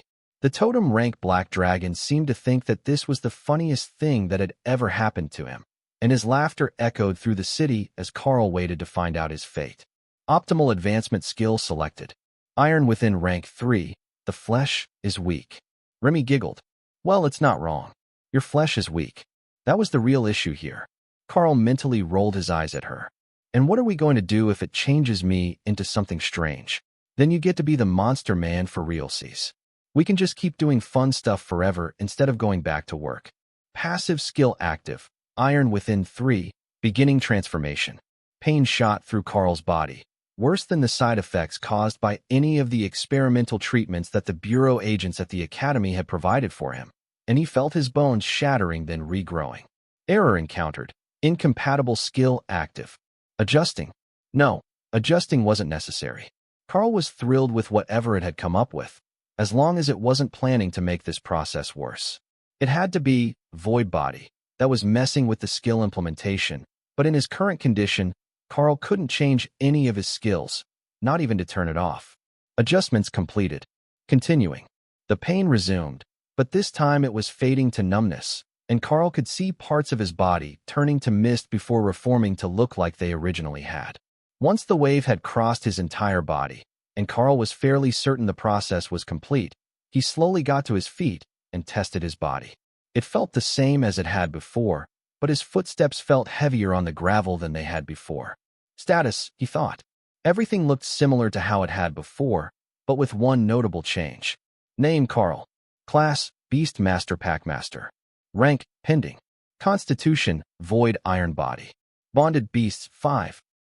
There had never been a line there for a special constitution before. Karl had feared that it was going to make him something other than human, as the description of the reward had said evolution, and that tended to make his beasts something other than what they were.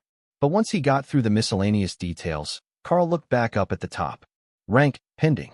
Did that mean he was in the middle of the transition from royal to monarch? If the change in his body had triggered a promotion, this reward would be considered one of the highest-tier rewards ever encountered. Nacht was distracted with whatever reward he had gotten from the trial, so Karl waited for him to finish with his progression. You're really the monster man now. I can feel the difference. You smell like Kara and metal. Remy informed him as they waited for the black dragon. Nacht slowly recovered his senses and smiled at Karl, then pushed a bit of energy to him. The power filled Karl with a lingering warm glow that seeped into his bones and remained, driving away the strangeness of his remade body. It appears that your luck is infallible, young friend. I have officially reached the status of an ancient black dragon, and with it, I gained the gift of potential. However, the gift is not for me, but for a successor. Normally, the advancement is made in one's own nest, surrounded by family and clan, and the most promising of the youngest generation is given the gift because it can only be granted at that very moment. Today, you are the only one here that I might grant it to. So, you have been given the gift of potential, ordained by the god of death, the great black dragon. May you rise forever to the skies, and taste the aura of divinity long denied to your ancestors. The last bit felt like a ritual, and Karl could feel the dragon's resignation and dismay that such a gift couldn't be given to his own offspring. I will do your legacy proud. Karl assured the transformed dragon with what he hoped was an understanding smile. Nacht sighed again, then turned his head to the sky and closed his eyes for a moment. But when he looked back down again, there was mischief in his smile.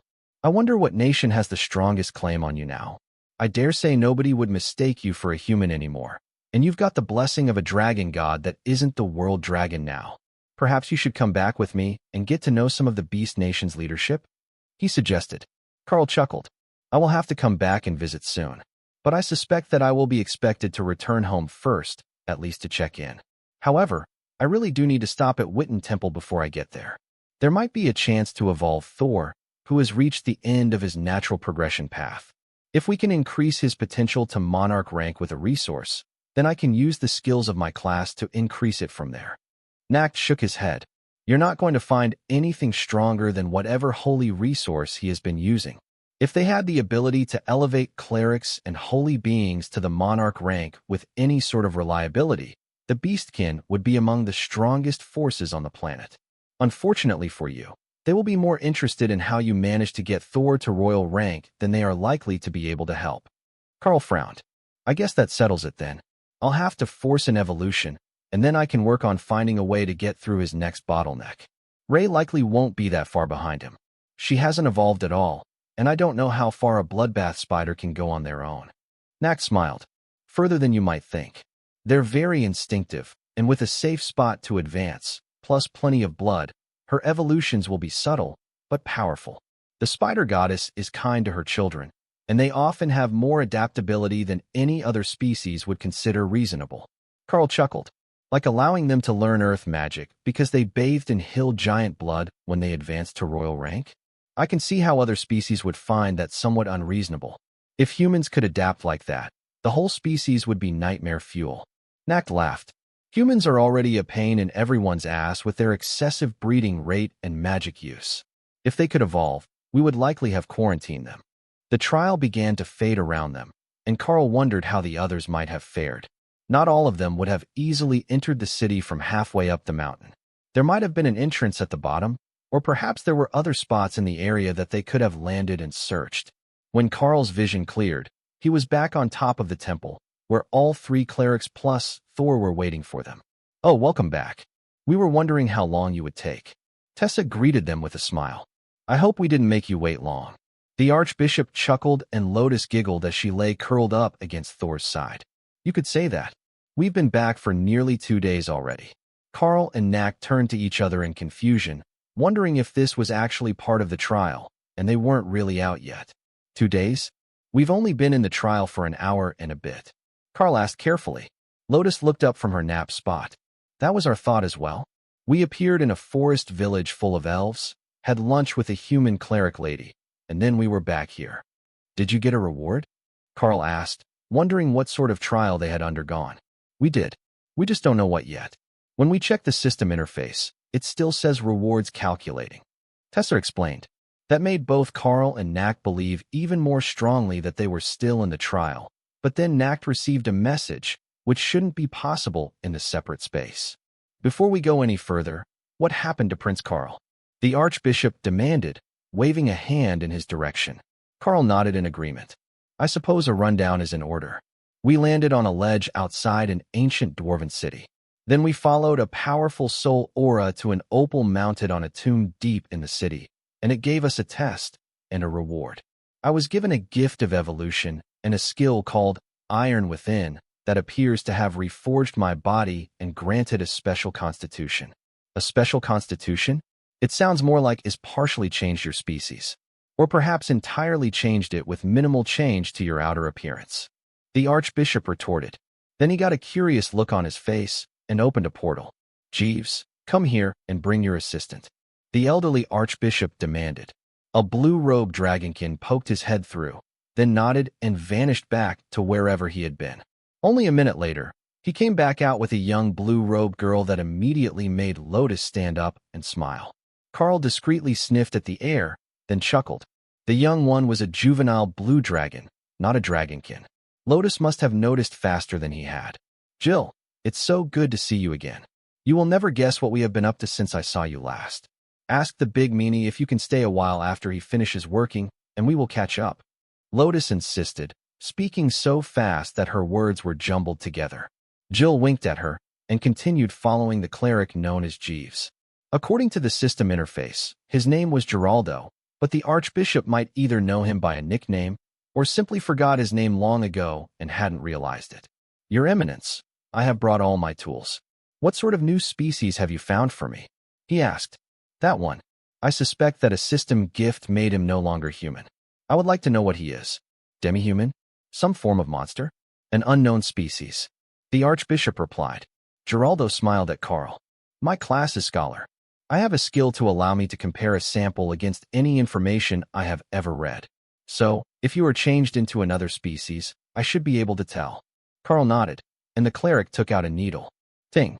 Everyone turned to see what the metal-on-metal noise was, while Karl and Geraldo stared at the needle. "Well, that was unexpected. I'm sure I found a vein. Do you have a skill active?" Karl shook his head. "I have all my invulnerability and regeneration skills deactivated at the moment. The new one isn't something I can turn off, though. When it interacted with another skill I have, it became that new constitution." "Were there any other oddities?" Geraldo asked.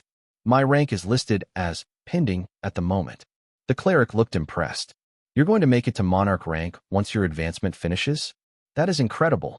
I'm sure that everyone will be delighted to find out that there will be a new monarch. However, that does explain the issue. Archbishop, I may need your assistance. Can you coat the needle in holy energy so that I can draw a blood sample? I'm not powerful enough to puncture his veins." The Archbishop took the needle from him and carefully drew a sample from the underside of Karl's forearm. The blood came out deep black and faintly shimmering, which intrigued everyone present, Karl included. They had never seen blood like that before, and when Geraldo tried to test it, he just shook his head. There is nothing about this in any of the research materials that I have seen. I could study some of the more obscure entries that I haven't prioritized, but that's mostly for extinct species and mythical creatures. The blue dragon cleric explained. Nak stared at the blood sample for a moment, then took the needle and let a drop fall on his hand. I think that it has been permanently altered by his skill. If I apply small amounts of death energy to it, the blood regenerates. If I'm right, you're not getting a reading because the skill that has modified his body is stabilizing the sample. You're going to have to send it to one of your scientists if you want answers, and they'll have to do a whole research project. The dragon explained. Tessa smirked at the dragon. So, you're saying that even if his blood is spilled, the blood itself won't degrade? The dragon nodded, but the archbishop realized the implication right away. And if he happens to impart that ability to his beasts? The elderly cleric began. An immortal bloodbath spider.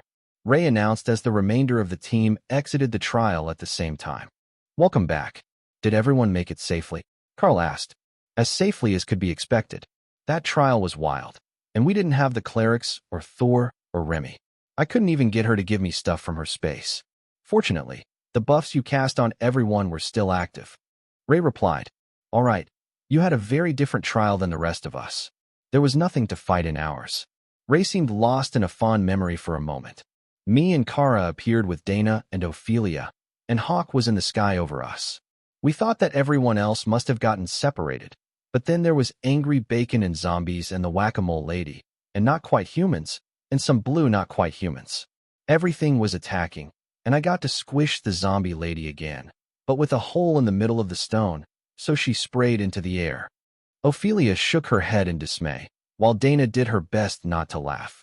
The berserker was back in her own form for the first time in weeks, and it was strange hearing her normal voice, instead of the deeper voice of her werbear form, as she added details to the explanation. The trial told us that we would get a reward for every target killed before the timer ran out. Of course, with the 3 beasts, we were searching for targets halfway through the timer, and then it kicked us out with 10 minutes left on the timer. But it gave me a reward, so I guess we did it right. She added. Dana nodded. It gave me a reward as well, but it says that it's calculating, so the reward is still pending. I'm pending too, Hawk noted. What do you mean you're pending? Did you get a reward from the trial? Not quite. I'm just stuck halfway to Monarch. My skill advanced while I was playing with the not food, and now I'm pending. Oh, Hawk had learned a new word, and it somewhat fit his situation. He would advance to Monarch very soon, but something was stopping him. Maybe it was his space? Karl was also stuck in limbo, so it might be a deficiency in the stored energy levels or quality. I don't think so. The spaces have plenty of energy. Remy informed him as she worked on more healing potions to give out to the group, so they would have some if she wasn't nearby. Is there someone here who has to make a selection within their system interface? Karl asked, wondering what the holdup was. Remy, why don't you come out? Maybe that's the issue. Remy remained in her Naga Queen form and came out to grab Lotus, picking the little cleric up in a princess carry. One after another, everyone confirmed that they didn't have anything waiting for them to select an option. So, the system must have just hung up and wasn't processing the rewards at its usual speed. Well, if we're waiting anyhow, why don't we give Thor a potion and see if that changes anything? It's here and ready, Remy suggested. The 2 totems chuckled. Watching what the beast came up with regarding new concoctions was brilliant entertainment. Well, there's nothing to lose. Thor agreed, still worried he wouldn't get anything but a duplicate skill that Ray and Karl could already use. But he dutifully tilted his head back for Remy to feed him the potion that she had upgraded, and power surged through him as well as the beast's spaces. Far above them, thunder rumbled and power surged from the temple beneath them as Thor began to grow. Oh, it works really well. I should find good things to feed everyone. Remy cheered. His height increase wasn't excessive, but Thor seemed to have gotten noticeably longer than he was before, in proportion to his height. Karl guessed the length increase between his legs to be a bit over a meter, with about the same added to his tail, while the armored ball on the end had turned nearly all golden, as had his horns. Thor was definitely the first of them to reach monarch rank, and while Karl didn't have a proper name for his evolution, it looked like Nak did. Well, isn't that interesting? You found a way to turn a lightning Sero into a divine thunder Sero. Thor bugled happily as he realized that the potion hadn't disappointed, and that he was actually ahead of the others for the very first time. Not for long, as Karl could feel that the bottleneck was released, and Hawk would advance in the next few minutes. But Hawk was happy to let his little brother have this victory. And you have gained another monarch-ranked divine beast. I must say, the potential of this beast master class is absolutely incredible. Nacht amended. Actually, I might have an idea about that. I can't do it yet, but I think that by the time I am an overlord, I should be able to teach the core ability to create a beast space to others. Once they have that, they should either be able to awaken with the class, or choose a variant similar to it during their next advancement trial. Karl explained, mostly for the benefit of the Archbishop, who was currently giving Thor gentle head rubs as he examined the changes. Fascinating. He really has changed species with just a potion. I knew that it was possible for some beasts, but I never expected that a lightning Sarah would manage it. The odds are lower than a carp jumping through the heavenly gates to become a dragon. The Archbishop noted. Nacht rumbled with laughter at the thought. There was such a legend, but as far as he knew, it was nothing more than that. No known dragon had ever evolved from a carp, though it was said that during the early days, when the system was active, a few had come from lesser species like drakes and dragonkin. What new skills did you get, buddy? Karl asked Thor, who was immersed in the head pats. Eternal lightning didn't change. I got Thunderstomp and Lightning Zone. Those both seem pretty fun. That's it for new skills, but I'm working on Ophelia's new one. Gravity Slam, she called it. I think I will have it soon. Reward calculated. Random reward, skill book. 20% bonus experience.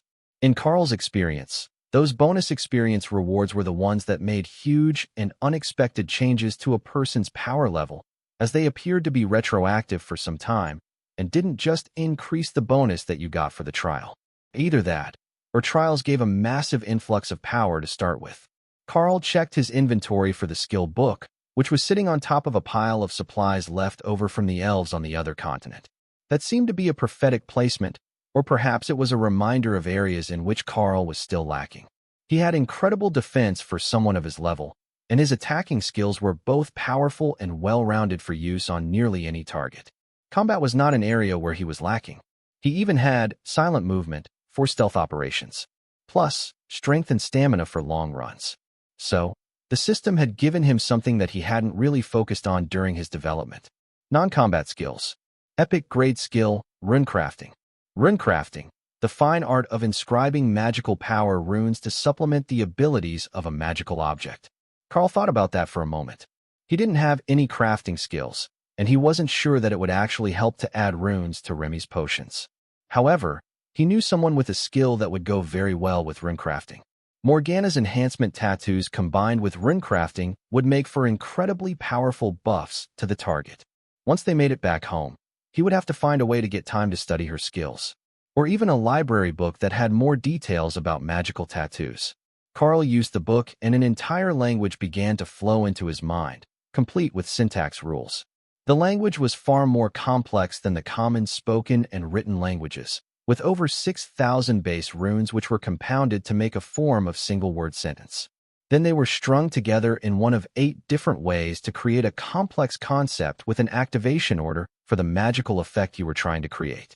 Even with the skill book teaching him how it worked, Karl wasn't certain that he could completely comprehend the skill. While Karl was busy deciphering an entire new language, everyone around him was seeing their status change, and in most cases, they were advancing. While Karl had left the royal rank behind him, with both Thor and Hawk advanced to the monarch rank alongside him, all of the ladies had reached the royal rank. How does this work? The boys all advanced, and were left behind. Kara complained. You've got a monarch rank skill, though. Remy reminded her. Still not caught up to them. I need to work harder. Once I'm a monarch with an overlord rank skill, I can taste test all the dragons. Remy carefully considered the outcome of that. Yes, I think that should work. If it's disintegration that advances again, you can run away in a safety bubble. Hawk was rapidly expanding as he advanced again and took his place among the monarchs of the Beast Kingdom. With a 30-meter wingspan, the Ghostfire Thunderbird was as large as most adult dragons, and his innate abilities were far beyond what most beasts could claim. His fire most likely challenged Dragonfire for pure power, but the dragons wouldn't take it well if Karl suggested that to them directly. They were proud creatures, and enjoyed the thought that they were better than other species. As he finished his advancement, Karl realized that they had visitors. The portal was already closed, so he must have been distracted for a while, but Ray wasn't concerned, and she wouldn't miss a chance to tease Hawk about missing danger. Karl turned to the new arrival and saw an unfamiliar overlord, along with Colonel Valerie of the Bureau of Elite Development. Colonel Valerie, excellent timing. I have things to inform you about. Karl greeted her, then turned to the other person. Overlord. Monarch. Sorry, I don't know who you are either. How does that even happen? Are there so many overlords and monarchs now that it's even possible that we don't know each other? The man replied. Karl checked him with the system interface and saw that he was a ranger, but his system wasn't fully active, and it wasn't giving Karl his name. Then, he just had to go through the overlords he knew about. But none of the ranger types looked anything like this man. He must be one of the hidden assets of the nation, not one of the public-facing idol-type powerhouses. I am Karl, from last year's intake at the Golden Divine Academy. The overlord nodded. I am Joram, mostly stationed along the mountain giant border. The colonel was visiting my station when we got the message that your group had been found. Karl nodded. Did we forget to tell anyone where we were going? Sorry for the trouble. The overlord chuckled. You have all been missing for months. I don't know what you've been up to, but it is possible that there is a time flow difference within this trial. I can sense it below us, but for some reason I can't access it. Karl nodded. You have to walk up all the steps. But none of us suspected that so much time had passed. I had thought it had only been a few days. Colonel Valerie looked him up and down, inspecting Karl's enhanced physique against her memory of him as a new student. Well, on the bright side, you missed winter. Most of it, anyhow. The end of semester exams at the academy are coming up soon, and then spring break starts next month. She explained. Karl winked at Dana. Should we request a ride back? We can see if my balcony survived, and maybe take the exams to graduate formally. Overlord Joram laughed. What exam? The teachers are all commanders, remember? A royal rank mage would destroy the testing equipment, and it wouldn't hold up any better to whatever you've done to yourself. Karl shrugged. Skill-based physical enhancement. The system calls it Iron Within Rank 3, but that isn't a primary enhancement. It's something that developed because I was accidentally injuring myself with physical skills. Lord Nacht, the Black Dragon, was the only one unconcerned about missing multiple months of time. After all, he was a venerable dragon of the death god. He had taken naps longer than 2 months. How are things going politically? I should have been more careful. The Archbishop asked. Everything is stable for the moment. The White Dragons sent a totem to keep things running smoothly within the church, while the army has been learning to play well with the civilian government and the elites. Overall, it has been as smooth as possible, and your subordinates have proven themselves quite capable. However, the same is not true of the situation on the continent in general. The Orb Incident, as it has been named, was only the start. We have 9 more stable dungeons on the continent now, all appearing and stabilizing within the last 2 months. 8 of them are ascended rank or lower. 1 is commander rank. However, that is not the problem. The new commander rank dungeon is also randomly awakening party members who finish the challenge with a group that has never entered before. We know of 18 cases so far from 4 different nations. The Archbishop took a deep breath. And where might this new commander rank dungeon be? Colonel Valerie hesitated before responding. The Nubon capital, Nubon City. It appeared over an ancient monument in the middle of the city. That's 2 stable commander rank dungeons in the same nation now, and we have no way of verifying how many monsters have gained access to the system. However, with the restriction and the fact that it doesn't appear to be a guaranteed awakening for a single member, as we have observed at the one in our nation, it shouldn't be too far from our estimate. It has been open 6 days now. Of course, they couldn't verify the numbers. If they didn't have someone there to inspect them with the interface on the way in and out, the monsters would look the same on the way in and out. It wasn't like they immediately gained a rank when the system activated. However, having a commander rank dungeon right in your capital city would be a huge advantage once the chaos of other nations trying to gain access ended. Nacht rumbled in annoyance. How many of the other confirmed stable dungeons are in Nubon? Valerie shook her head. None. There is an ascended rank dungeon in Baria, near the Divine Beast Nation border, but all of the other new dungeons appeared along the coast or on islands, so they're all nominally under human control except that one and the one in Nubon City. Nacht frowned. Baria is a human nation. Or do you just mean that it is the only one that didn't appear near the coast? It is 20 meters from the river that marks the official border. However, there is a phoenix nest in the ruins where the portal opened, and the matriarch won't let anyone near her clutch. Karl perked up, and Colonel Valerie laughed. That includes you. In fact, it explicitly includes you. I don't know where you met, but she called you out by name as someone to be kept away until her eggs hatched. Lord Nacht, you are on that list as well, as are Orthos, Librarian Gareth, Doug Mackenzie, the King of Krelliston, a succubus named Marie, and Overlord Lifo of Nubon. The rest of the continent was just warned away in general. Karl and Nacht shared a confused look. They didn't know what they had done to the phoenix, but it could have just been a premonition. Basic visions of the future could be unclear, and the phoenix might have just blanket banned everyone she saw in the visions. The Archbishop shrugged. That's not our problem, though it is odd that all the dungeons are appearing at the edge of the continent. I will have to find out what is happening in the rest of the world. Lord Nacht, if I might prevail upon you to ask some of your overseas contacts as well. This might be a worldwide awakening.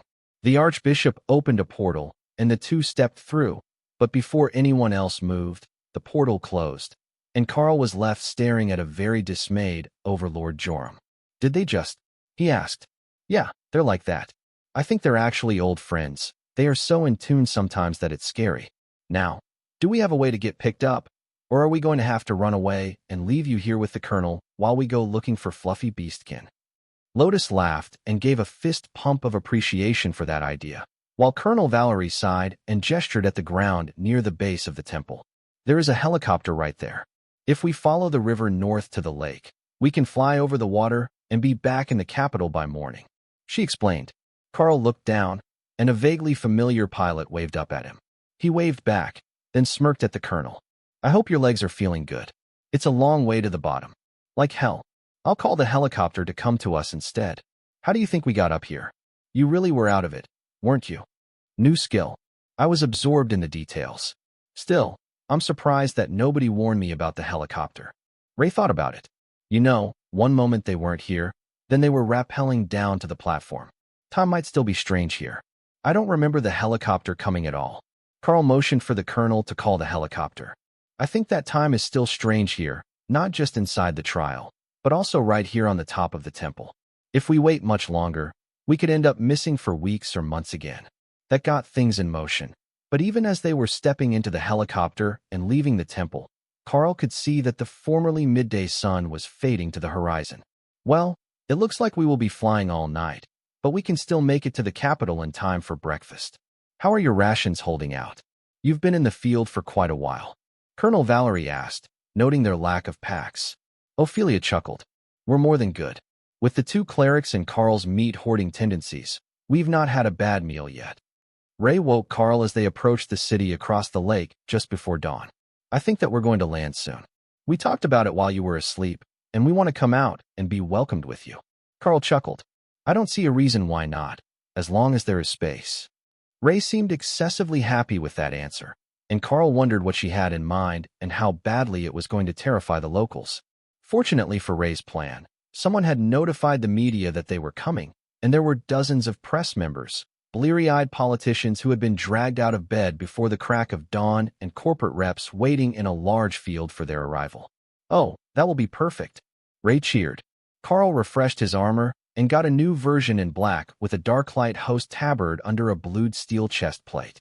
It was almost knightly, if you ignored the part where everything but the chest was leather and chitin or cloth.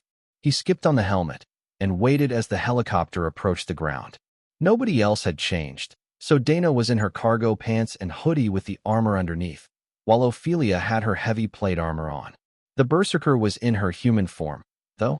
That was a change, and it took Karl a minute to remember that she was normally a human and not a werbear. She had spent so much time in her transformed disguise that everyone had gotten used to her being twice the size of the other women, and not just slightly taller than Tessa.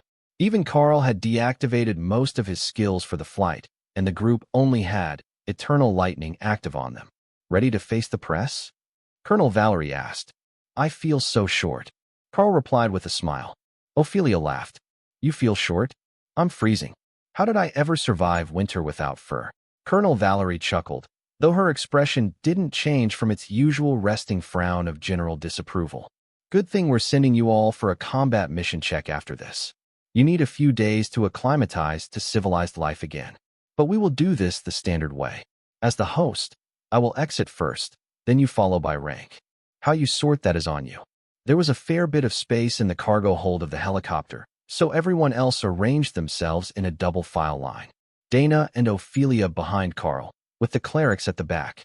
Then Ray came out in human form to stand between the mage and berserker, while Remy transformed back into spirit snake form to hang herself around Karl's shoulders for the best view. Finally, a shining silver and gold knight with a horned helmet on appeared between Tessa and Lotus. Thor?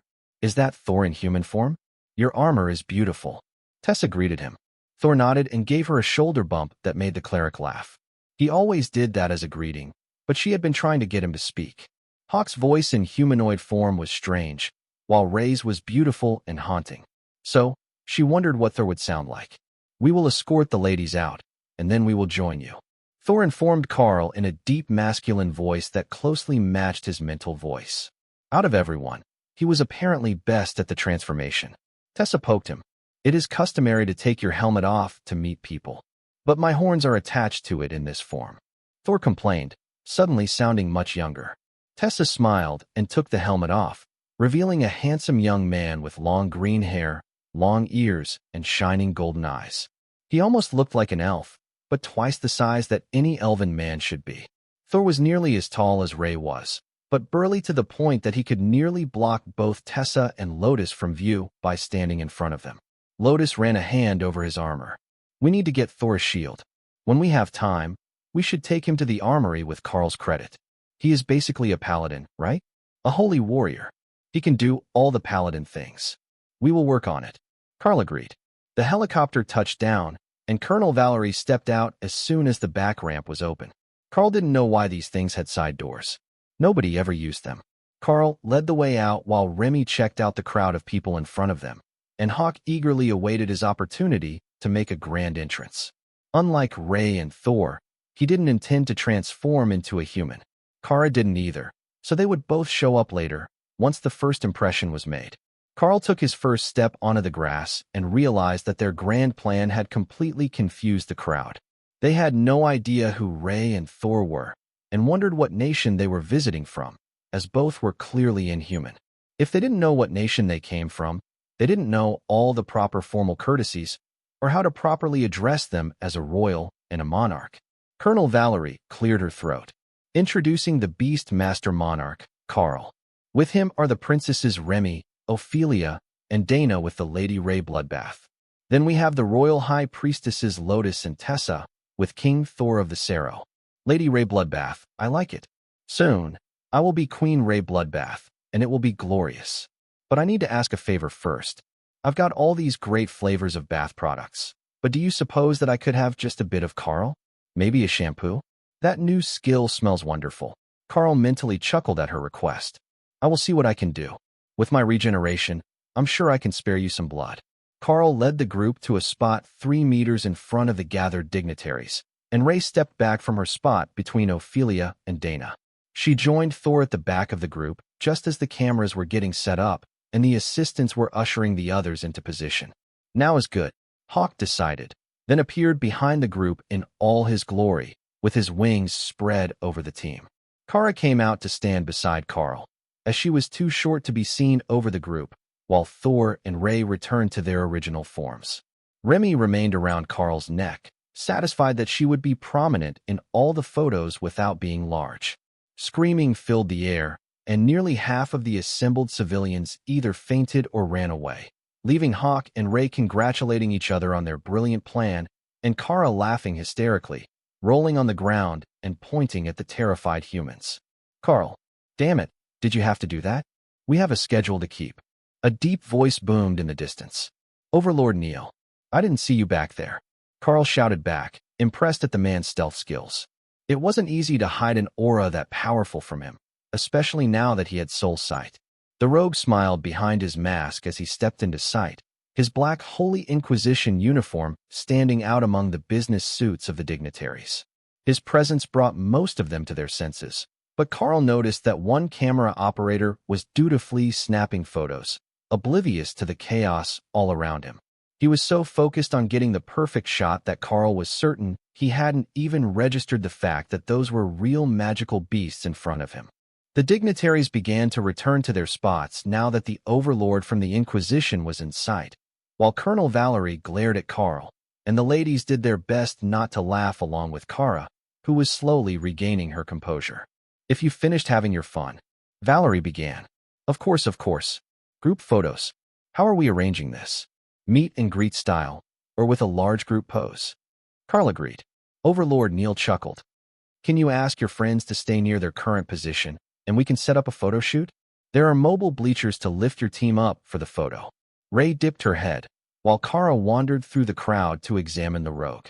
He stopped to look down at the void badger, who flapped her wings to help balance on her hind legs, which put her closer to his height, though still less than shoulder high. "Well, hello there." Neil greeted her. Kara licked him.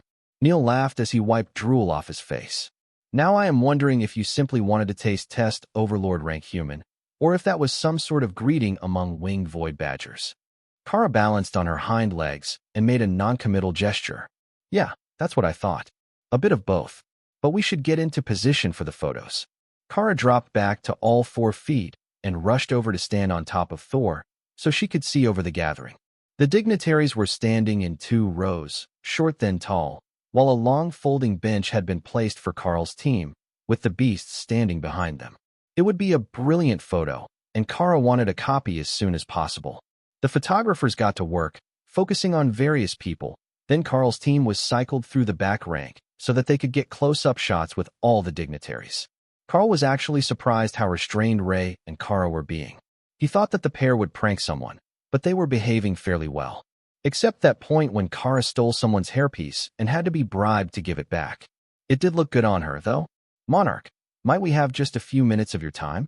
We are with the Du Bois banking conglomerate." A short man in his 50s began. "I'm very sorry, sir. I am not currently booking any collaborative efforts or accepting employment offers. But if your offer is not about that, please continue." The banker bowed politely. "I understand, sir. You have been on an extended assignment and require time to decompress. I will check with you again in the future." There were a few others who had the same idea, but as Karl was less approachable as a monarch, they were much more interested in going after the 2 new royals who might be much more amenable to their ideas. Monarchs normally already had solid plans, and while Karl was young, it was generally assumed that it would be the same for him. There were rumors that he was working with the Roth Savings and Loan Company on a major property deal, but such a project normally took a year or 2 before the details were finalized. Plus, it was likely to involve an exclusivity clause so that the elite didn't end up as the face of a competing company or project in the meantime. The only ones who were moving away from him were the ones who were only here as business representatives. Most of them were here to make friends with powerful elites, or as government or military representatives.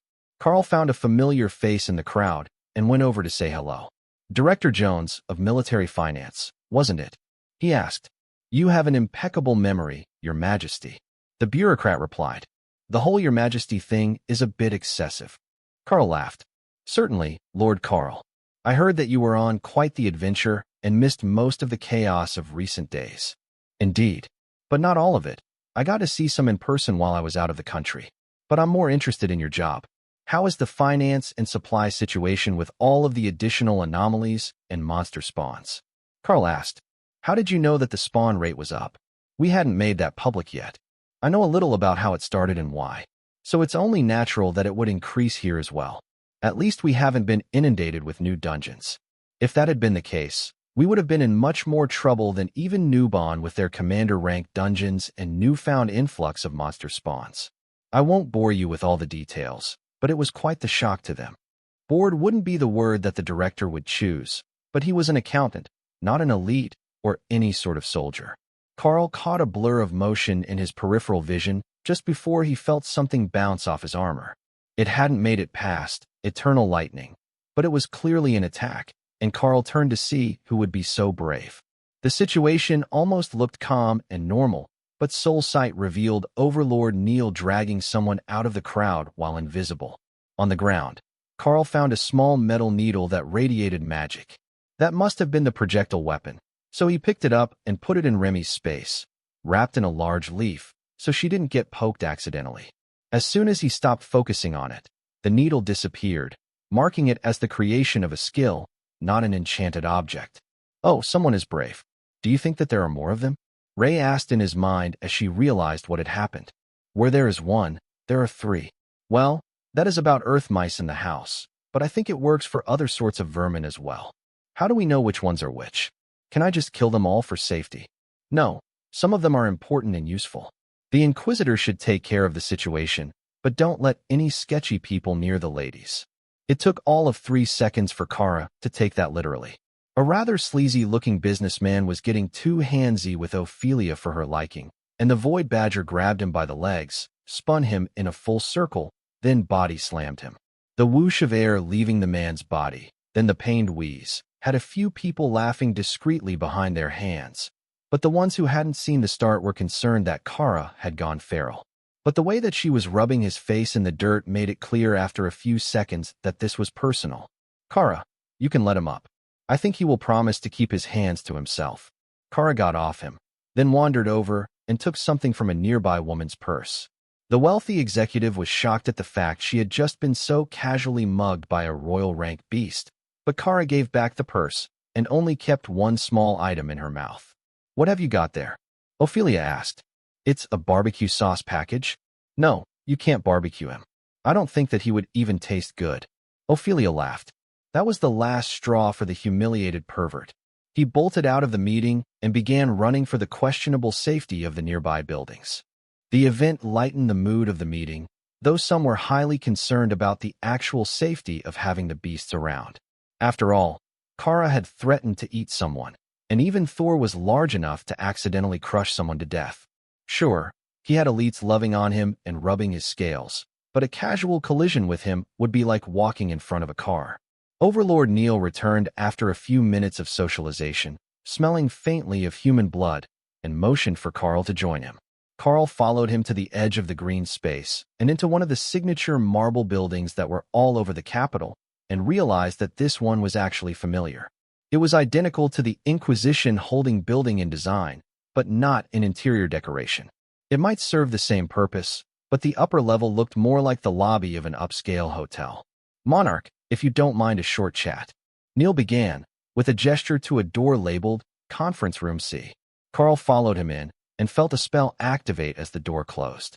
Then Neil barred it with a steel beam, which made Karl laugh.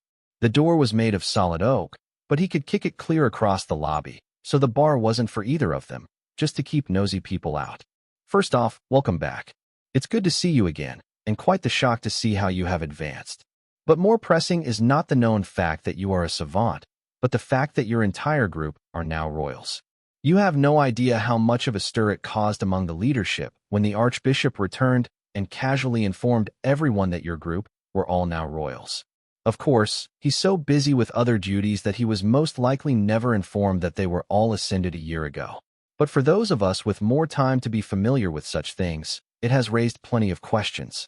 If there is some sort of technique to speed progression to that level, it is of national security level critical importance that we know. Your misadventures have raised more royal rank elites this year than the rest of the nation, and nobody understands why. Karl took a moment to fully appreciate what the Inquisition's top assassin was saying. Overlord Neil had a point. There were so few royals that they would normally all know each other. He was the outlier, as he didn't really know anyone, and he was never around others. But now he had blown past that milestone and advanced to monarch rank, while the rest of his group was also progressing insanely quickly. There was nothing in his skills that would explain that, and other than Dana, the others had been growing at a perfectly normal rate before they met with him. Could it be that he had some hidden skill to help his group grow? He could for his beasts, but that was linked to their space. It didn't really apply to the rest of the group members. I think that it is more closely related to luck and the favor of the gods than any level of skill that I possess. The number of exceptional opportunities that we have been encountering is higher than most other elites could claim in years of training. We have been in 2 separate opening events for commander rank dungeons, and what might be a demigod-level trial in the last season alone. Neil shook his head. The trials alone don't explain it, unless the last one actually forced the advancement. But as I understand the reports, you were already exhibiting well beyond royal rank firepower before your rank had officially advanced, according to the system. Karl thought about it for a few minutes in silence, then decided to share a small tidbit about his powers with the Inquisitor. I have a skill called Skill Master, and I believe that it takes effect on my entire group, and not just the beasts I am bonded with. It lets them learn new skills more easily and improve the ones that they have. I suspect that the improvement in their skills might actually be driving their progress. Most people advance as their skills improve, right? Well, with Skill Master, the skills can be advanced to a rank over the user. It's never happened to another group member that I know of, but it does work for the beasts. I have had skills at Monarch rank for a while now, and that is a large part of my excess combat ability. Neil took a chair off the stack by the wall and sat down at the large boardroom table. What you're telling me is that there is a possibility that you will have an Overlord rank skill while you are still a Monarch? He asked. Not a possibility, an almost certainty. How far through my progression will I manage? It is the real question. It might be one of the beasts, and it may or may not be shared with me, but it will happen. Karl agreed, taking a seat across from the Overlord. Neil took a small object from his storage bag, or perhaps his inventory. Karl couldn't tell how active the man's system was. Squeeze that for me. I want to test your raw physical strength. He instructed. Karl shrugged and picked up the resistance scale. It had a D-shaped hand grip on one side and a scale needle on the other, so Karl just squeezed it and watched the needle smoothly spin in circles, 3 times around before the lever bottomed out. Neil chuckled. Well, that defeats the purpose. But it is an answer in its own way. Your strength isn't on the human scale anymore, even for warrior classes. Do you think that there is a way you could help a few of our promising recruits advance as well? What I was thinking was to send them as apprentices to your group. Did they do something to upset you? Sending children to accompany a group like mine is basically a death sentence. Heck, even our protection couldn't hold up when Overlord Lifa and the Emperor got into an argument over her vacation plans. Karl replied. Neil stared at him. Come again? I know all those words, but I'm not sure that I understood what you were saying. I'm sure the reports will make it back to you soon. The Overlord decided that she was overworked and decided to go on an unapproved vacation. It led to an exchange of blows with the Emperor of Nubon. Neither was seriously injured, but there was a lot of property damage. Karl explained. That did not make it back to our reports, but I believe that I know the incident you mean. It simply wasn't explained the same way, and was passed off as an anomaly-related natural disaster. It is actually less concerning to know that it was just a dispute between powerhouses. At least that way, it's unlikely to happen again. Karl wasn't sure he would go that far. Eventually Lifa would break free again, but trying to explain the whole situation would just lead to a never-ending set of questions he didn't know the answers to, and probably someone wanting to study his weapons. He was quite fond of his weapons. Overlord Neil took out a notepad and placed it between them. Now we can move on to the reason I actually called you in here. I interviewed the failed assassin, and it appears that you have made the growing threat list of at least one foreign nation. The toxin from the spell scroll should have been potent enough to kill a royal rank elite if it had landed. If he hadn't missed, we would have had only seconds to prevent your death. Neil explained. He didn't actually miss. Thor keeps Eternal Lightning, his defensive barrier skill, active on the whole group at all times. He doesn't like any of us being in danger. So, the attack hit a Monarch rank barrier skill and simply fell to the ground. I thought it was a poison needle and tried to collect it, but it vanished after a few seconds. Do you have any idea what group might be after your life? Neil asked. I didn't get their names, but a human nation that uses spell blades with black robes and red armor would be my first guess. They seemed a bit upset that we rejected their attempt to force their way into the trial that the Archbishop met me at. Of course, it could be the Giants. They have more than enough reasons to want me dead, especially after Lord Knack trolled them during that same event. It's probably not the divine beasts or the mages from Staptombia. We all had a rather cordial relationship as of our last meeting, and the mages of Staptombia were very pleased with our arrangement and the fact that we didn't argue with their price. The potions that they provided were an excellent base for an upgraded potion using resources that we obtained from the monster spawns. One of them gave High Priestess Lotus a Tree of Life, healing form, an epic-grade spell, and the other allowed Thor to evolve into his current divine Thunder Sero form. Thor has thunder abilities? Neil asked. Only one stomp ability, but he has a couple of lightning-based skills, so it fits with the general theme of his progress. Karl thought about his new skills and realized that while he could make skill books and use Skill Master to help others learn skills, he would soon be a great asset to elites in general, simply because he could teach them random skills. Maybe he should try to get the Overlord to help him learn a few more skills before he left the capital again. Back on topic, we are concerned about the risk that someone is sending assassins after you, but the leadership is also determined to see if your luck will extend to a larger team. Obviously, they're not going to be able to spare an entire team of royals to follow you around when you've already got 4 of them on contract. I will look into the issue of the assassination attempts personally while your team is being debriefed and assessed after your deployment. Then the apprentices will be sent to you. Karl drummed his fingers on the table as he considered ways to make that work. Can you send us acolytes? You know, the ones who are going to go for the divine injection at the end of the school year? I can test them personally for compatibility, and then we can take 5 of them with us to train. He suggested. You want common rank kids who are still in middle school? Neil repeated, ensuring he hadn't heard it wrong. Maybe from the orphanages. That way there won't be a fuss if things go wrong during training. Plus, I don't want some politician snobby brat. I'd end up feeding them to Remy the first week. You wouldn't, Neil countered, but Karl could see that he wasn't convinced. Neil was a good judge of character, so he shouldn't take long to determine that Karl wasn't joking. Fine, maybe you would. I will see what we can find for your team. How long do you think that it will take to test them? He added, we should be able to sort them in a day or 2. I have a trick for it now.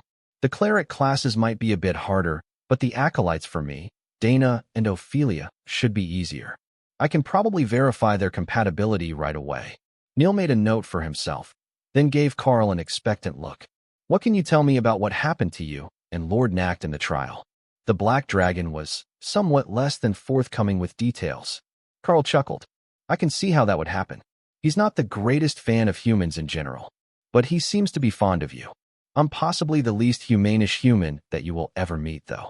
But I can tell you that there was an evolutionary resource in the version of the trial that we got. It gave me a special constitution, and that was a major factor in being able to reach monarch rank. His details are his own, and as much as I like to prank people, I'm not going to give out the private details of a totem rank black dragon. Karl explained carefully. Understandable. Some inquisitors would take that personally, but the totems are said to be able to sense betrayal, and I would rather that he didn't come barging in here. Karl chuckled. We would likely be gone before he made it here. Overlord, Neil shook his head. He's still at the cathedral. If he sensed betrayal, he could fly here in under a minute. But the Inquisitor had asked anyhow, Karl noted. What are you going to tell the debriefing officers about your time abroad? Have you discussed it with the others? Neil asked instead of continuing his questions about the trial. Not yet. I think everyone understands what part shouldn't be spoken out loud. But most of the journey was eventful in one way or another, so there will be plenty to give them without looking like we're stonewalling the investigation. Besides, the Archbishop knows most of it already, and that's the important part. Whether anyone else needs to know is up to him. Overlord Neil made a few notes, and then put the notepad away. All right, I will arrange for proper acolytes to join your team while they are in the city.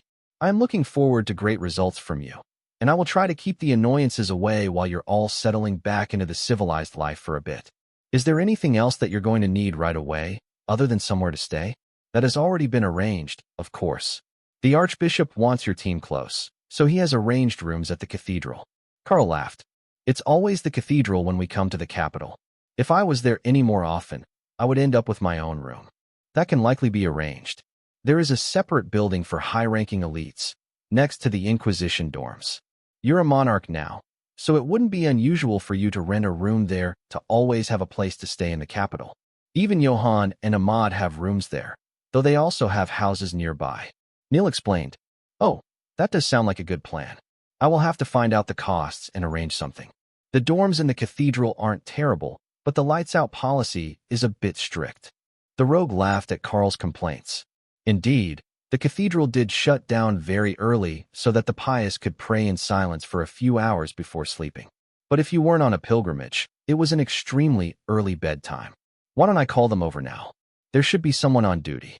Karl nodded, and Neil went to the phone on the wall to make a call, requesting an agent for the ranking elite dorm, as well as accommodation for 2 new royal high priestesses, who would be confirmed later in the day, and the 2 visiting royal rank elites. Lotus and Tessa would get permanent rooms here by default, as well as wherever they were assigned when they were no longer traveling with Karl. Karl suspected that nobody was in too big of a hurry to make them quit that mission, as they had gained so much already, but eventually, they would all want some downtime with no violence. No violence? Ray asked in Karl's mind. Minimal violence. He amended. Still sounds boring. Can we leave yet? These people are annoying. Return to your space whenever you want. I will make excuses for you when I'm done here.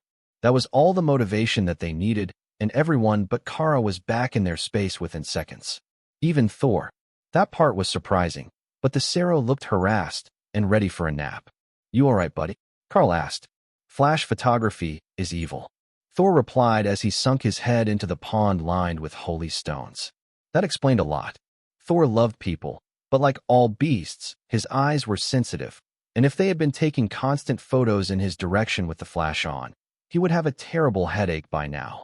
The real question was what Kara was up to, and why was Karl so certain that it involved Lotus? But he didn't have long to consider what sort of chaos those 2 might be causing. The representative from housing had already arrived, possibly from outside with the welcoming committee. Monarch, it is an honor to meet you. I am informed that you would be interested in renting a unit at the ranking elite apartments. The slim man greeted Karl, before adjusting his poorly fit budget suit and taking a seat to spread out an array of diagrams and pictures. We have various options starting with infrequent visitor residences at under 100 square meters, or if you are to be stationed here in the capital, we do have some options in the 500 square meter range. Karl did his best to hide his dismay at the opulence visible in the photos of the units. Even the smallest of them was far larger than the house he had grown up in, and at 500 square meters, the largest would require cleaning staff even if he had his whole team staying there. Though, if the beasts were in human form, they would take up a lot of space, so a floor plan with more common area might be best. Overlord Neil gestured at one of the plans. I think that this one might be a suitable option. There are 3 bedrooms, including the master bedroom, but there is a large sitting room. It's normally for the sort of elite who has a lot of informal business meetings at home, but with your friends around all the time, it might be a good choice. The agent nodded. Yes, this one is suitable for task force teams when they are in the capital, and it has easy access to the rooftop helipad should you be on rapid response duty. But fear not, the soundproofing is excellent, and the noise won't unduly disturb you. Karl chuckled. I can hear your heart beat and the shifting of your coat against your shirt. It takes much more than some basic soundproofing for me to miss a helicopter landing. But I am certain that it doesn't take much to get used to those interruptions, and I don't intend to be in the capital the majority of the time. Oh, are you working on something? The agent asked. I am in the middle of a deal with Roth Savings and Loan to build a facility for magical beasts that can be raised as assistants to the elites.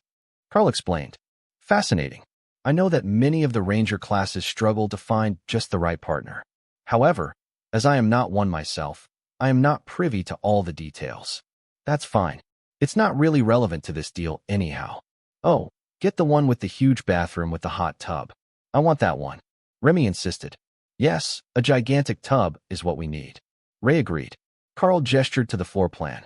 Do you have an option with a large common area and the oversized bath area with the hot tub? I have this one. It's slightly smaller overall, but still has 3 sleeping rooms, a large common room, and the spa. However, it lacks a formal dining room, and instead only has a smaller table and dining counter in the kitchen. Hot tub. Ray cheered. Can we go see the unit? Karl asked. Of course, sir. However, it is customary to put down a deposit first, as a show of sincerity, as the units are rather expensive. Karl nodded. How much? The deposit amount is 50,000 credits, which will be deducted from the 240,000 credit total annual fee for the unit, should you choose it. Give him shiny rocks. I got a whole bunch of useless ones from the grave. Remy suggested. Can you do conversions? I have no idea how many actual credits I have. Karl asked. I can bring an appraiser from the supply department. Wonderful, I can wait. Also, if they can send someone for the rest of my people, it would make life easier. I'm sure they are wondering where I went by now. The ladies came in with the appraiser, who was an ascended rank elite with a crafting specialty class. Remy, did you pick useless stones? Karl asked. Yeah, and give him some of this grass I picked. There is too much of it here, and it's in the way. The appraiser bowed a full 90 degrees, while Overlord Neil chuckled at the show of deference, or more likely at Karl's discomfort around it. Sir, I am told that you require a conversion for some items you have obtained. Karl set the fistful of delicately cut gemstones and the large bundle of magical grass on the table side by side. This should be enough, I think. If you can convert that to credits for me, I would like to rent an apartment and maintain a balance in my account for incidentals. The man just stared at the pile, while Overlord Neil picked up one of the gems, a faintly magical garnet, low ascended rank by Karl's estimation. You know, a fire garnet of this quality and cut is worth a year's rent. You didn't need to make the man go through so much work.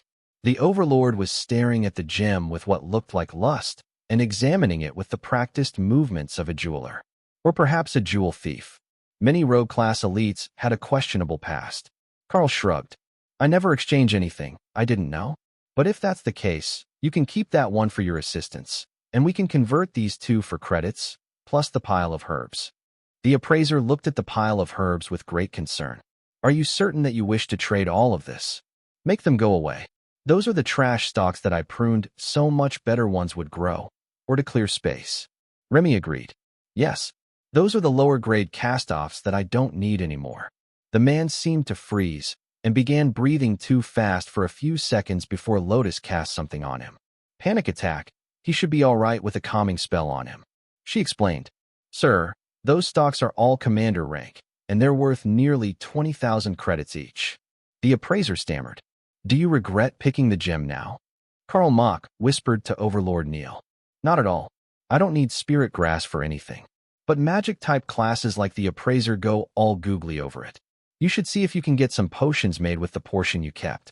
Your girlfriend would benefit from them. Karl stared at the grass with his system interface up. Moderate quality feed for Thor. Mild intoxicant for Hawk. Combines with sage spirit herb to make minor soul strengthening potions for Hawk. That last line was a new one, but there were no other listed uses with identify, so it was no real use to his beasts. Good idea. I will look into that later. I have the ingredients needed, I believe. The appraiser carefully examined every stock and made notes, while the group milled about and Lotus tried to teach Kara how to play cat's cradle with a piece of string. When he got to the last of the stocks, Karl stopped him, realizing that the total was an astronomical sum. That one is for you. A gratuity for your prompt service. The appraiser stared lovingly at the long piece of grass. Are you certain, sir? Of course. There are how many of them in that pile? One is no loss. The conversion of those +2 stones should be more than enough for my immediate needs. Tessa shook her head in dismay. You know, I tend to forget that while your stockpile of random stuff is useful in the field, you're actually insanely wealthy if you convert it to money. Karl laughed. Thor eats that grass as a snack. The appraiser and the real estate agent winced in pain at the cost of letting a giant beast eat such a valuable resource. The total will be transferred to your account, and these 2 garnets will be sufficient to cover a year's rent on your chosen unit. Thank you for your patronage, and the Cathedral Resource Warehouse appreciates your generosity. Overlord Neil watched the appraiser call for security as he loaded the grass into a secure cargo box on a dolly and hand the real estate agent a card on his way out. Now, should we go see that unit? As long as there is nothing wrong with it, I would like to get settled in. I have a long day of debriefings tomorrow. Karl suggested. You have debriefings tonight as well. But tomorrow will be even busier, so we should get ahead of the others. Neil agreed. Karl sighed and gestured for everyone to follow them out of the room. The apartment building was actually a high-rise tower that Karl had thought was part of the corporate district. 50 stories tall and as large as a city block, there was certainly plenty of room for the apartments. Lotus spun in a happy circle as she saw where they were going. This is perfect. I can just invade your space when the dorms at the cathedral get too boring. The housing agent gave Karl a look that said, Should I show you a unit with a spare room for high priestesses? But Karl motioned for him to keep walking. I am sure that we can make space. Or we can look at other units if there might be a similar unit that keeps the large hot tub. That part is essential, Karl assured her. with a nod to the realtor to let him know the response was for him as well. Dana winked at him, and Karl smiled. Ray and Thor weren't the only ones looking forward to getting time to soak. The elevator took them to the 10th floor and a pristine white-walled lobby area with thick red carpets. There was a gold and crystal chandelier hanging from the ceiling, and Tessa whistled in appreciation of the luxury. Red Dragon clerics spent most of their time in orphanages or combat training facilities before they graduated, and often after as well. They didn't see much luxury. There is a secure training facility on basement level 2. It's not actually under the building, but under the courtyard and park. It was reinforced by the Archbishop and a group of Overlord rank mages, so there is no danger that it will be damaged as long as you pay the energy cost to enter. There is a public pool on the 2nd floor and a gym on the basement floor 1. But the residential floors all look similar, with different layouts based on apartment sizes. There are 6 units on this floor, only 2 of which are currently occupied. Karl decided he didn't want to think too hard about why there would be so many empty units in the building. Sure, it was expensive, but all the more powerful elites were regularly required to be in the capital for one reason or another, so it made sense for them to get an apartment somewhere in the city. It wasn't like they couldn't afford it. If Karl had checked his balance before asking for a conversion of resources, he likely would have had enough for the rent just off his elite payments, and those would be going up now that he was a monarch. The agent opened the door and Karl stepped inside the apartment, which was decorated in what he understood to be the latest modern style, all white and stainless steel with hardwood floors in a light gray. Upon seeing the luxury, Ray came out in humanoid form and immediately wandered away before the sales pitch could even begin. The important parts of the tour were the bath and making sure that nothing here could rival her hammocks for comfort. Where did she come from? The property agent asked, confused by the new arrival. She's sneaky. Don't worry about it. Now, it looks like this place is fully outfitted. I see cups hanging from the racks. Karl replied. Yes, a full set of kitchenware is included, as well as daily maid service, so there is no need to do your own cleaning. If you are hosting parties or don't wish to cook for yourself, there is a restaurant on the main floor exclusively for residents and their guests. They can prepare your meals to be delivered on request or on schedule. Dana looked impressed. So, a top professional chef on call at all times for dinners? Now this is swanky. Overlord Neil chuckled. Of course, elite is more than just a title saying that you've got magical powers. There is another building nearby for royals, if you would like to take a look. 3 of them, technically, as there are more royal rank elites than there are monarchs and overlords. Would you like to view one? The agent asked hopefully. Dana shook her head. No, this one looks good. Thanks. The agent blinked once as he realized the situation, then continued the tour, showing them around the kitchen, the balcony with sun loungers for summer use, then the huge living room with seating for at least a dozen. This is nice. There is room for everyone at the same time. But where did Ray go? Lotus asked, unable to find the spider. Normally, losing a bloodbath spider in the house would be a cause for concern, but Karl could sense that she had already finished exploring the other rooms and had gone to the kitchen to see what the strange smell was. It turned out to be a fully stocked spice rack, and she was collecting tiny samples for Hawk and Remy so they could add variety to their cooking. She's in the kitchen. Finish the tour, and you can play with the Ray. The ceilings are high. I can hang hammocks over the spare beds. Lots of room for sleeping. Ray informed Karl as they checked the remaining rooms. The hot tub was in a cedar room with a steam-generating heater and a bench along the far wall. It should be great for relaxation, and the bedrooms were plenty for the group if Ray was going to hang hammocks. I think that this should be perfect for my needs. Thank you. Karl informed the agent. Wonderful. I will take care of the paperwork, and I believe that the Overlord had some more business to finish with you.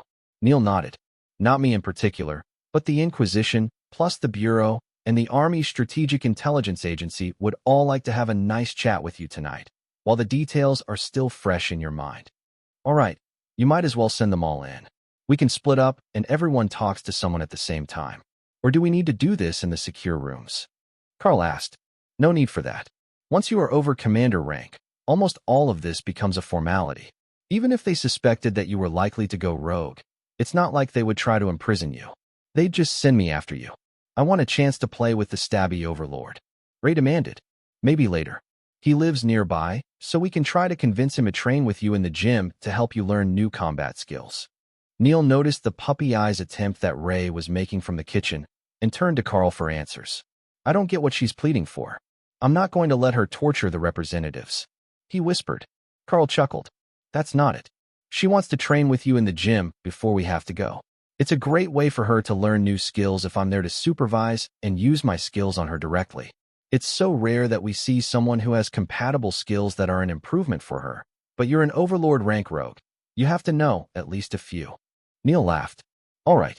I would like to see just what I could teach Ray and what she might be able to teach me. She has some rather unique skills, and I still don't understand how exactly an ambush predator learned to use golems. Tessa nodded in agreement. That is a mystery that baffles us all.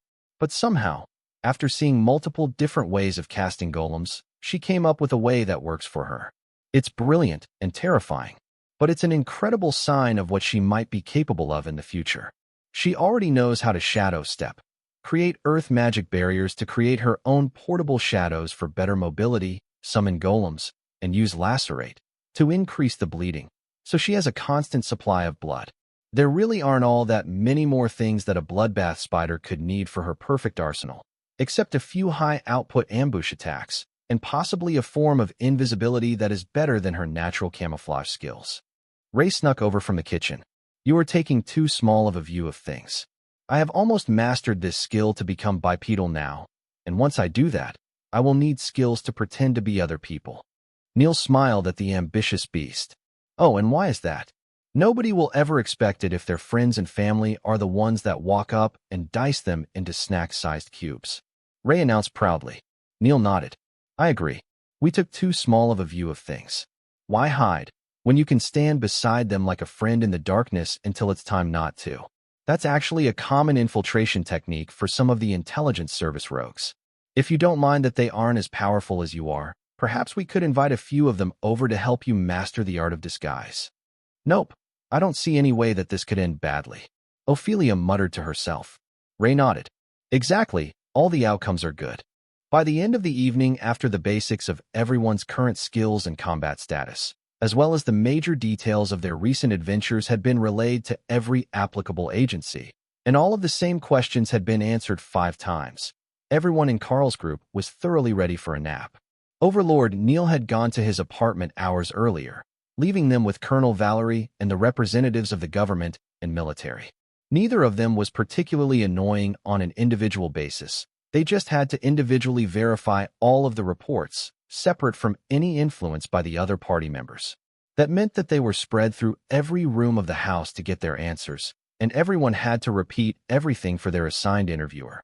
Then, as a group, in case they missed something that might be important. Of course, they had all come to a silent agreement that there were some things they wouldn't talk about. If it wasn't public knowledge and the people involved could squish them like a bug, it got ignored. If it was embarrassing to a group member, it got ignored. But other than that, they gave a fairly complete report of the events as they remembered them.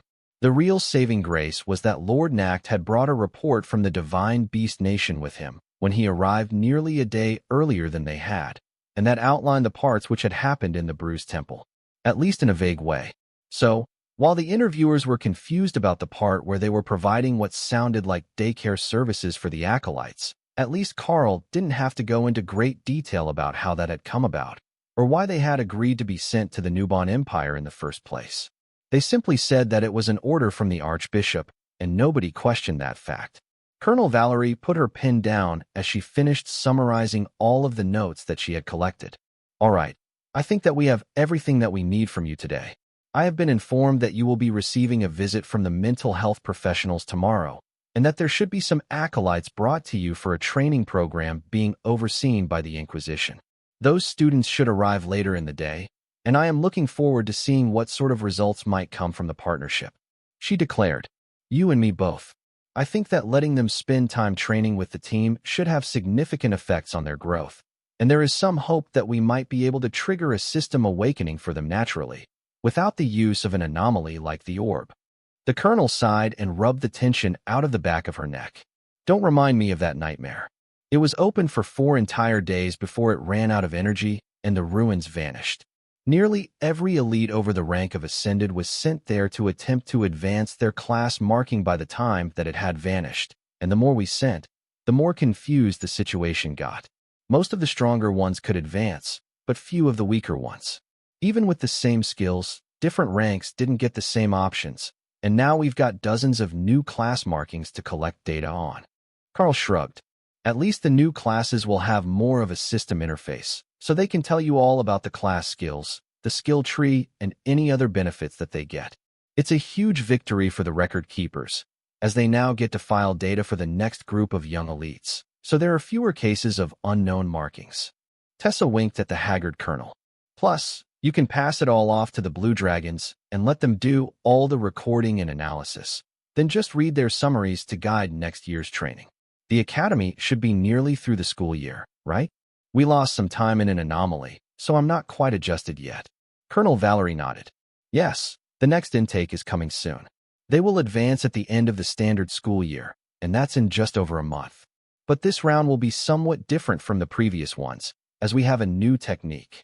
A new trick? Karl asked. Yes, we have numerous system-imbued items from the dungeon. We will have each student attempt to wear one that our analysts think will suit them, and then if they awaken the system with the item, they don't need the injection. It should increase our success rate and greatly increase the number of new students. In fact, they are so enthusiastic about it that they're building another dorm building for the purpose. There is some speculation that this year's intake might be as large as the entire student population, both current and before the early graduation filings that were done for student soldiers who have been serving on the front lines. Karl had almost forgotten about that. There would have been many casualties on the line, and the students who had grown significantly stronger would have been graduated early. That sort of practical combat experience helped many of them advance, so they might actually have many more commanders now than they had when Karl and his team had last checked in with the academy, even after combat losses. Will you be back tomorrow to check in on the new arrivals? Karl asked. Valerie shook her head. No, I will give you a few days' worth of training before I start directly monitoring your progress, assuming that there is some. However, it will be my agents who bring them to you, so you might see some friendly faces depending on who is back from their mission in time. Then I will be looking forward to it. I will send you a message if there are developments. Colonel Valerie laughed, and Dana pointed at the wall. We're in the city now. No need for radio phones, magical messengers, or anything fancy. You can just call her office. Right. Totally forgot about that. I suppose that means I should likely be expecting to start receiving calls soon. I'm not going to need a secretary to deal with spam calls from business reps, am I? Karl asked. Doubtful. All calls to the building go through the switchboard downstairs, and they will pass you the messages from anyone who doesn't have either prior authorization or the clearance to call. If you had spent more time in the academy, most of the calls would be coming from your fellow elites, but nearly everyone you know is already in this room, unless the two high priestesses are going back to the dorms tonight in preparation for their formal rank testing tomorrow morning. Lotus emphatically shook her head. Not a chance. I will have breakfast early and go over before they miss me, but I'm not sleeping on those rock-hard cots when there are perfectly good beds available. Karl doubted that the beds for a royal-ranked high priestess were that bad, but Ray was going to make hammocks in the spare room, and those were hard to beat. The next morning, when Karl woke up, he was completely disoriented for a moment. It was far too warm, or possibly too cold, if he had slept in, and this large soft bed was quite comfortable with Dana in his arms. But it took his brain a few seconds to remember that he had rented an apartment, and that he was home right now. Strangely, it wasn't the comfort that had thrown him off, it was the temperature control. The Divine Beast Nation and New Bond didn't use any of the human technologies, so everywhere just fluctuated with the natural temperatures, unless it was getting cold enough that they had started a fire in the fireplace. But that felt different, as the heat came from a direction where the apartment building had vents all through it to keep the perfect room temperature. The sun was just coming up, but the high priestesses had a formal testing and advancement ceremony this morning, while everyone else would likely be tested at the cathedral as well, but without the strict requirement. He could smell the food, and that was enough to rouse Dana from sleep and send her scurrying to the in-soot bath to get ready for the morning. Karl followed her into the shower and ignored the fake cries of protest that he was going to make them late. Two people could shower as fast as one with that massive overhead shower head and the side jets, while teasing Dana could wait until later. They both dressed in the commander rank suits and went out to see what had made it here for breakfast. Ah, good morning, Sleepyhead. Tessa greeted them with a smile. Are we, though? I don't see Lotus or Ophelia. Karl retorted.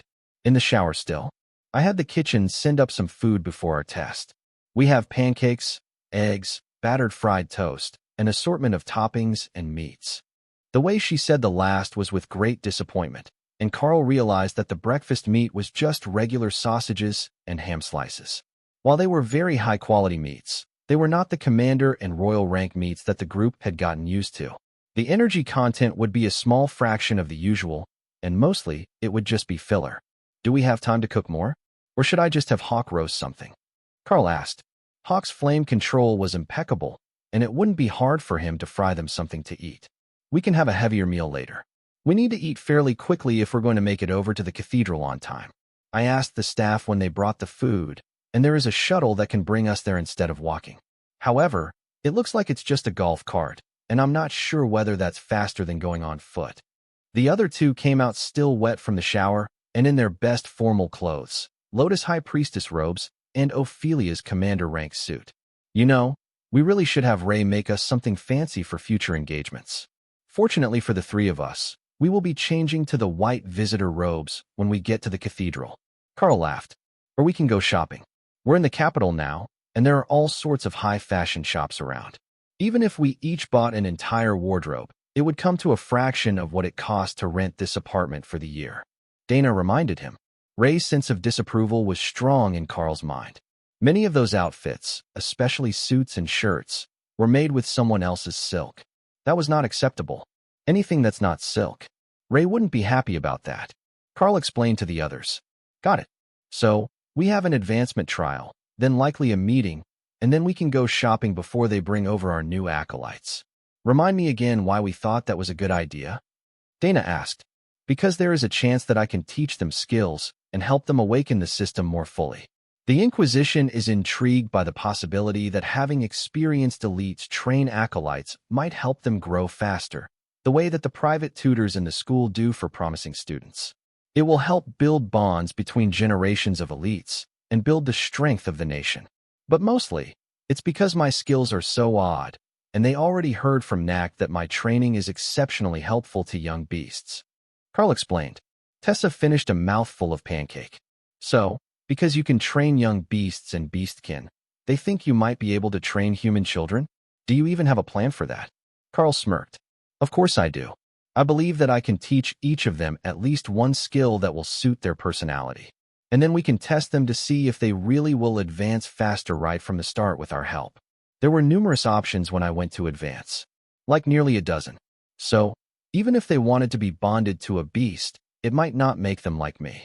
But it could be a ranger or a beast warrior type class. If they can make friends with a good boy like Thor, think of how highly desired they would be in any young adventuring group. Every team at the academy would be clamoring for a student who could maintain a refreshing lightning barrier, especially if they trained as a frontline warrior, while their Sero defended the mages. Tessa nodded. I see where you're going with this. If you can teach them a skill book, they will gain the skill and a class. And then you are hoping that at least one will get a class which can bond a beast, who will speed their growth. They get the power every kid craves. The nation gets another elite, and they will quickly reach at least ascended or commander, depending on what beast they got, with a chance to grow further in the future using their class skills. Precisely. And if they can't learn to bond a beast, we can teach them other skills and spells to help them gain other classes. It will also be a great test of just how many people can actually gain power, and how many are simply incompatible with the serum. The trip to the cathedral was a short one in the electric cart, which did turn out to be faster than walking, but not faster than riding on Thor would have been for the clerics. The archbishop himself was there to greet them in front of the trial temple, along with Lord Nacht and an elderly high priest from the red and green dragon factions. Welcome, high priestesses and honored guests. It is such a pleasure to have you here today. We have gathered to express our most sincere wish that the gods recognize the ascendancy of two royal high priestesses today and show them their favor. The archbishop began. The morning entrance to the temple will begin in 10 minutes, and we ask that the guests make way to allow the priestesses to enter first. That was when Karl noticed that they weren't the only ones here today, just the only ones who had taken this path into the temple area. There were dozens of young acolytes on the cathedral side, all kneeling on the stone floor out of respect for the archbishop, and so that the ordained clerics behind them could see. There was a brief round of polite applause for Tessa and Lotus, who the archbishop motioned forward as the first signs of the temple awakening for the morning began to show. The stones inside were building power that Karl could feel in his bones, and it wouldn't be long before the trial was activated, and the two clerics could go in. Would you like to follow the high priestesses in to have your advancements officially verified? One of the cathedral staff clerics asked Karl quietly. I think that we will wait a few minutes. We don't want to come out overlapping them, so let the kneeling kids go first, then we will enter. Karl whispered back. The cleric went and informed the others, and they began to get the kids into double rows, ready for a smooth entrance once Tessa and Lotus had entered. The temple's magic activated, and the two priestesses entered without hesitation, confident in their respective goddess' favor and their ability to pass the trials. Then, the kids were escorted in, leaving only the remainder of Karl's group and the senior clerics. The elderly Red Dragon High Cleric addressed Karl with a faint smile. Monarch, princesses, welcome to the capital cathedral once again. Your new acolytes will be chosen from the orphanage training programs, in the hopes that their drive to improve themselves will give better results. It doesn't actually affect the outcome rate of the injections, but the Red Dragon does hope that it will improve your success rate in training acolytes. At the very least, they should be motivated to try hard, and not lazy or unambitious. Karl nodded. At the very least, we can try to teach them a few different skills to see if they can awaken the most common classes if their first option doesn't work out. But I think that if they show promise, we might be able to awaken a few unique skills just by teaching them the things that we already know. The old man in red robes smiled. That was the greatest goal of the orphanages that the Red Dragon clerics operated. If they could bring up a generation of heroes who managed to change their fate, they would give hope to every orphan that came after them. The orphanages were filled with tragic backstories, but with just this, they might be able to give the kids hope that they could be more than hourly employees or infantry for the front lines of the army. Assuming that they weren't one of the lucky few who was compatible with the injection, anyhow. The archbishop gestured to the temple. Please, enter and confirm your ranks. The high priestesses should be out soon, and then we have a short ordination ceremony before they will be available again. Karl simply smiled and stepped through the doors of the temple, letting the energy engulf him and pull him into the trial. Once again, he found himself standing at the foot of a world dragon pyramid temple, but this one was incomplete, still under construction, with a gantry and earthen ramps all around it to facilitate the movement of massive stones. There wasn't anyone here, and the temple felt like it was missing something. Without anyone to guide him, and the beasts trapped in their spaces, the obvious answer seemed to be to go to the top of the temple and see what had been holding up the progress. An unfinished temple should mean waiting for materials, so perhaps the test was for him to declare allegiance, or provide an offering to the gods. That might make sense for the cleric classes at the very least. This was a temple trial, so perhaps it was for everyone who attained his rank.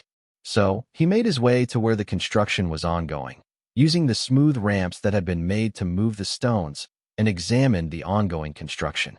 He wasn't a mason, but he'd spent enough days in the mine to know what good stone looked like and what was flawed. And the core stone was definitely flawed. There was a tall square obelisk in the center of the temple, and there were visible inclusions in it, which would certainly crack when the construction was finished and the stone was expected to carry weight. He could fix that, though. Earth Shield could make stone or reshape existing stone to make the shield. So, that was what Karl did, and removed the flaws along the way. Now, the obelisk was perfect, and the temple was ready to be completed. But it was still missing something. There was a small hole through the obelisk near the top, with an engraved platform for some sort of holy relic to sit on.